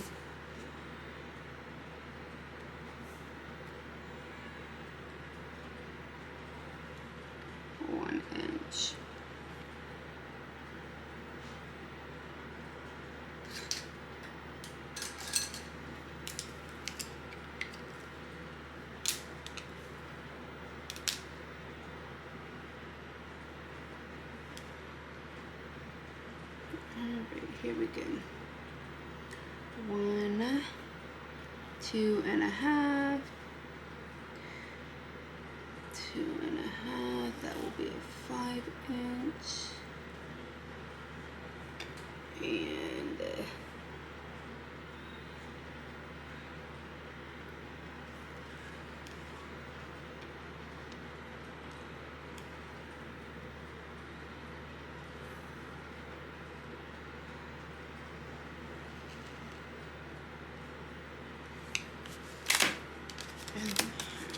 alright, so now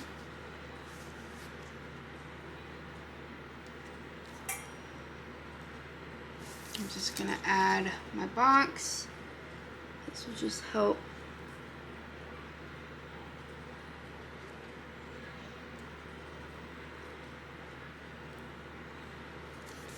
right.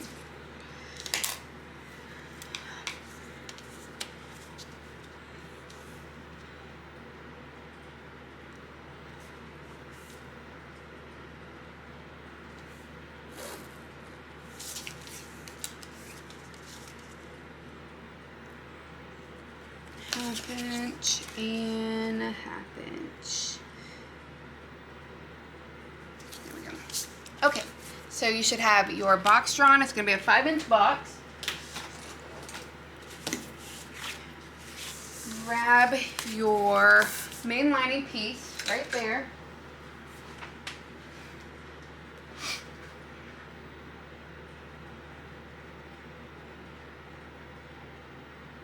So we're going to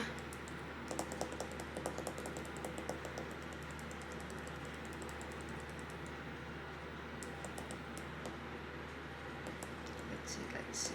We are going to place this zipper pocket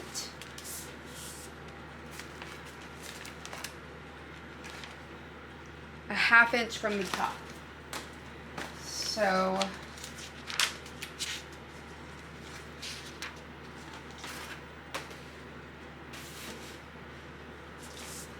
it's going to be right sides down and a half inch.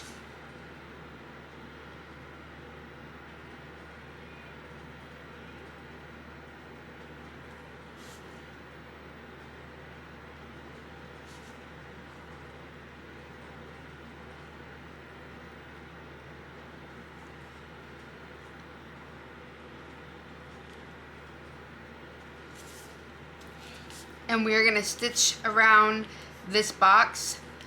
I like to just stitch on the sides and not do the short ends of my zipper box. If you want to, you totally can. I'm going to put my stitch length to a 3.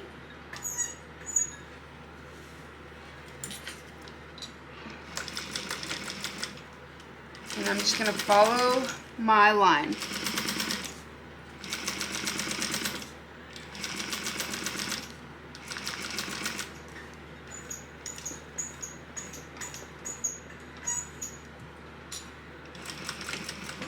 Making sure I back stitch at the beginning and end of my stitch.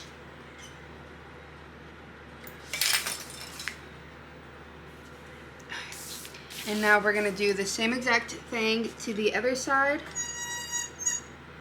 starting right on that line.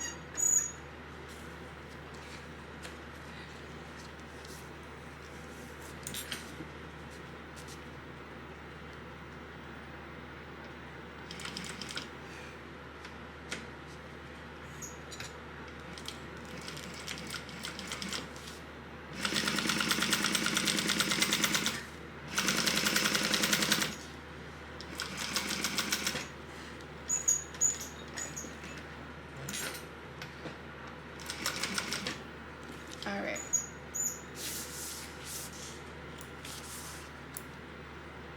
And now, I'm just going to trim off this excess threads here.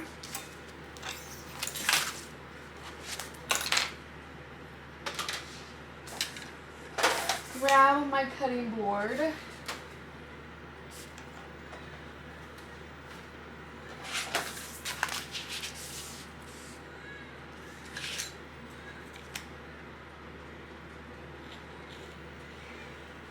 Cut down the center.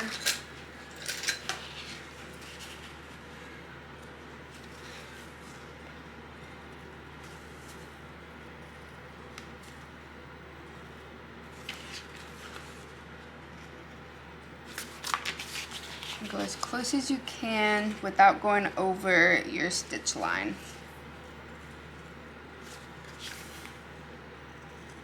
There we go. So I have that.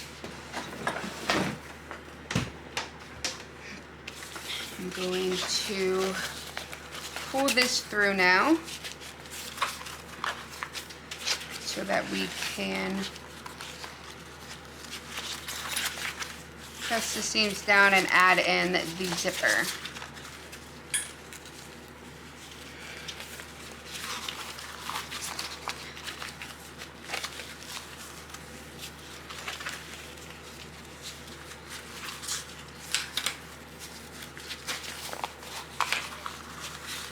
just gonna roll the seams in my fingers and just press, since I am using a waterproof canvas.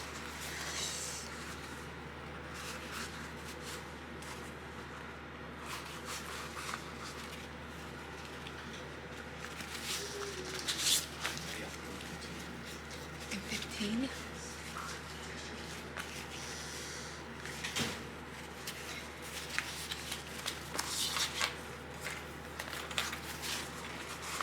Just want to if you see any puckers, what I like to do is that just shows that I did not go far enough to my, so I'm just gonna go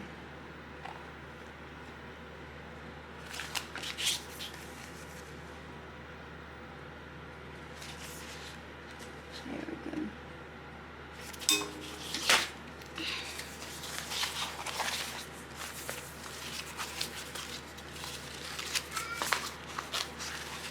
Alright. That should be better.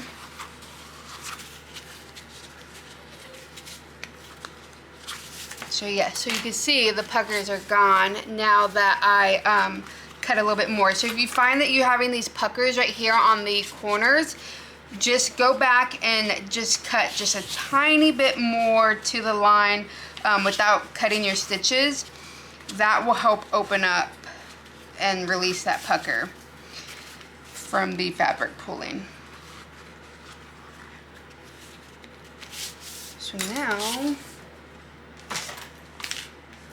I'm going to grab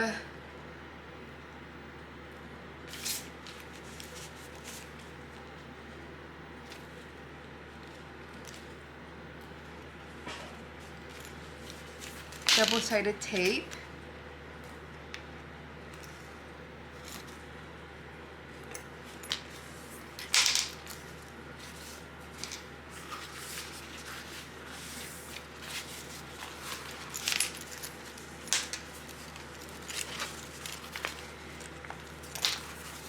First thing I'm going to do is I'm going to do my top piece first.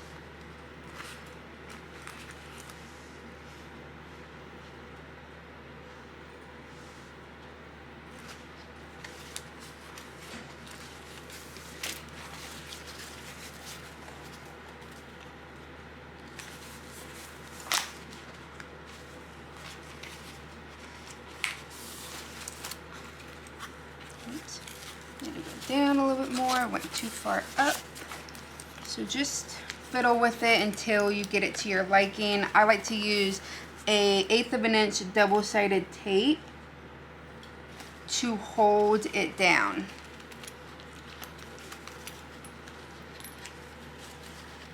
And then I like to do the same thing. So you can actually just go ahead and put both sides on.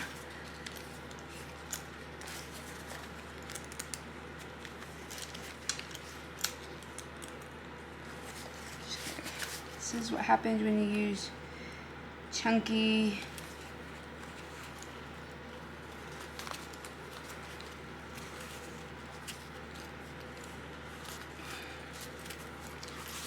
so there's that, and now I'm going to open this up and I'm going to put down my other piece.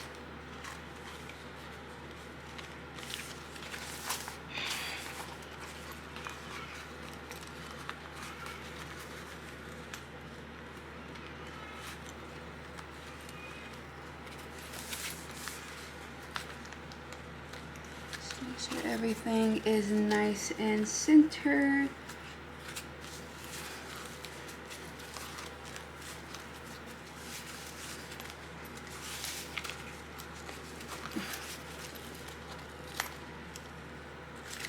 There we go. Okay, and so what I like to do is I do mine probably a little bit different. I like to start on the short side, go around, down, and then I will flip open my next piece and top stitch down at the bottom. So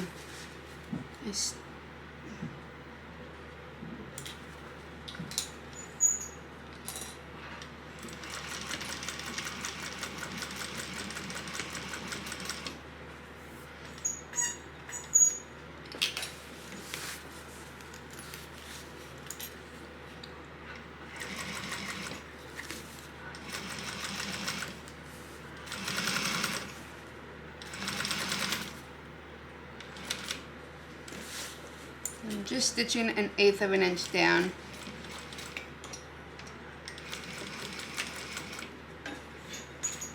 Making sure I back stitch. And now you want to pull up this part here.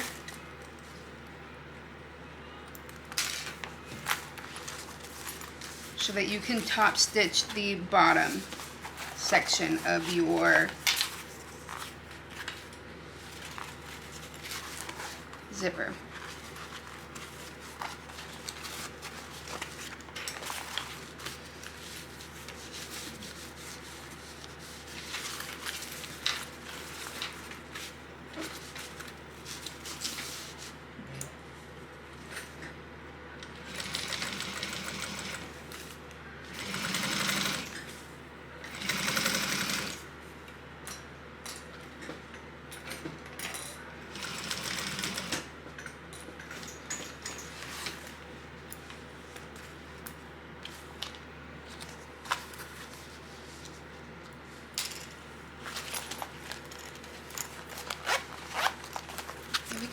And now we have a nice size pocket.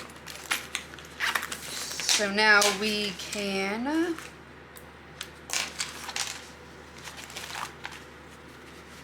even up our pockets.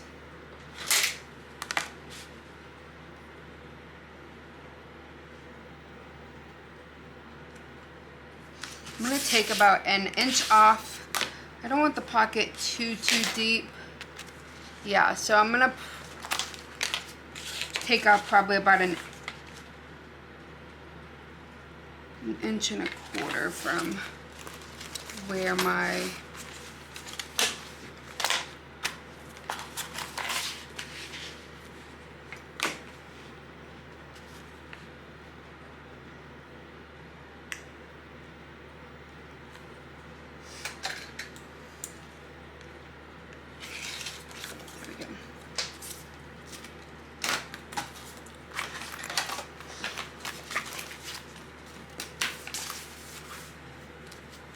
And now we're just going to close our pocket, and you can close it at 3/8 of an inch.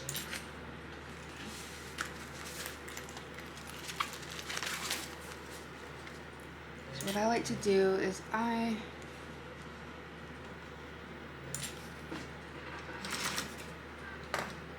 making sure that your lining is pulled out of the way. You don't want to accidentally stitch that. And I'm stitching this at 3/8 of an inch. And then right when I get to the bottom, getting close to the bottom, I'm going to fold up my bottom piece at like 1/4 of an inch. This will just help when it comes time to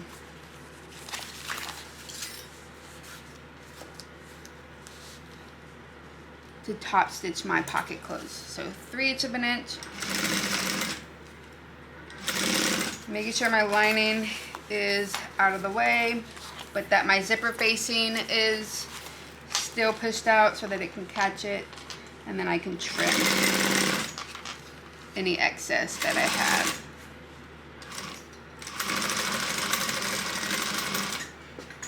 Okay.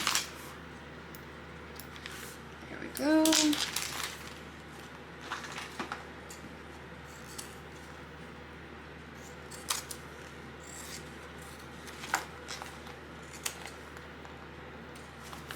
I'm just going to trim off a little bit of the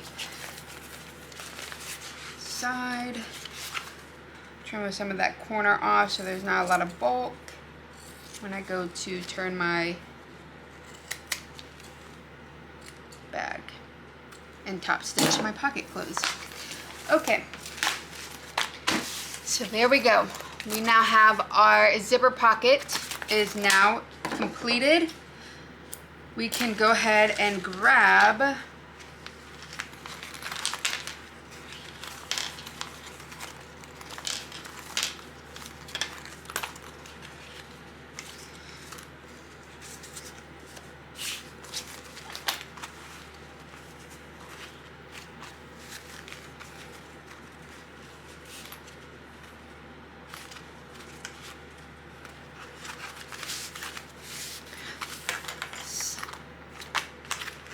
open up your pocket. And now we can go ahead and grab our zipper to finish our bag. Okay, so now that we have finished our zip pocket, we're gonna go ahead and construct our lining. So for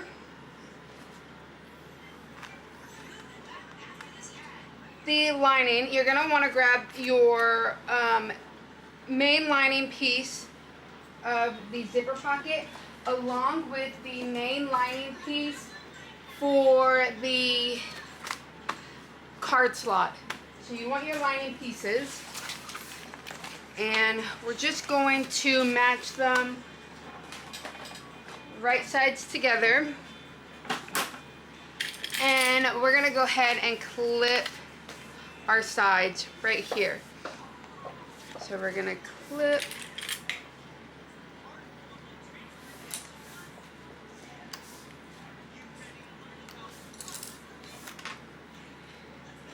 and we're going to do the same thing to the other side.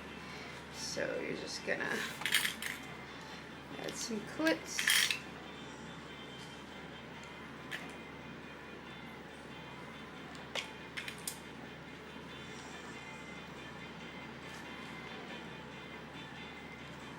Okay, so now that you have clips on both sides, we're going to stitch this at a 3/8 of an inch along just the outer edges right here.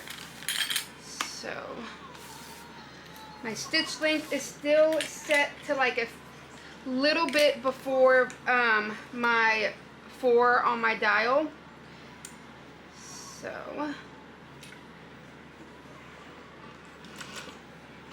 make sure you back stitch, and we're just going to go all the way down at that 3/8 of an inch seam allowance.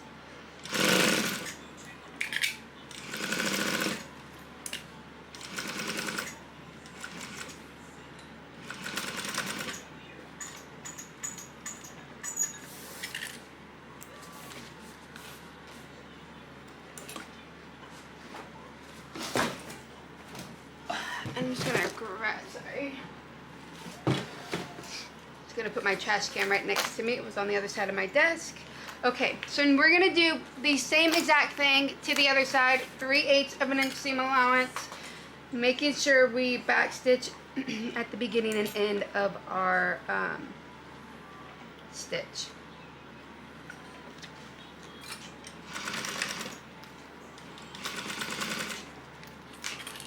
Whoops, just wanna go all the way down. And I'm sorry if you can hear my little one. He's in here. Look, he's right there. Sorry about that. I'm just home with my 2 youngest ones right now. So I have him in my room watching the iPad. Where I can get this done. Okay, let's see where I put my snips at.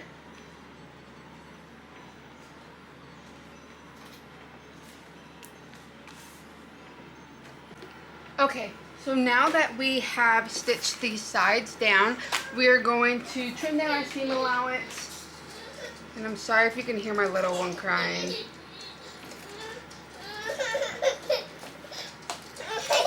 And you're gonna leave about 1 inch, just like we did on the exterior.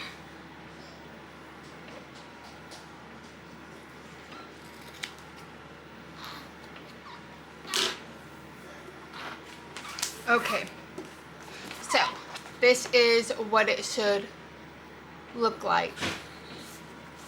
Here, this bottom part, it's going to stay open. We are going to close it at the end through the turning hole.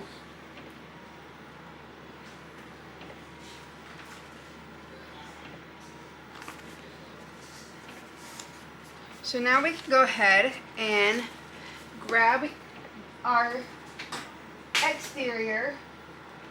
So you're going to want to grab your exterior and your zipper.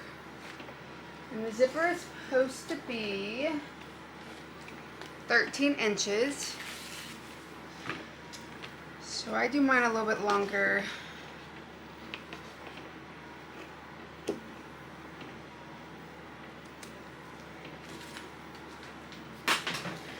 I'm gonna go ahead and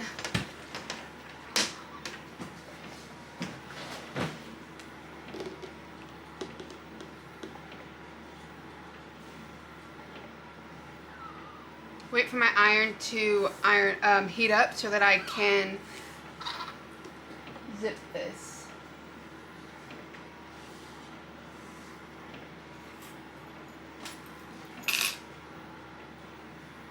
I'm going to grab my zipper pull also.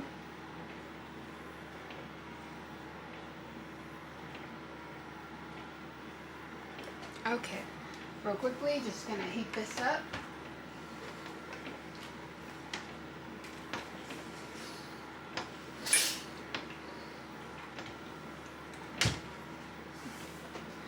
All right.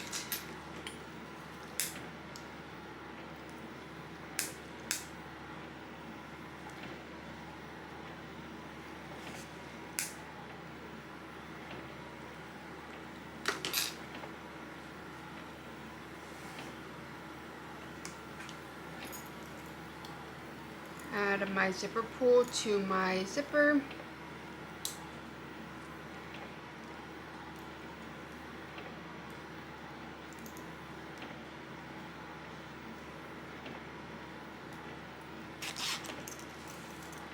There we go.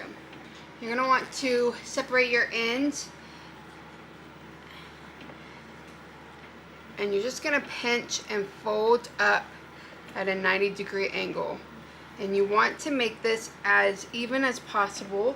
So what I like to do is I pin it just like this out of my seam allowance, because we're going to base this at 1/8 of an inch. You can hand stitch it if you want. I prefer to just baste it down. And so you just want to make sure that it's even with your other side. And how I like to determine if it's even is I'm going to grab a second pin.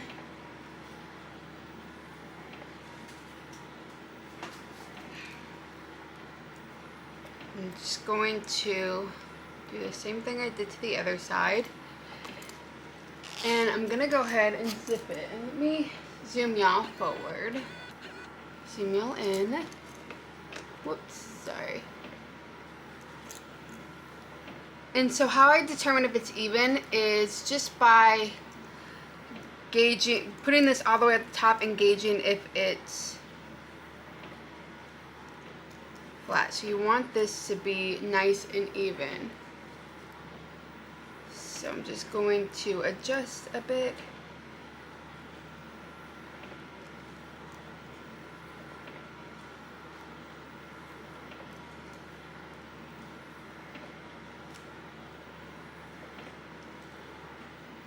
I think that's going to be good. And now we can top stitch this or base this at 1/8 of an inch. So I'm just going to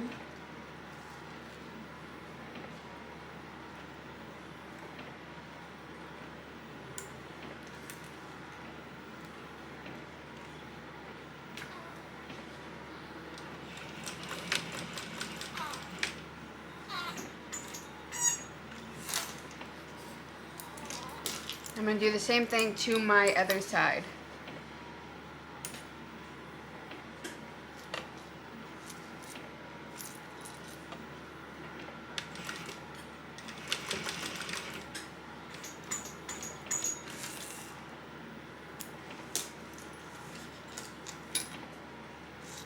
Make sure that you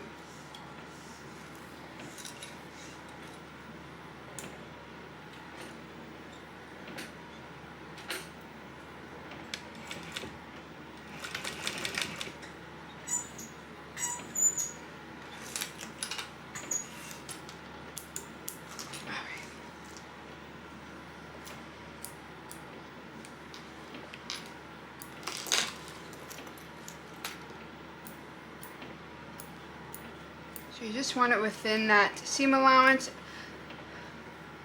when you are doing your zipper. So there we go.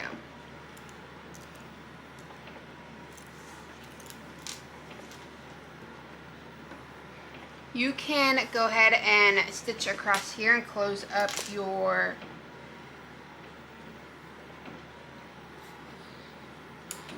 stitches if you want to.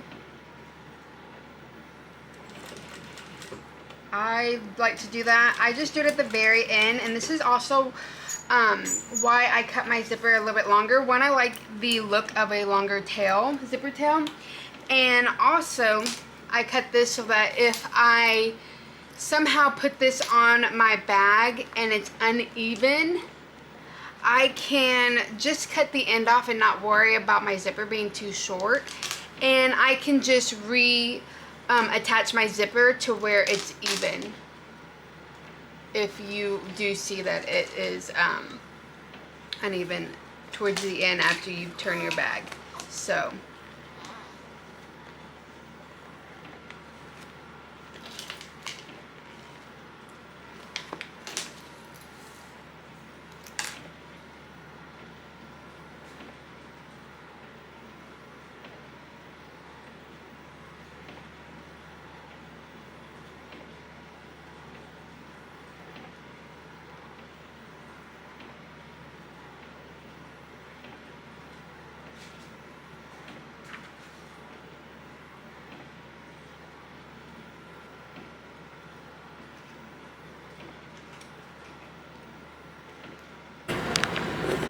okay, so now that you have basted your zipper and you have your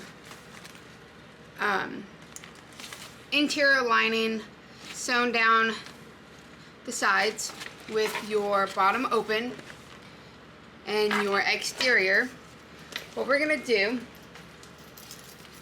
is we're going to grab our exterior, and now we're going to mark. Let's see.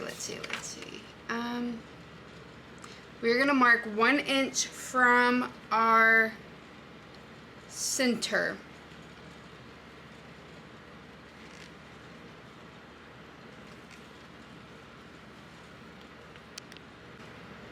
Okay, so now that we have our zipper finished already, basted and turned at that 90-degree angle, you're gonna want to grab your main zipper, so that zipper we just had, and also your exterior. And what we're going to do is we're going to measure 1 inch from each side of the panel folded end. So pretty much the center right here. So we're going to have 1 inch from there. So grab your ruler. And I'm just going to measure out 1 inch. And you're going to want to mark it. And I'm doing mine just within my seam allowance.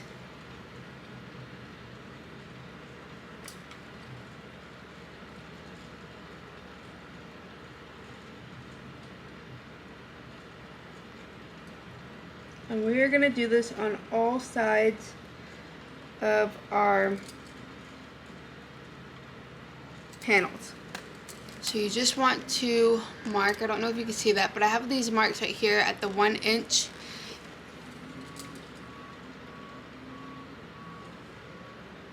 And I'm going to do the same thing to my other side. You're going to fold down the center, and we're going to mark.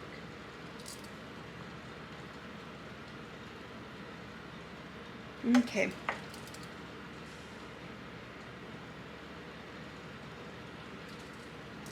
So you can't really see, but you're going to have, let me see if I can, okay, so you can see right there my marks. So I have these marks right here on the 1 inch from my center here. You can see the little notch.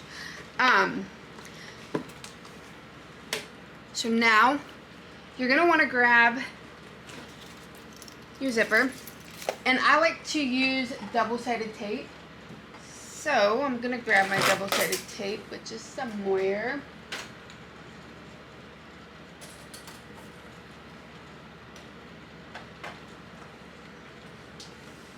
Oh, here it is. So we're gonna grab our double-sided tape, and now we are going to, I just like to tape from that 1 inch mark.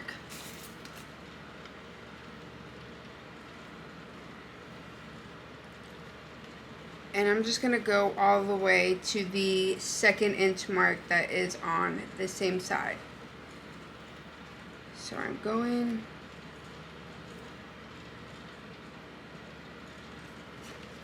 and then I'm going to start on the other side.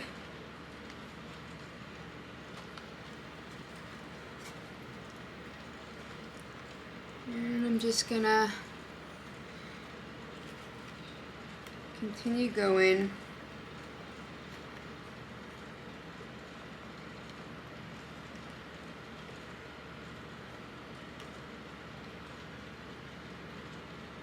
There we go.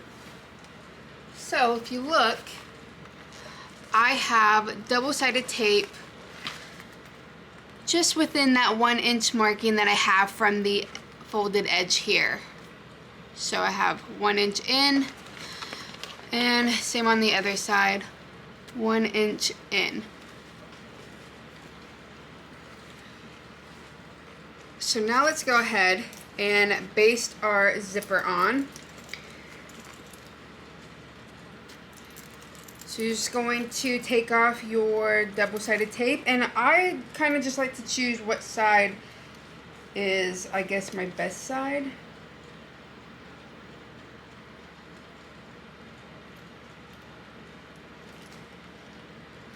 I'm gonna go ahead and just add it onto this side here. And you're gonna want to line the end of your zipper. So here's the end of my zipper, and you want to line it up to the 1 inch mark that's right here.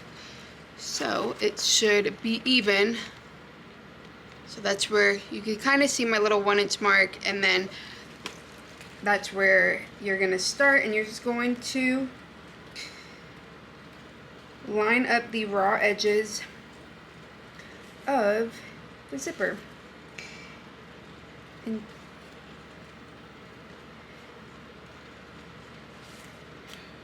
alright, and now you can clip if you would like. I like to just add a couple of clips also, just in case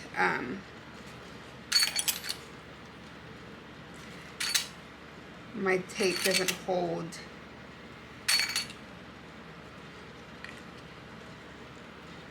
So there we go. So you have this clipped here. And you're going to want to open up your lining now. Open up your zipper, sorry. And this is how I do mine. So I hold it as if it's supposed to be open, and then I'm going to, so I'm holding it as if it was open. There's no turns, or it's not, I guess it's not turned incorrectly, so there's no like twist. That's the word I'm looking for. Okay, so I have it straight, and what I like to do is I just like to turn it to the right sides. That way I know that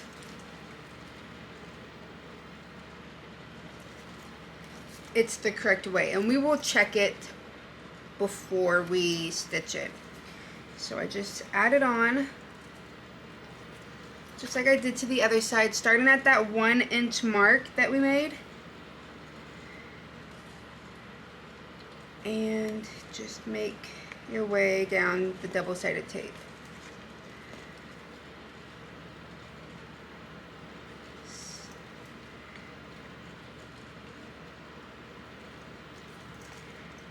Continue.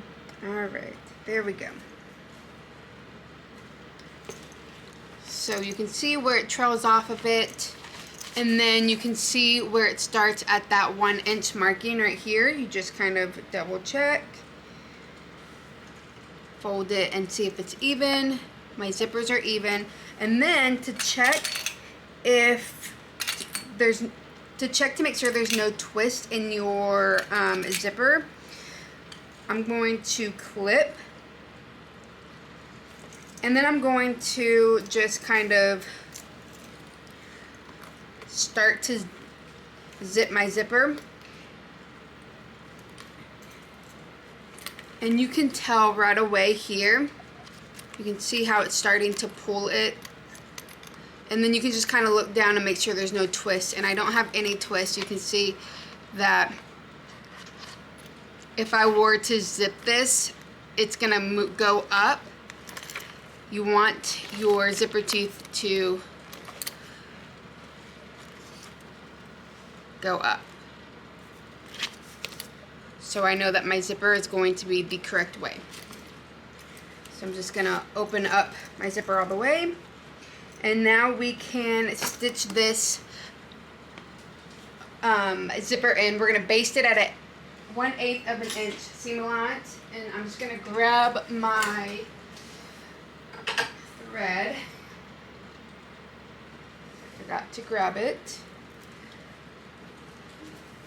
And right now we are on my Thor cylinder arm. This is the GC 1341S.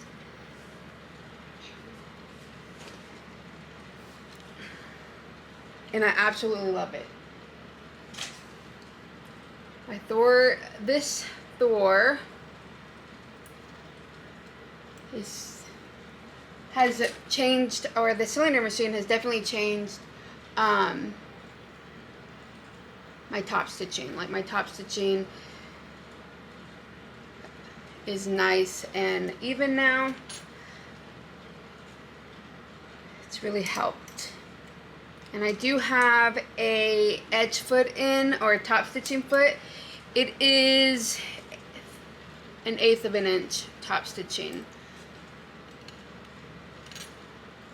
So I'm just going to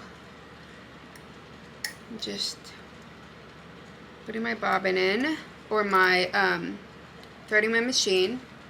Apparently I cannot talk and do two things at the same time, because I keep getting jumbled up or distracted. Okay.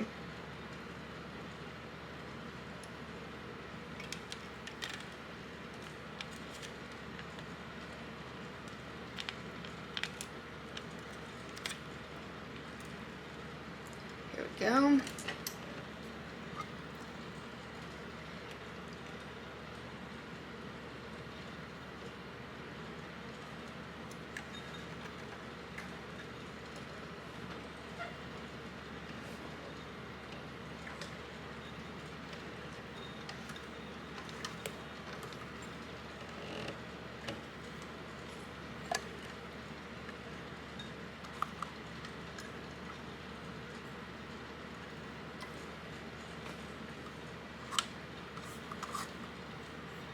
Okay, I'm just checking to make sure that my thread is coming out the correct way. It is. Everything looks good.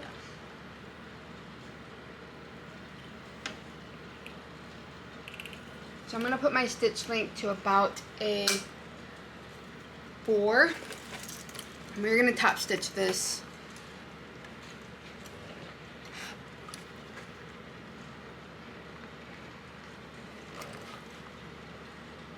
Base this down at 1/8 of an inch.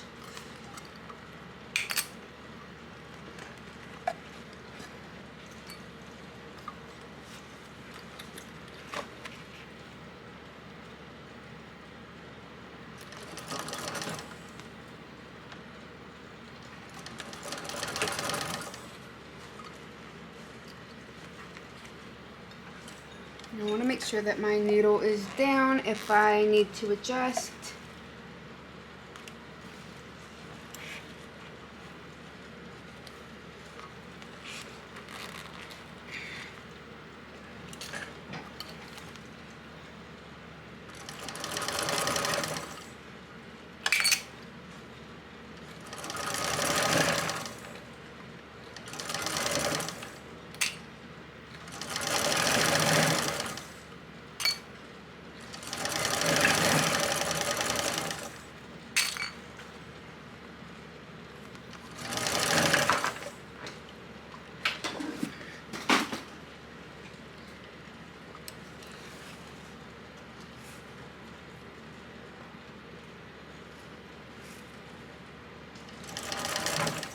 So you want to make sure that when you get close to your 1-inch marking on the inside, you want to pull your tail out of the way to taper it off. You're going to trail off your zipper. So I'm going to sink my needle down because I'm just about at the spot where my zipper is. And I'm just going to start to pull it off. So I'm just pulling it this way, kind of at like a 90-degree angle.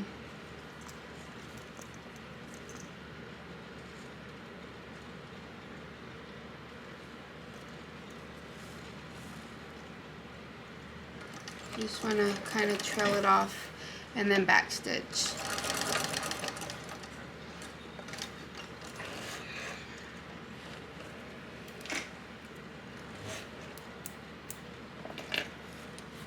So you can see here, I don't know if you can see where it's trailed off right at that marking. Now we're going to do the same thing starting at this end of our zipper.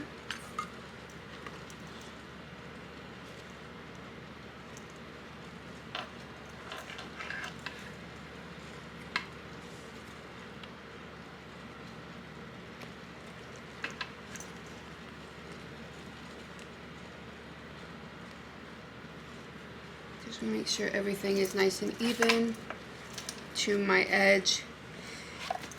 And I'm going to,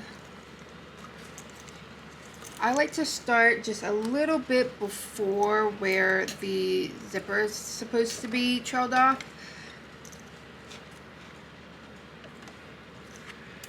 So that I can take a couple of stitches and back stitch. Oops.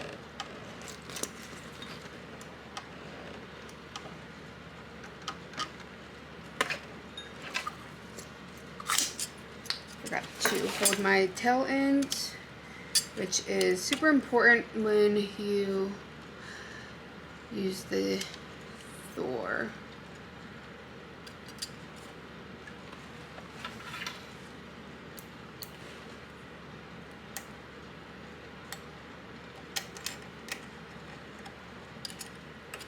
Still not in the habit of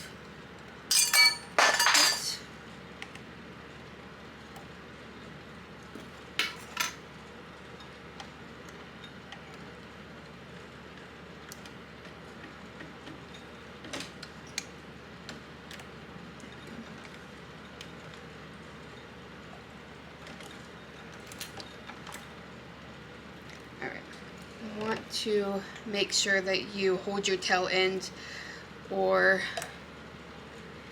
it will suck up your tail ends, which has happened and it has locked up my machine. Luckily I know how to fix it now and troubleshoot it, but that was one of the saddest things whenever that happened to my machine the first time.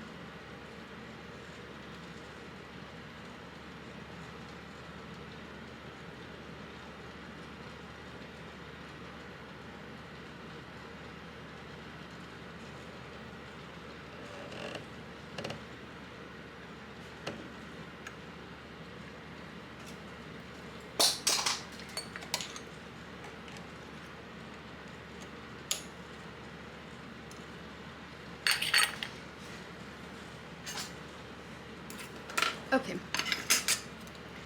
so I'm going to put my bobbin back in and then we can get back to sewing.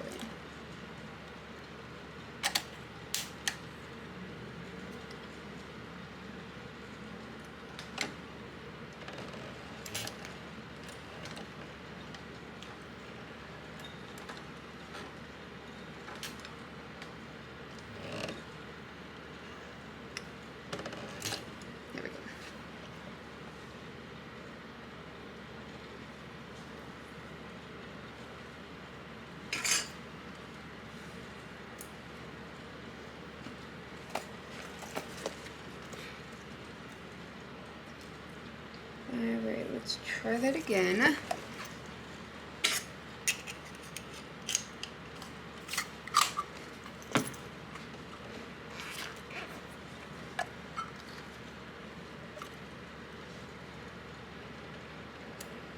So I can see where my marking is at for where I need to trail off my zipper. So I'm making sure that it is out of the way, back stitching, and then I'm going to just go at 1/8 of an inch all the way around like I did my other side.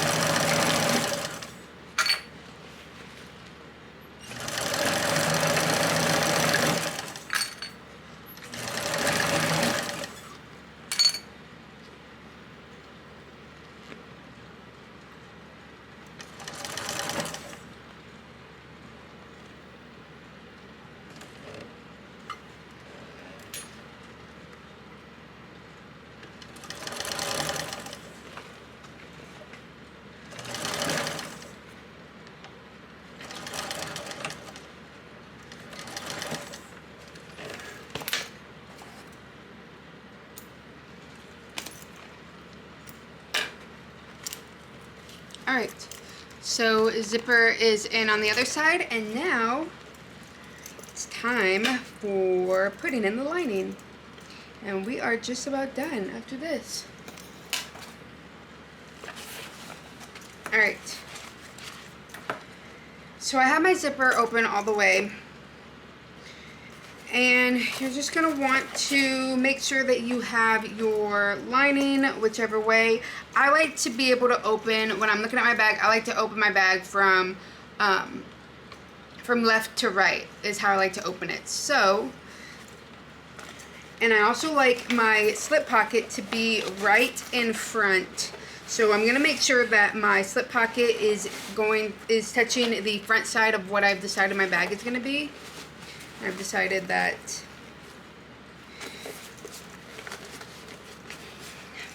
this side is what I want. And you can add double-sided tape if you want to this. I forgot. And you want to make sure that you roll your exteriors out of the way. And make sure that your zipper is not twisted and it's trailing off. So I like to start by matching my centers. So I match my center here, and I match my center here. So I'm going to match the centers in the front, and then I'm going to match my quarter points on the side panels with the seam of my lining. I'm going to do the same thing to my other side, matching up.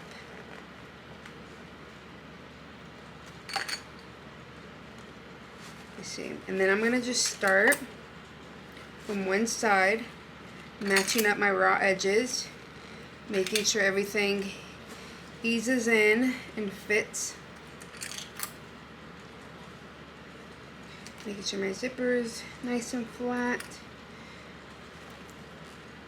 And I'm just going to clip, pushing down my lining if I need to ease that seam in or my lining in. So there we go. One side is done. And just start from the other side and work your way.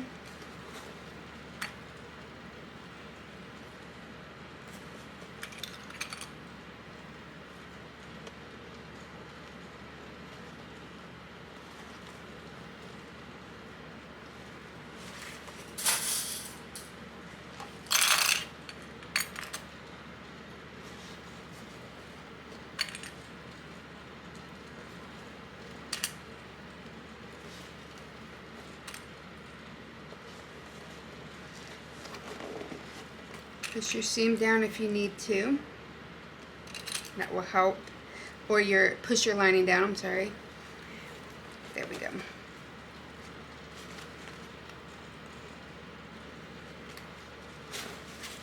So your lining should be like this, right sides touching.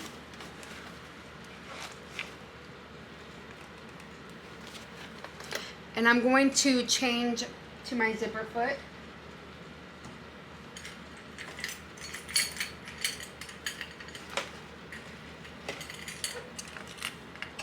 Here we go.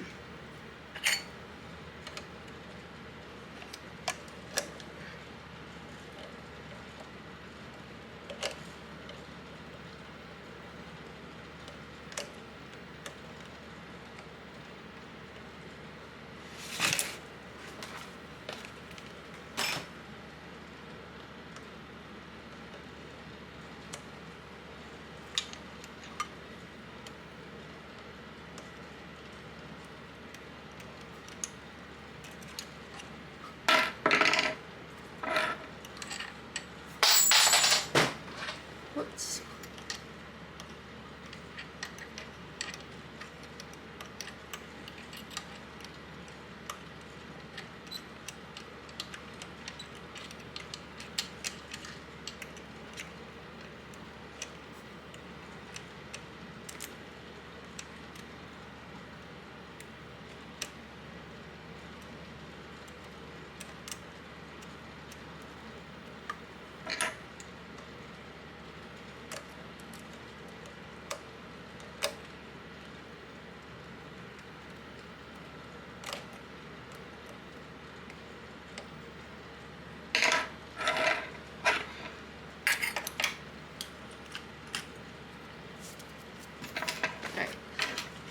So now that we have the zipper foot in, we're going to stitch this at a 3/8 of an inch seam allowance. So I'm just gonna put my guide to my 3-inch line, 3/8 of an inch line. There we go.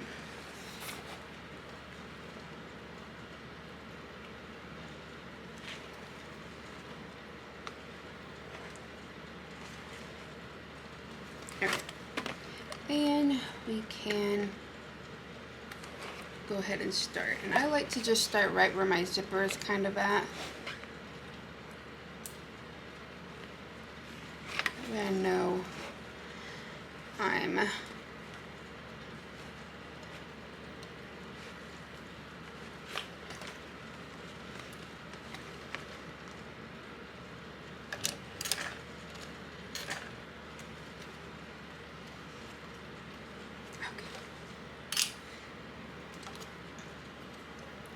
and we're going to go around this at 3/8 of an inch.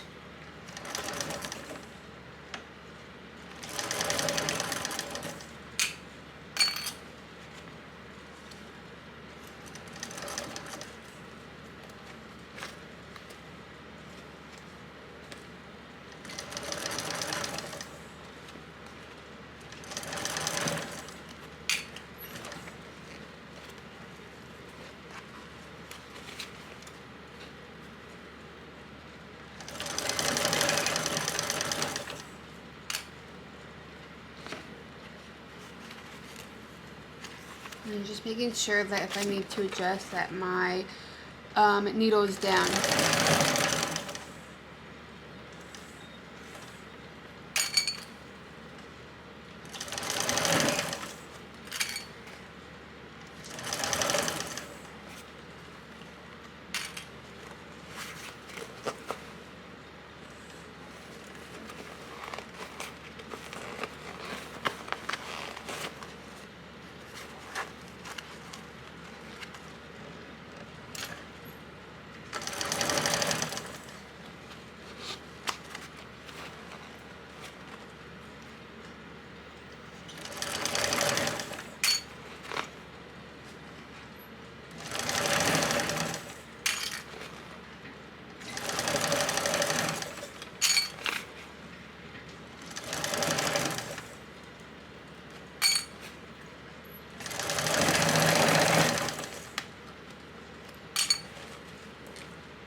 go ahead and go around one more time to make sure that I am on that 3/8 of an inch.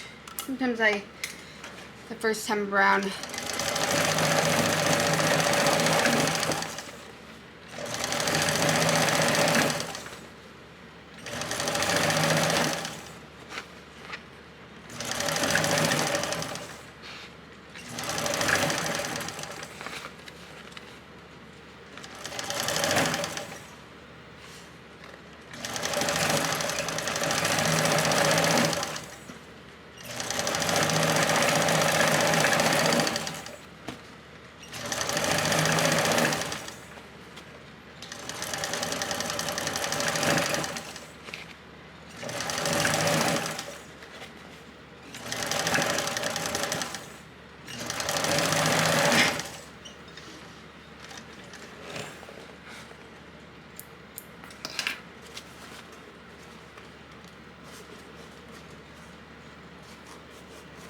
go.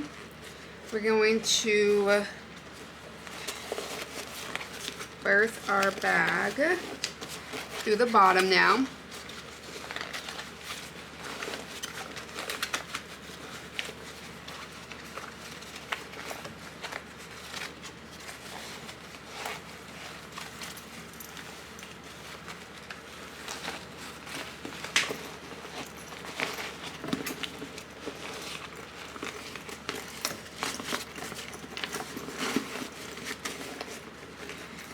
And you're going to put your lining in. Remember, your lining is open at the bottom.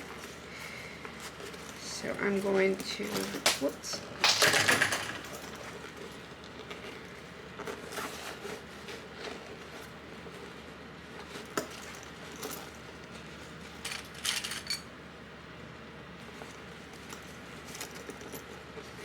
And I'm just going to roll up my seams here and clip.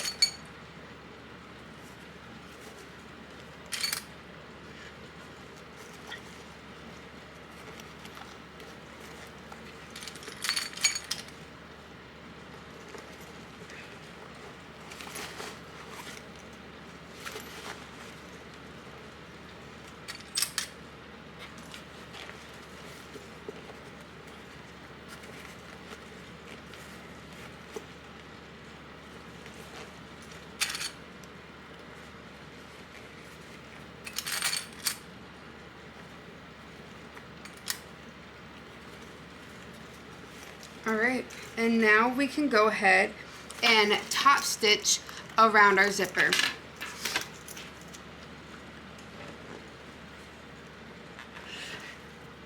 And so I'm going to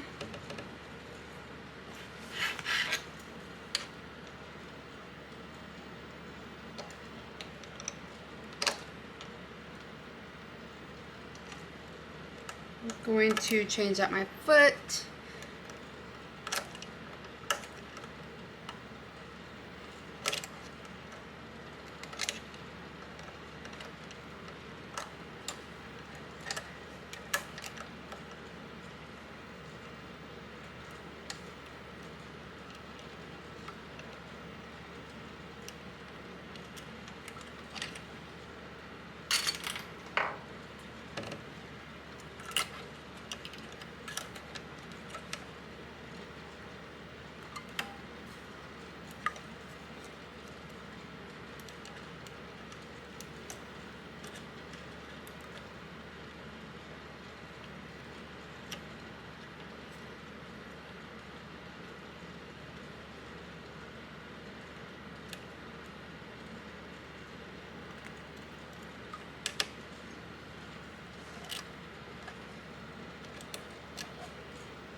Okie dokie.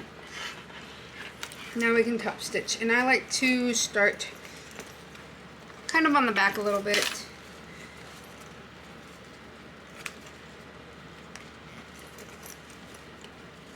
So I'm going to start towards the end of my zipper.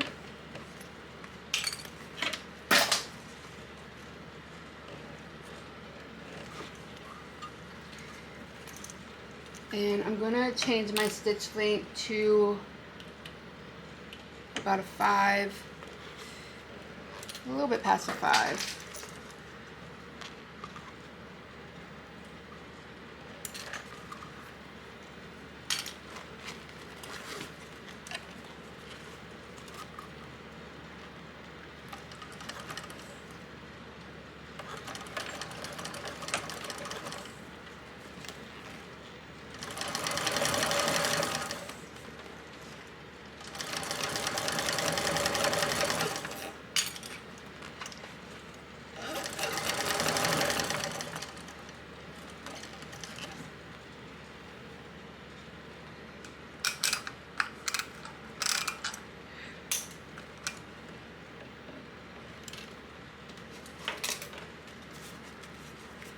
I have this scrap piece here for whenever I go over the bulk. Just kind of my own little hump jumpers.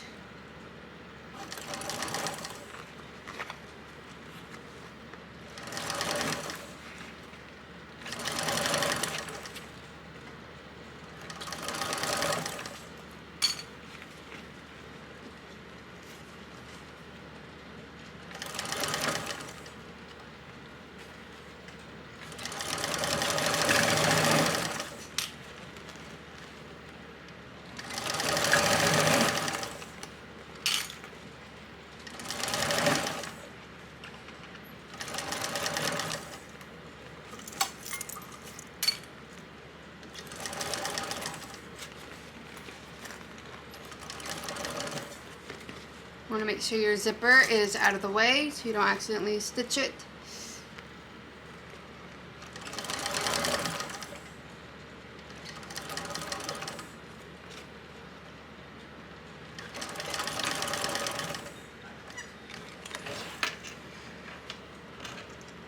And I'm always using my snips.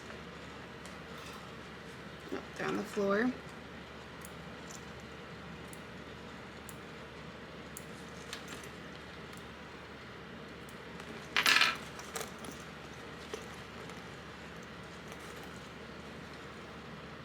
Alright, so there we go, top stitched.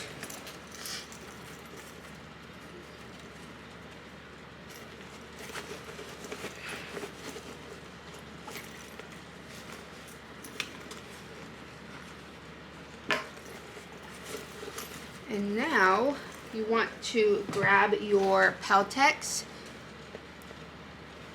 You want to roll. I like to do one fold, and then this is kind of the tricky part, is having to put it through because it's not as small as the, or it's not as big as the Monica handbag. So you really have to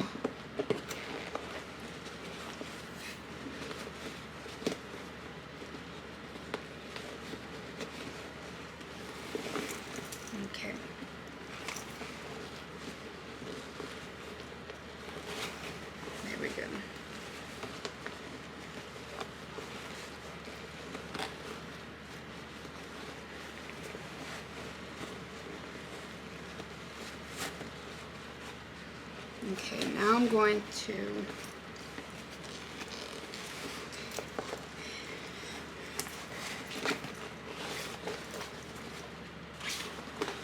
fold out this corner piece here.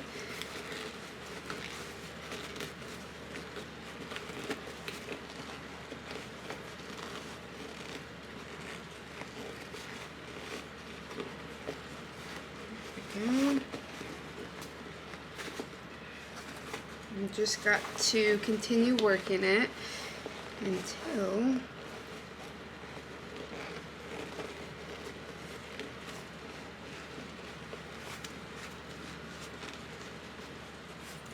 you're just working it into the top here.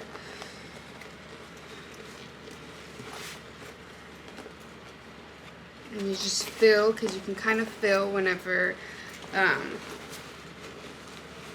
it doesn't unroll all the way.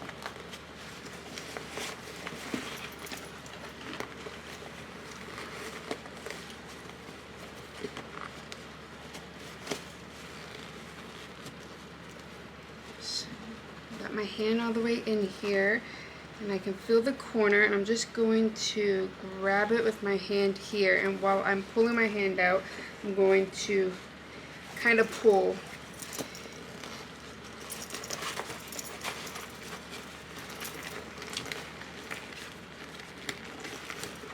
There we go. Okay, so I can feel my Peltex in there. Really.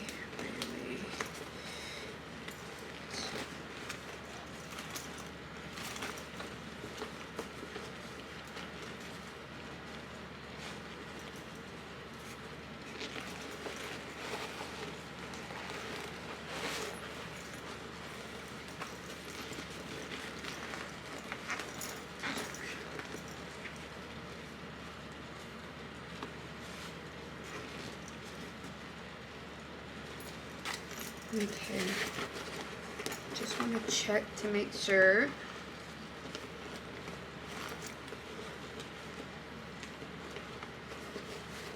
It's all unrolled, and I can feel on my edges here it's not. So I'm just gonna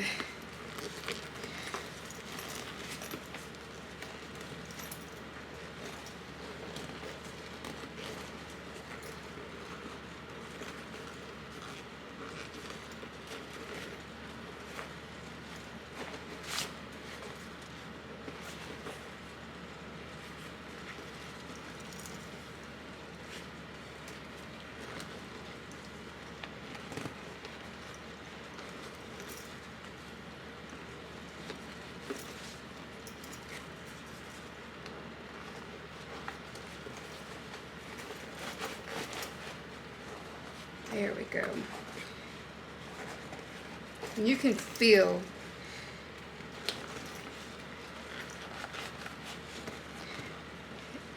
if your Peltex is not in all the way correctly.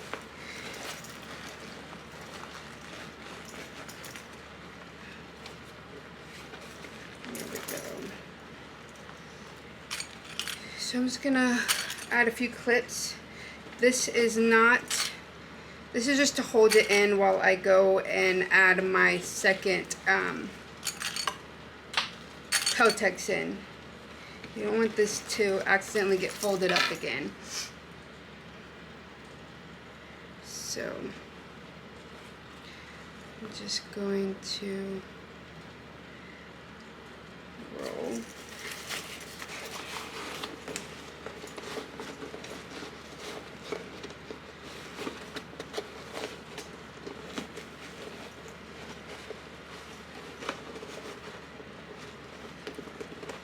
So as soon as I get my hand in here, like I can feel where the opening is at, I'm going to start opening it up with my finger now that it can fit. So I'm just opening up the Peltex.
Really gotta get your hand in there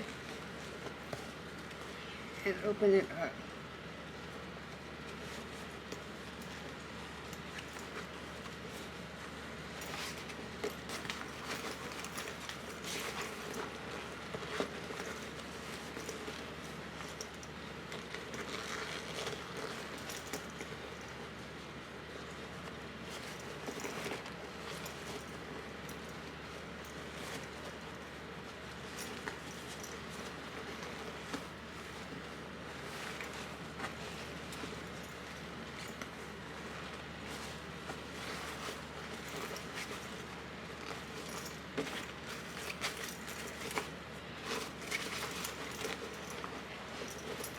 Okay, and then I'm going to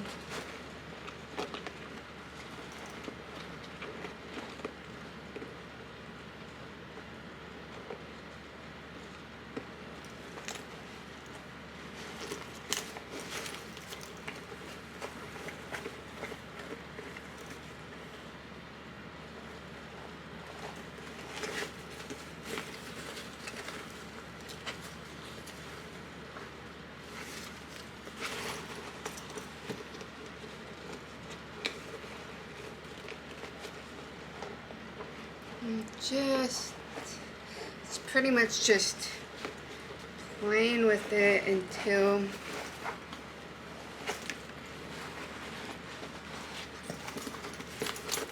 you get it in there. Okay.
And I also found on my last Lina, I actually did 2 layers of Peltex. So I did a layer of sew-in Peltex, and then I did a layer of double-sided fusible Peltex. And I found that really helped, because I feel like messing with the Peltex like this, it breaks it down and softens it up. And I like my Lina to be super structured, so I might end up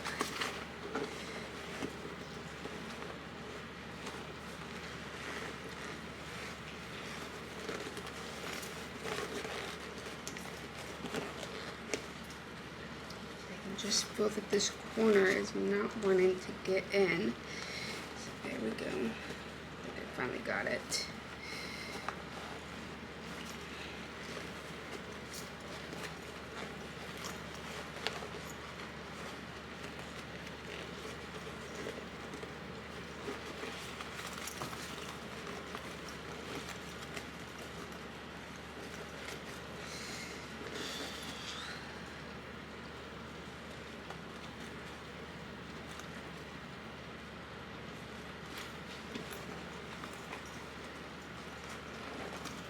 All right, there we go.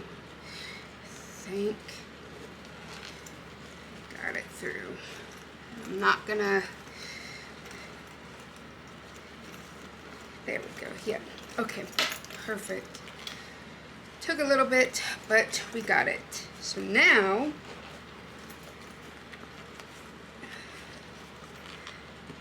I'm going to make sure that my Peltex is even at the bottom here. Okay.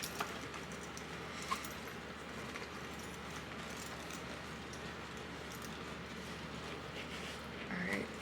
So now I'm gonna want to actually clip it so that it stays nice and straight.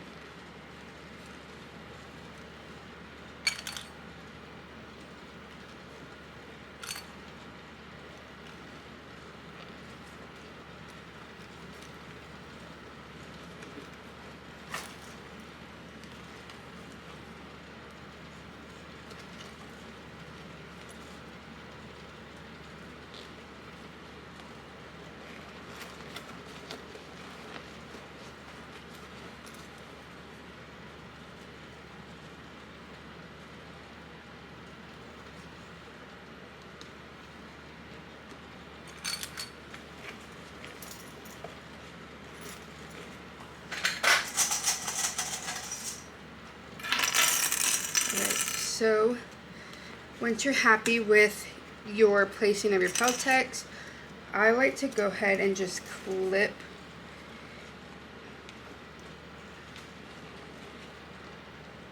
my sides.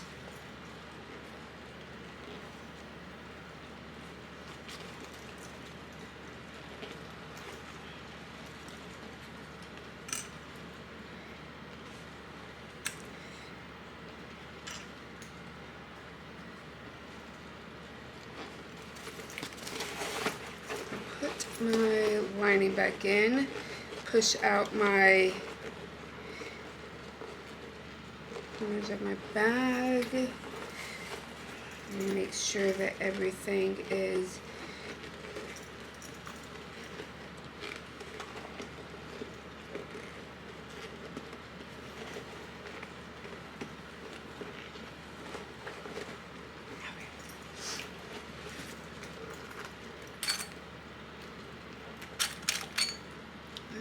I'm just clipping on one side.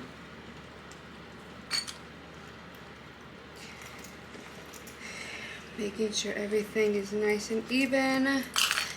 And I'm going to do the same thing to my other side. Oh, actually, you're going to want to add in your logo, which I'll be able to do even after I clip.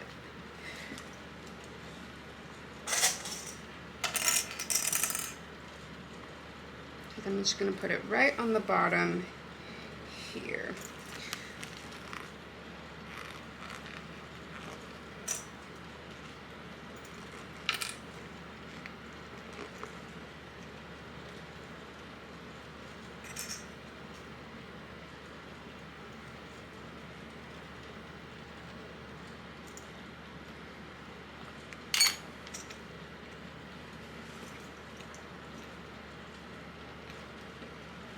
Okay.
Okay, so I'm just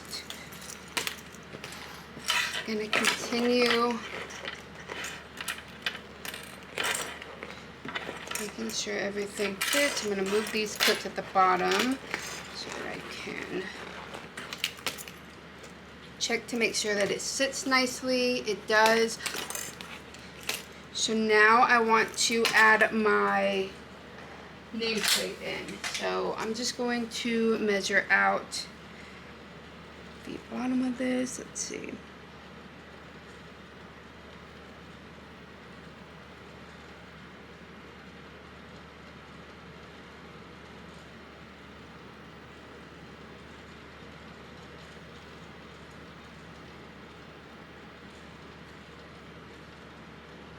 Okay. I'm going to measure out, let's see, 3 3/4 of an inch. So 3.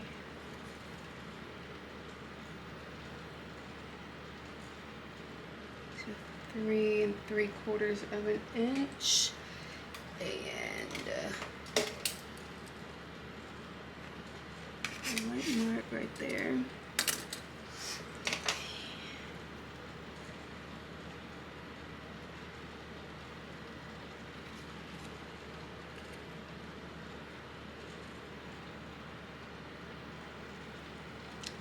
let's go up.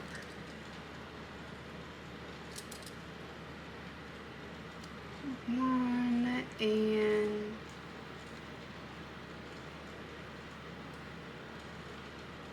a half.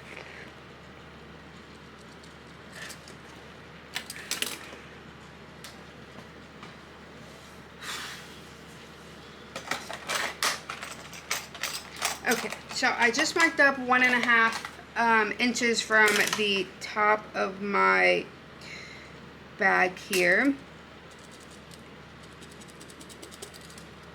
I'm going to mark where my markings are going to be.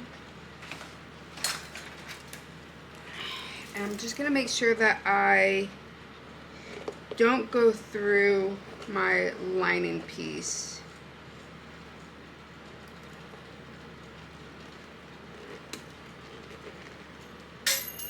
Whoops.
And add my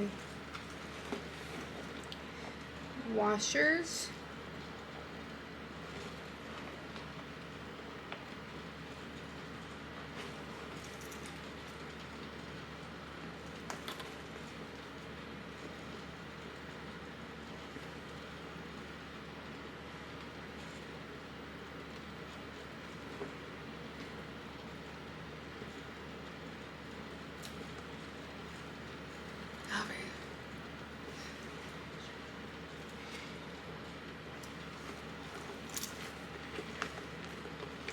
So I have my nameplate in, and now we can top stitch this. My stitch length is still at that 5 1/4, I'm guessing. And I'm gonna start at the bottom here in the back.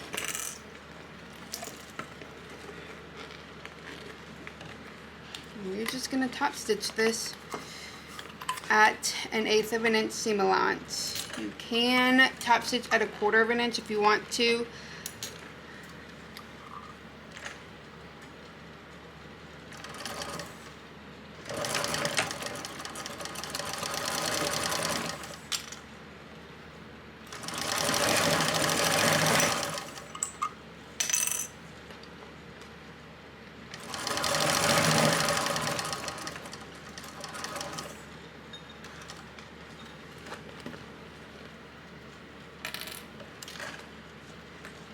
And making sure nothing is underneath.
be at the bottom, or where we our start. So once you get there,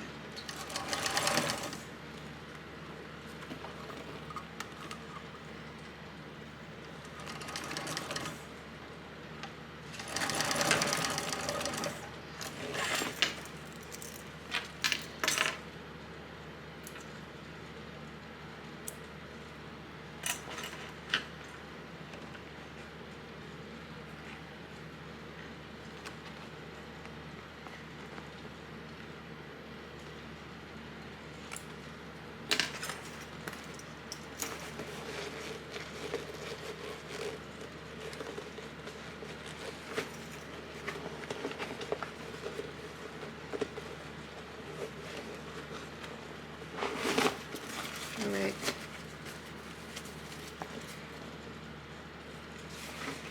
Now we are going to finish our bottom of our bag.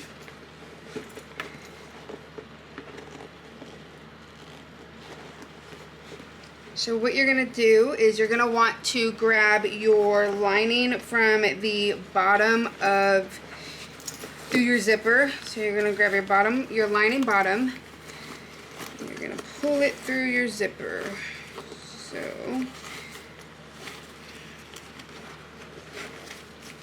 going to, here we go. Just pulling it through.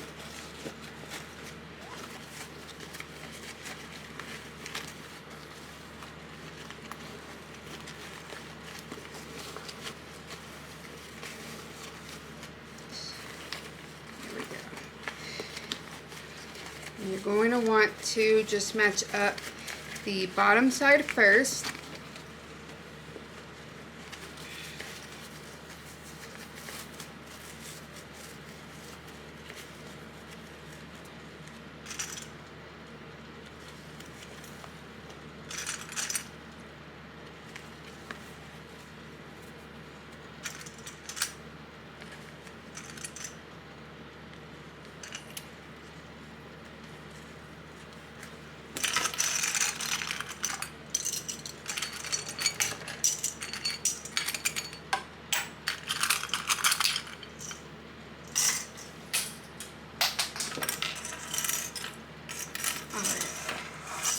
Clean up these extra clips here real quickly. Alright, so we are going to top stitch this at 3/8, or not top stitch, I'm sorry. We are going to stitch this at 3/8 of an inch. I'm going to turn my stitch length back to my normal construction stitch, which is like a 4. And we are going to stitch this to close at the bottom.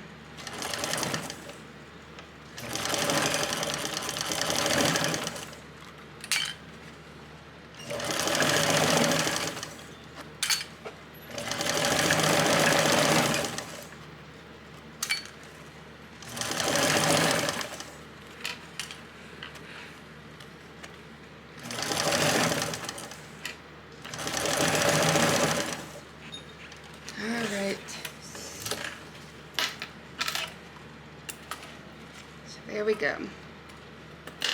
You can go ahead and trim down that seam allowance to 1/8 of an inch.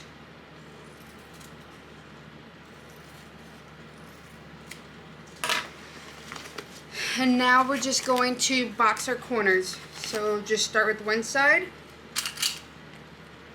add your clips, sew it at 3/8 of an inch, and repeat to the other side.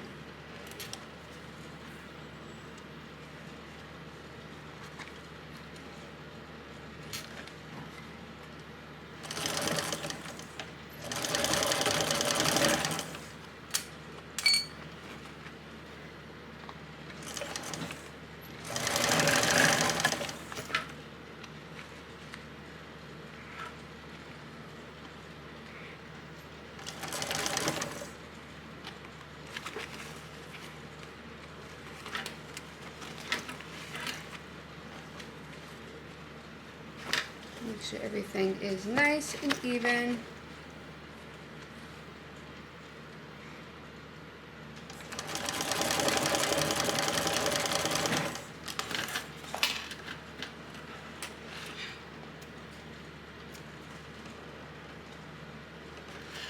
And trim off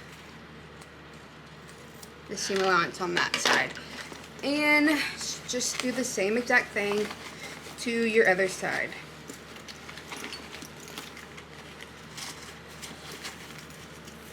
So you're just going to match your seams on the box corners and stitch this at 3/8 of an inch seam allowance.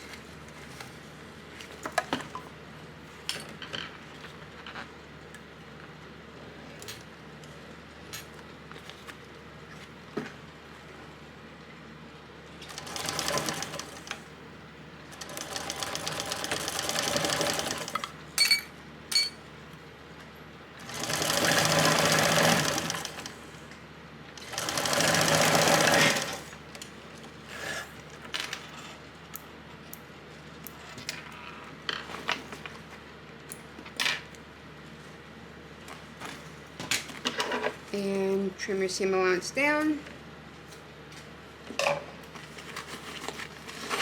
And your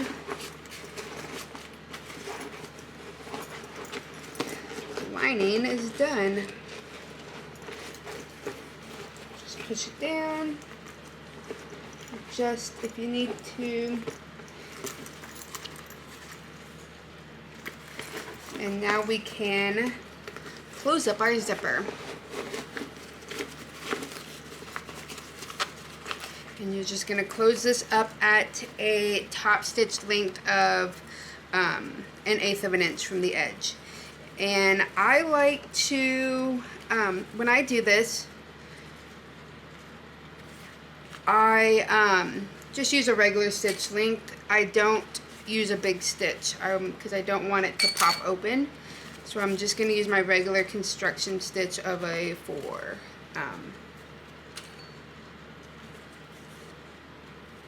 Just a smaller stitch length. That way, like I said, it doesn't pop open. And we're just going to stitch this at 1/8 of an inch.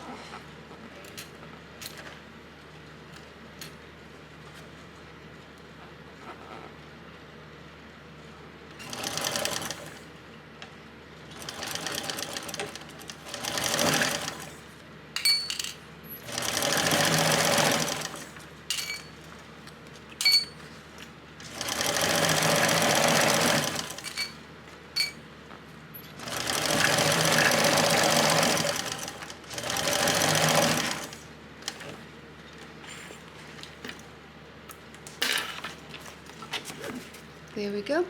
It's done.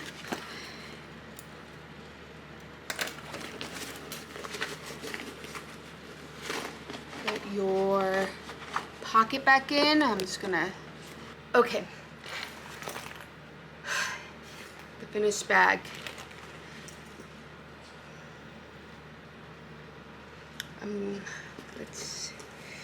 Just gonna pop in our, I want to pop in my zipper pocket right now.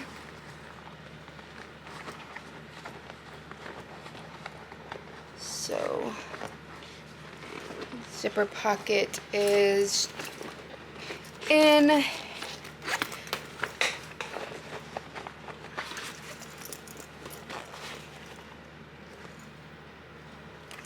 There we go.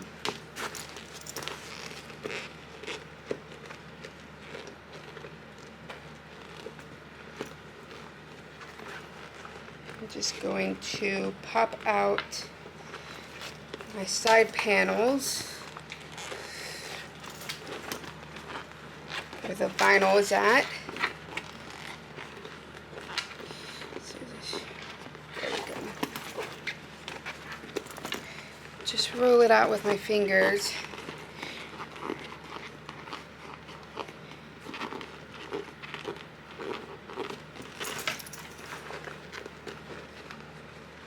There we go.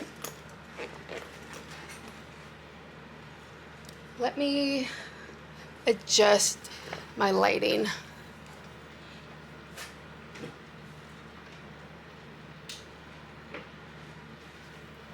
Okay.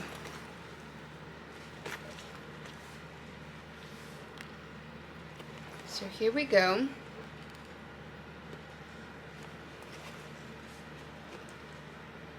The finished bag. So, just to show y'all, close up the zipper.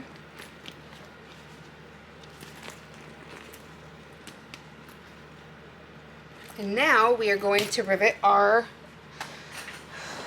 handles. So, you're going to want to measure 1 1/4 inch from your corners. So you're going to measure 1 1/4 inch box.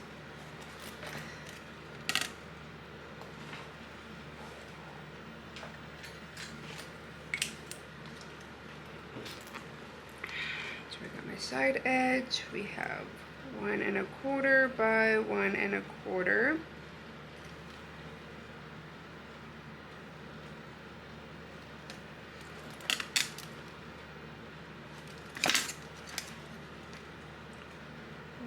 And a quarter by 1 1/4.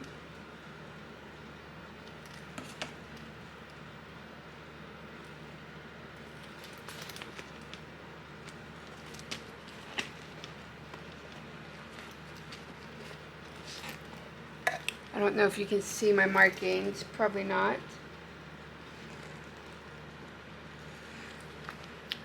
But right here, it's 1 1/4 from the edge. Now move on to the second side. Do the same exact thing. Measure that 1 1/4 from your stitch, from your corners.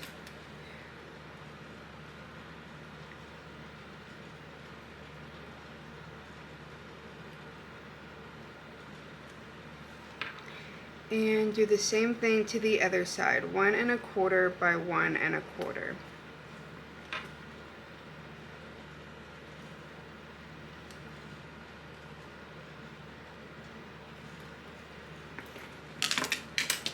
Make sure they're even.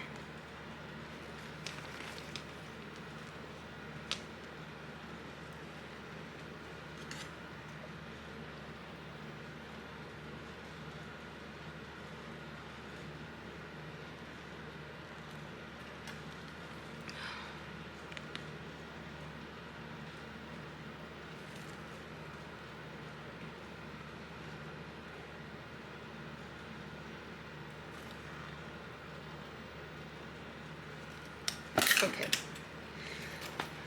And now I'm just going to punch my holes. We're only doing it through the exterior side, not through the interior. So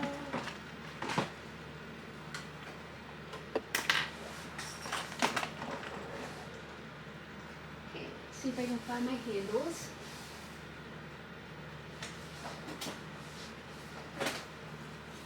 Okay, on the floor.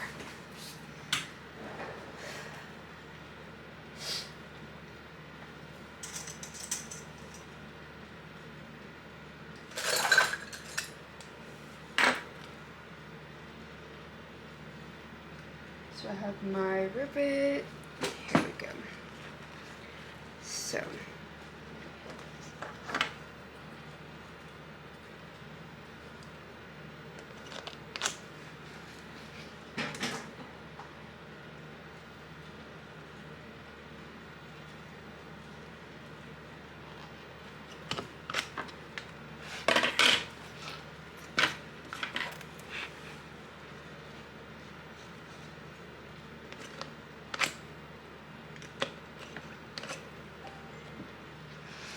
I'm just going to rivet my holes at that 1/4 inch. And let me go ahead and grab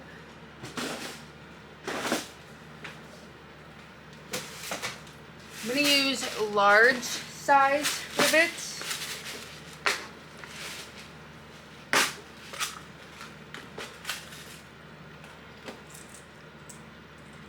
2, 3, 4, just because my straps are vinyl.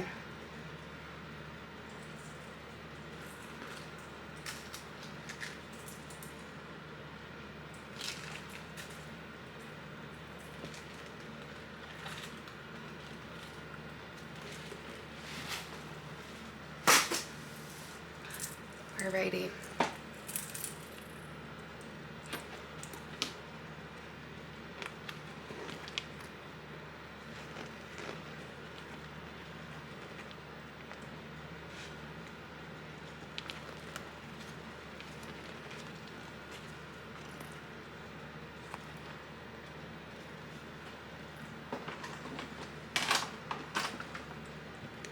Lost my handles again. Oh.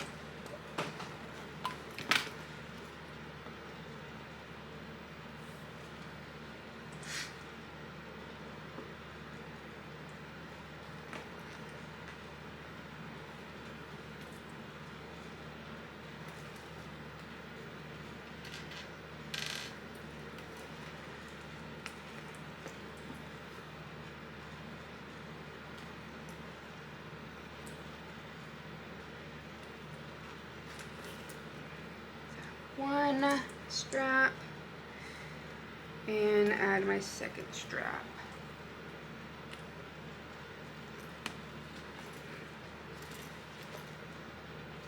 So there we go. We have our first straps in, and then I'm going to add my second.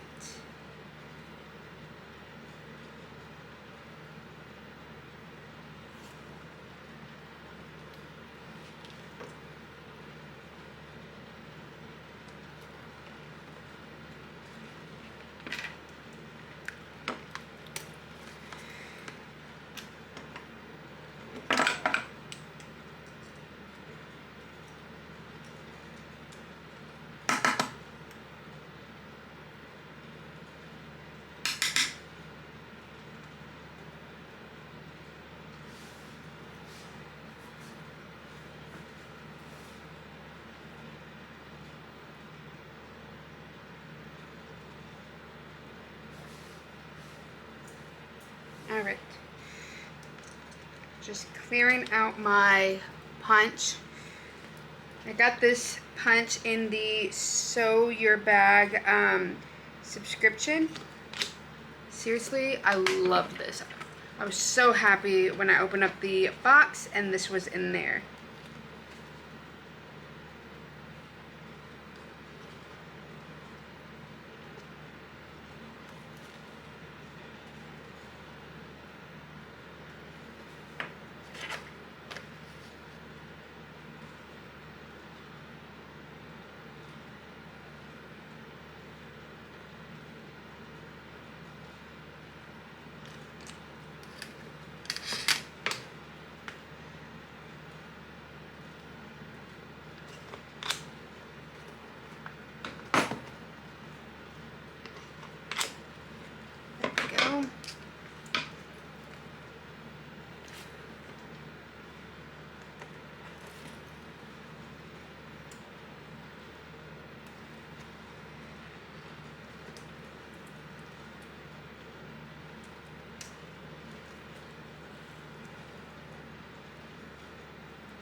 Now I'm gonna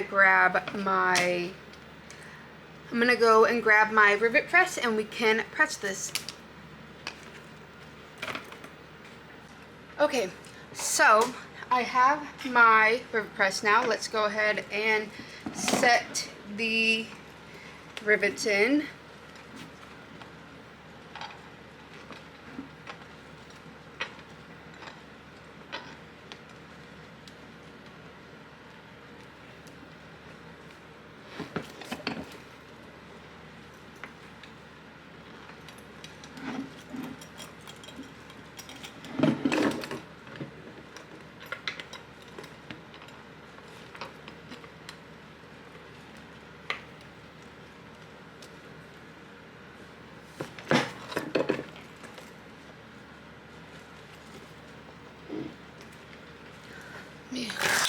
close my blinds.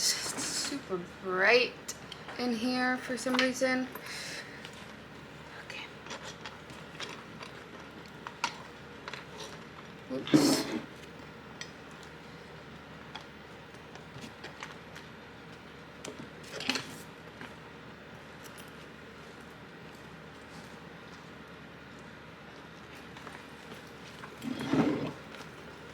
Sorry. Okay.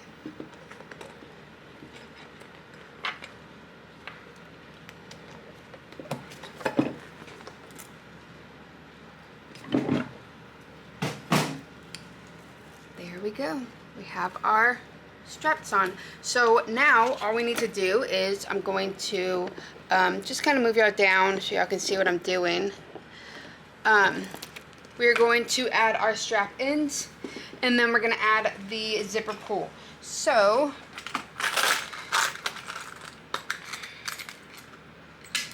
here is my zipper pull. And the step to make my strap ends.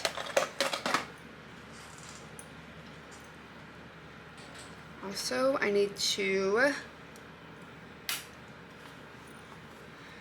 go ahead and pull this part off from my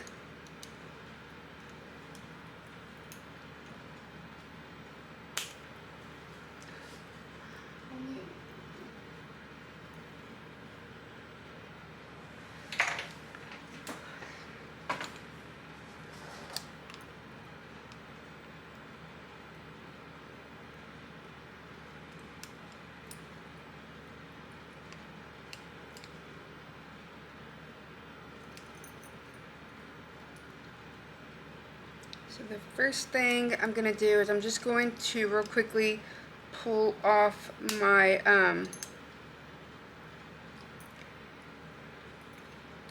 connector, or this little buckle on the 3/4 of an inch buckle.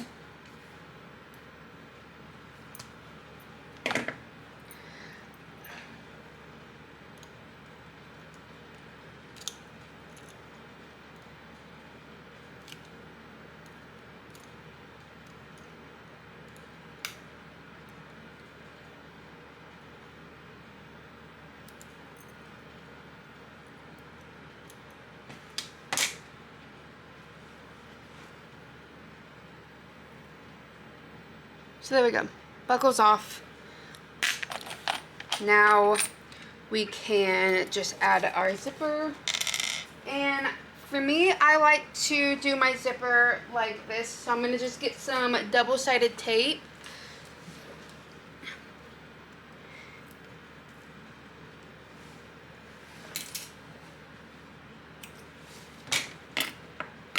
And let's see.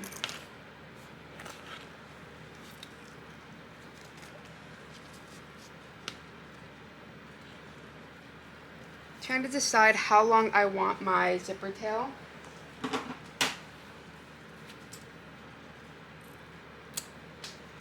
Do right about there.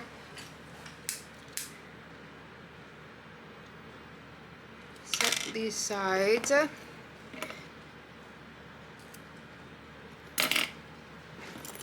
I like to do my zipper like this. So I'll put a piece in the center, just like this.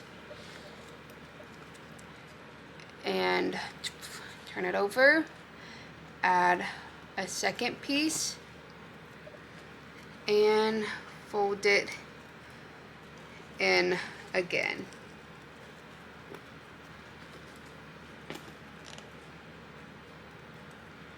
Just like that, and then it's easy to just slip in the zipper end because it's nice and folded. And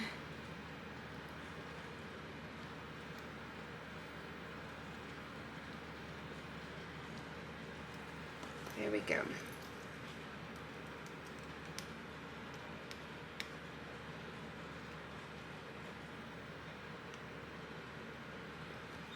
this in here as tight as you can.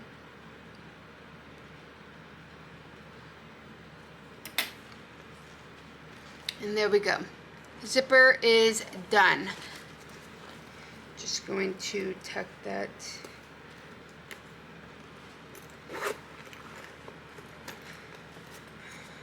There we go. Okay, so now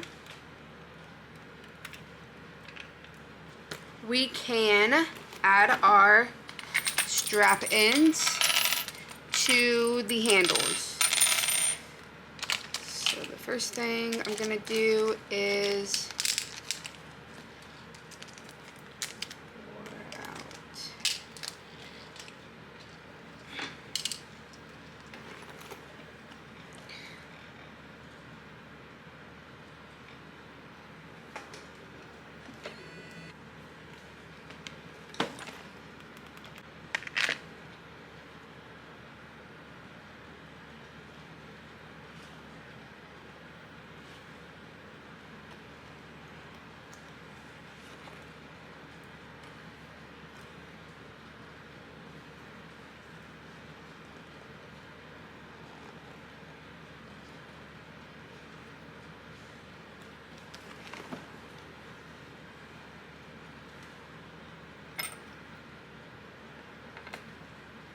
Oops.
Okay.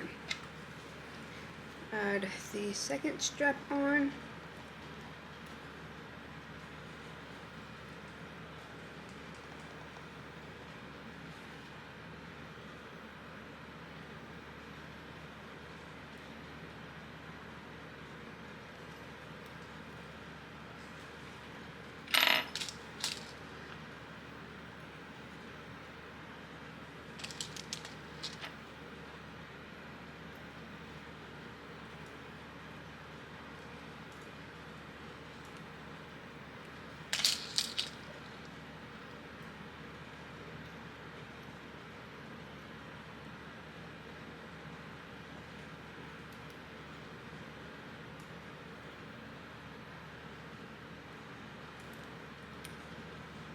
All right. Go to our second side. And we are just about done. We just gotta finish completing our, make our strap out of the buckles and stuff to that. And then we can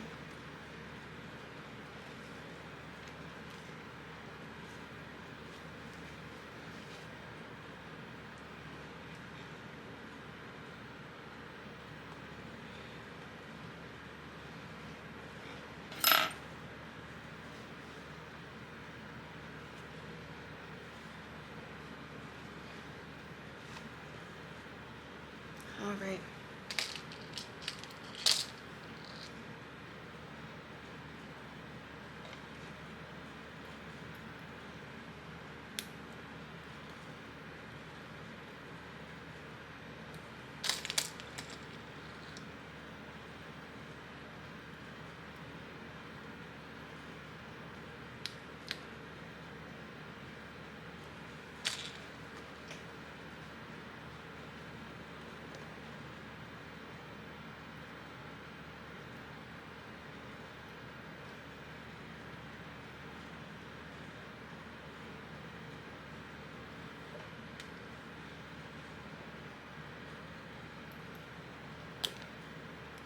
last screw for the strap ends for the handles, and then we can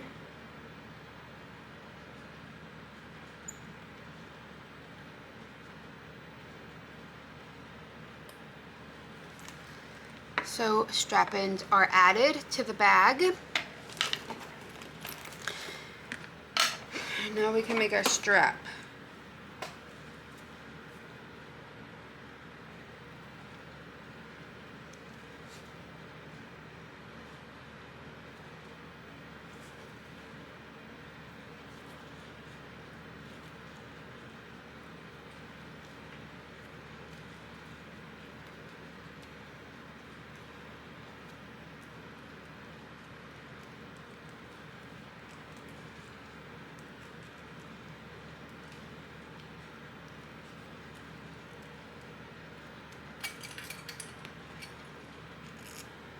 Okay, so we have our strap bottom done.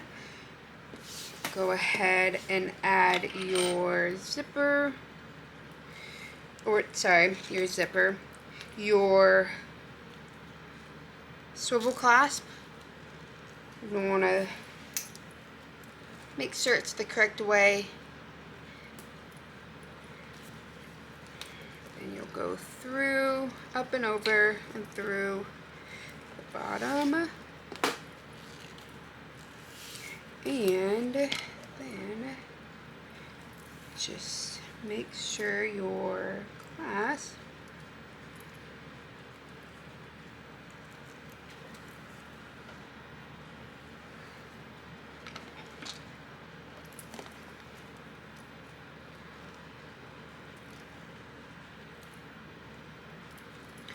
so I'm going to go ahead and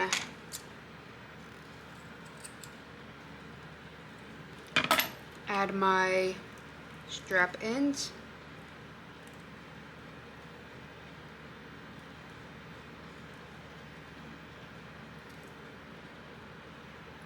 Okay, so I got one end done.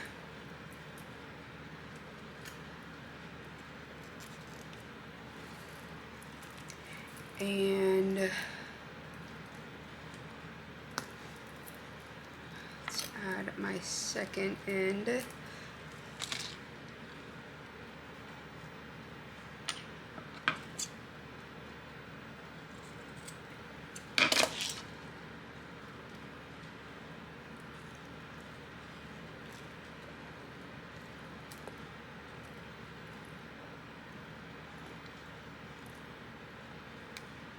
Alrighty. I'm going to go ahead and screw in my strap ends, and then I can punch my holes and set my rivets. And then we are done. Whoops. Uh-oh. There we go.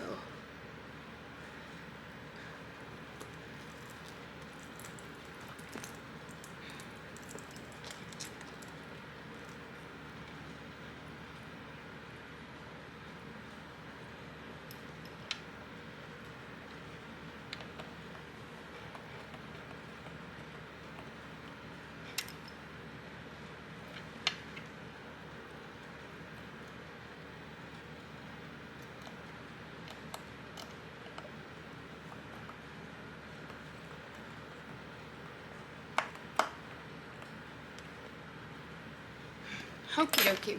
There we go. So now, I just eyeball it at this point. If you want it to be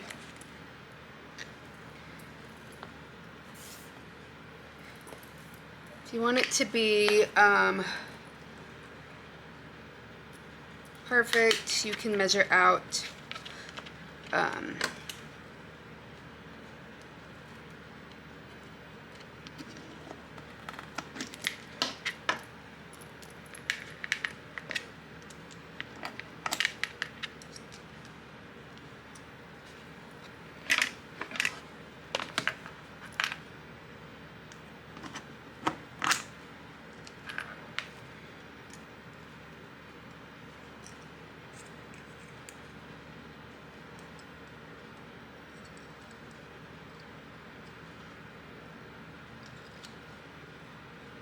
Okay.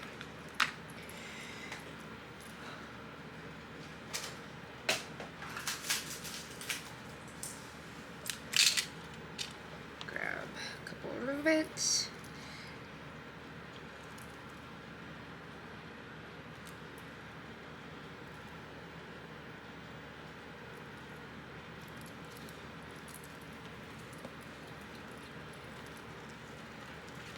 Go ahead and do the same thing to the other. I like to just pull this out.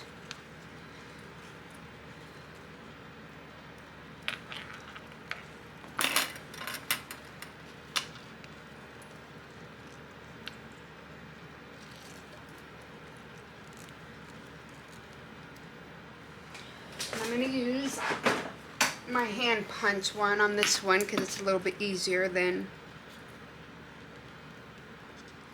using the other one.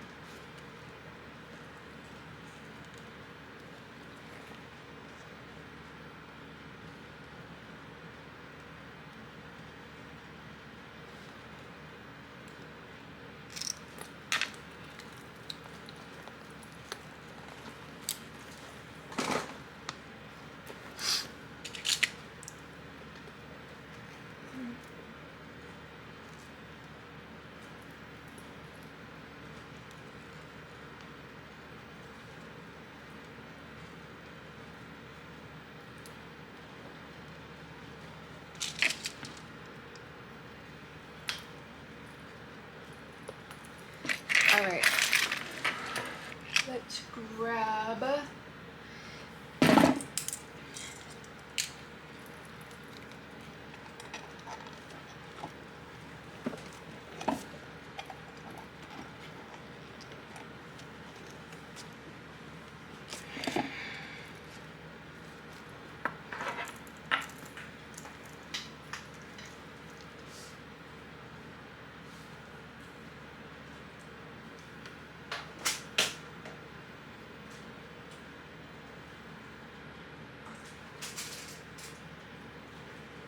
I grabbed the wrong size rivets. I grabbed small ones instead of mediums.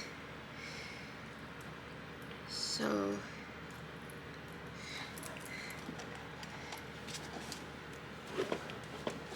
there we go.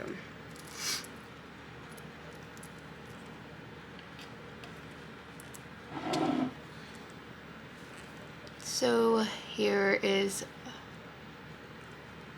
my strap. It is done and rivet. And let's go ahead and zoom y'all out so y'all can see what the finished bag looks like.